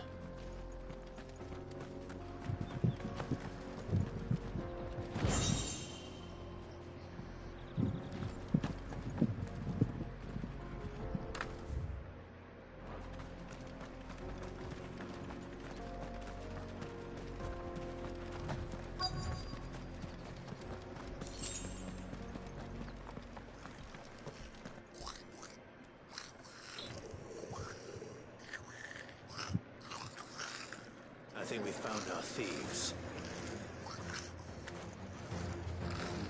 They don't look happy to see me.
Let's get this over with. Stop! Don't kill him, he's just protecting his home. Joseph? So the boy was right. I don't know you. Your porter friend sent me to find you. She was worried you might have got yourself killed. Have I been gone that long? It wasn't hard finding the thieves. The problem was knowing what to do with them when I did. I take it things are more complicated than they appear.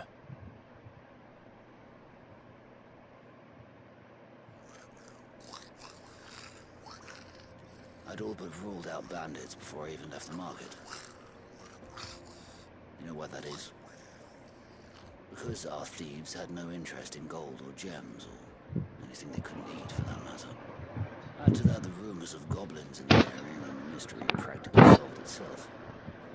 I soon found their cozy little homestead and all the missing food. I launched myself at them full of righteous fury, but their leader was the only one who moved to meet me. The others, they huddled around that food, ready to die protecting it. They stole because it was that or starvation. I've been there myself, back when times were hard. So you spared them? And earned their trust into the bargain by the look of it. These goblins aren't native to the area. They don't know how to survive such barren lands, so I've been teaching them. And once they've learned to hunt and forage, they won't be fool enough to risk their necks in Boklad. I'm impressed. I didn't know goblins could be reasoned with. Do me a favor. Let the porter know I'm safe. I'll head back to the market once my work here is done. Oh, and don't mention the goblins. I don't want people coming here brandishing pitchforks. Not now this lot have sworn off thieving. Your secret's safe with me. I appreciate it. Thank you.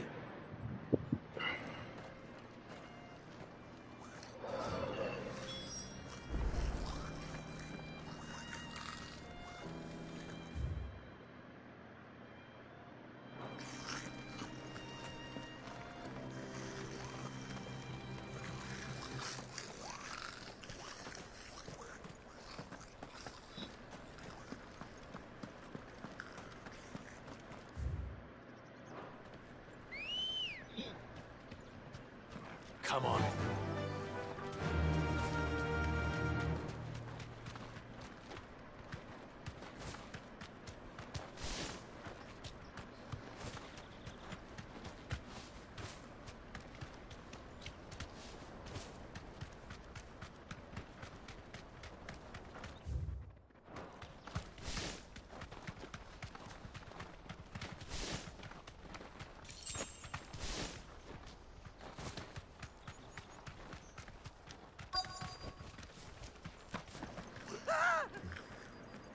Not again. All right then. Who's first?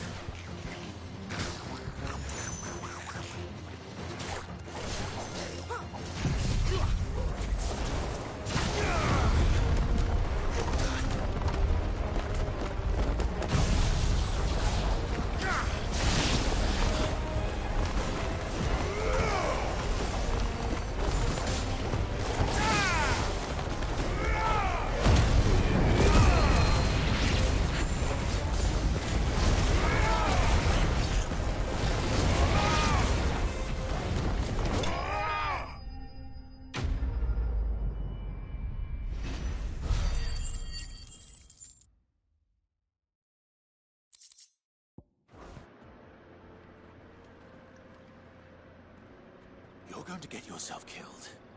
Oh, that would not do. That would not do at all.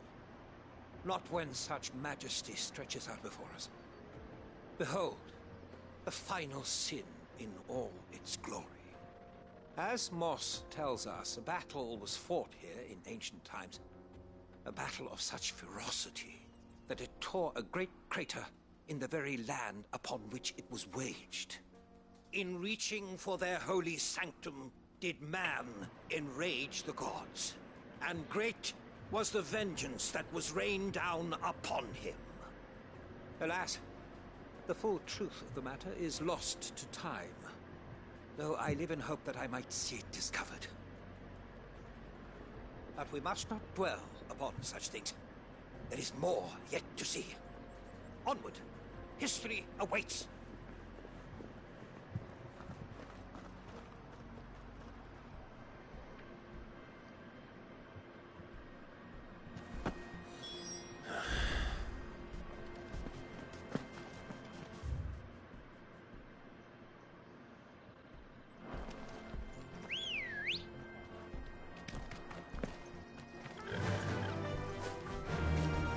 Faster!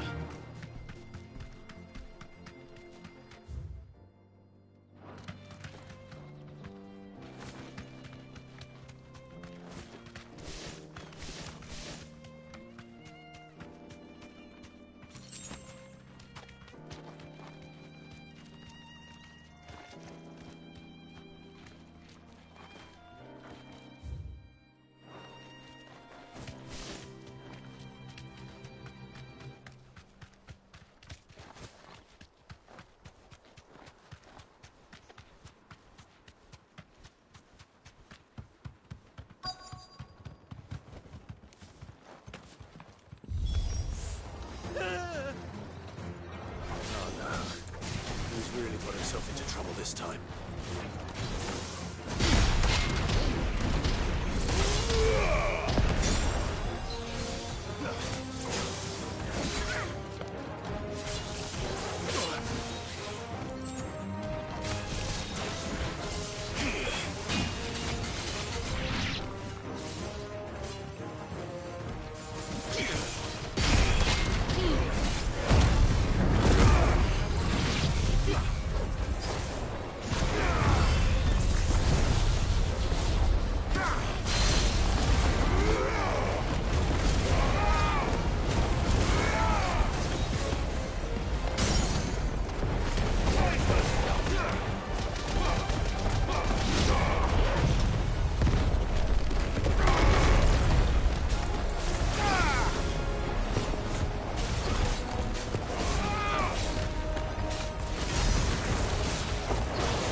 Still in one piece? It would seem so. Once more I am in your debt, and once more you impress me with your prowess. These were no ordinary foes, but ones we in the field call echoes. Though Moss the Chronicler concurs with the legends in attributing the fall of Zemeckis to a wrath wrought upon mankind by the gods, he offers little in the way of explanation. Could the ruins we see before us here, in all their elaborate beauty, perhaps suggest an answer? Could the construction of such miraculous edifices have been considered an encroachment upon the province of the divine? Alas, all is mere speculation. One day, perhaps, I will learn the truth. Not if you keep running headfirst into trouble. You are right. Of course. And not only have you plucked me repeatedly from the jaws of death, you have proven yourself a willing audience to my ramblings. Glad to help, but didn't you say you came here to investigate something? I fear I may have rather overstated the case on that front. In truth, a captive ear was all I really desired. You see, even my fellow scholars have grown somewhat weary of my musings of late. And so I came upon the idea of purchasing a companion. A captive audience, if you will. That's what this was all about. I am afraid so. And now, my good man, it is high time we returned whence we came. Fine. Just don't go running off this time.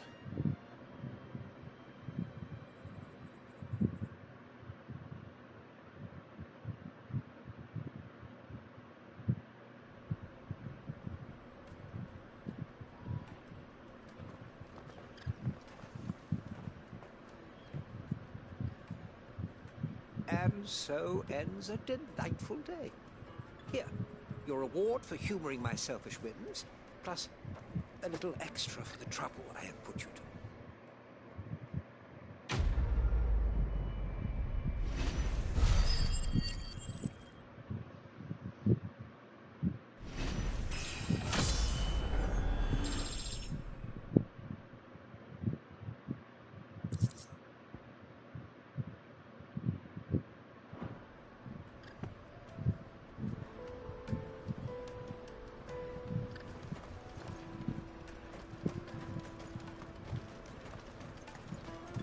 Let me carry your goods. I'm cheap.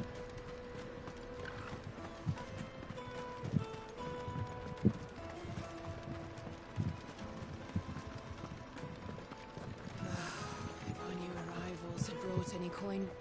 I spoke to your friends. They'll be along soon. That's fantastic news. Thank you kindly. It's been a while since we all sat down together. And the way I see it, that wine is as much theirs as it is my own. How so? Well, I wouldn't be serving anything but slops without Aldrich to go and fetch the good stuff for me. And then there's Milan, who always sends customers my way. And Bolek, an even-handed keeper of the peace, if ever there was one. Those three are the backbone of Boklad. Lose any one of them, and the market would soon fall apart. And without the market, I wouldn't have a single customer. I'd say that's worth a bottle of 66, wouldn't you? And more besides. Everyone needs a shoulder to lean on. Be they world-weary innkeepers or brooding swordsmen.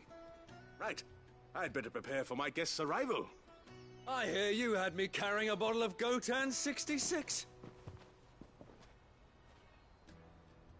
If I'd have known, I would have sold the thing and lived like a lord. I'll settle for a cup, though, if you're in a sharing mood. A Gotan 66. Just as well I had something special of my own set aside. A bottle between the four of us might not be enough to drown our sorrows, but it can't hurt. Here they are, the three pillars of Boklad. Sit yourselves down, gentlemen. The woes of the world may be monstrous and many, but there's nothing like a few good friends to keep the misery at bay. Never a truer word spoken.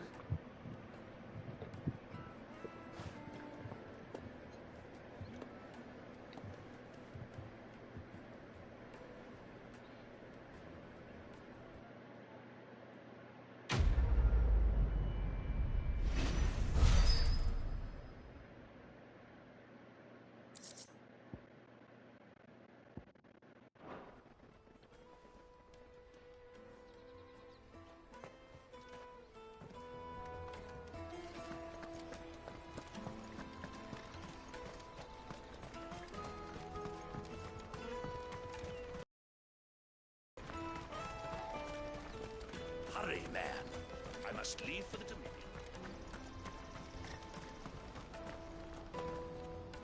Joseph's fine.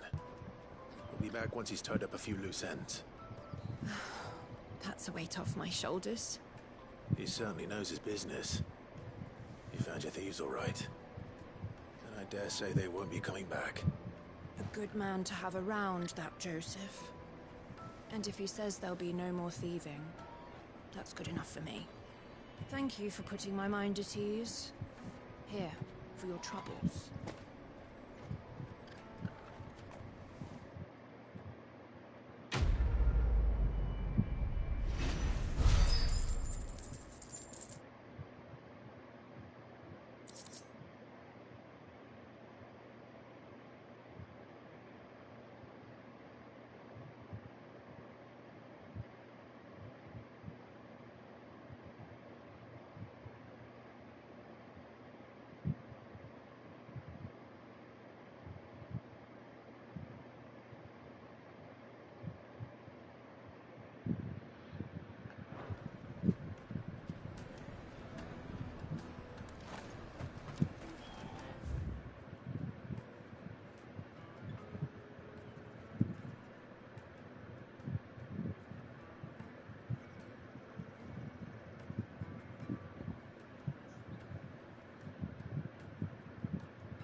Is that the thing Tomes helped? Mid told me she was building a ship.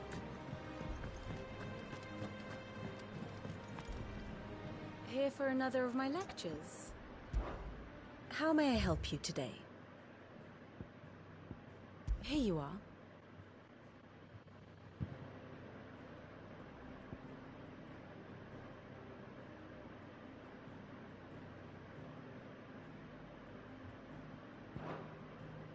The state of the realm is ever-changing, Clive.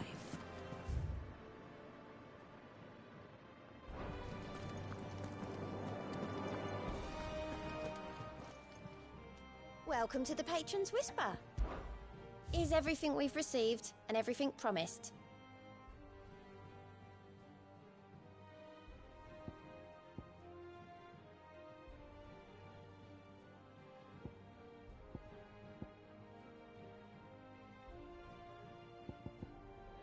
Come again. I may have more for you.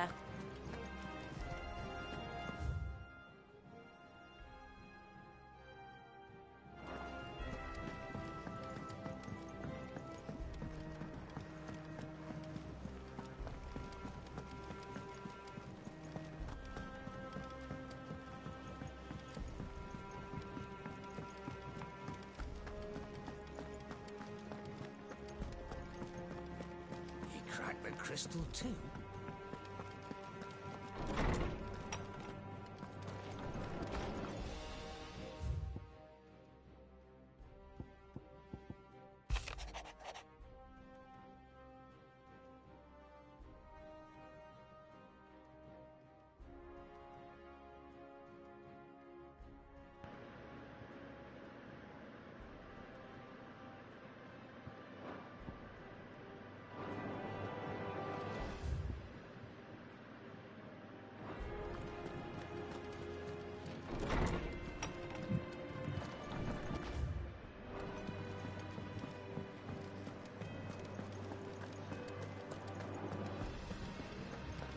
Thank you, Clive. Not just...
nobleman who visited.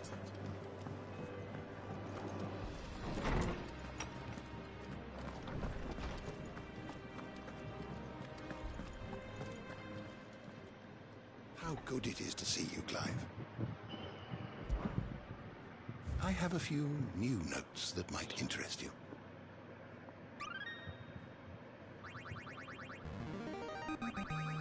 I have quite the find for you today.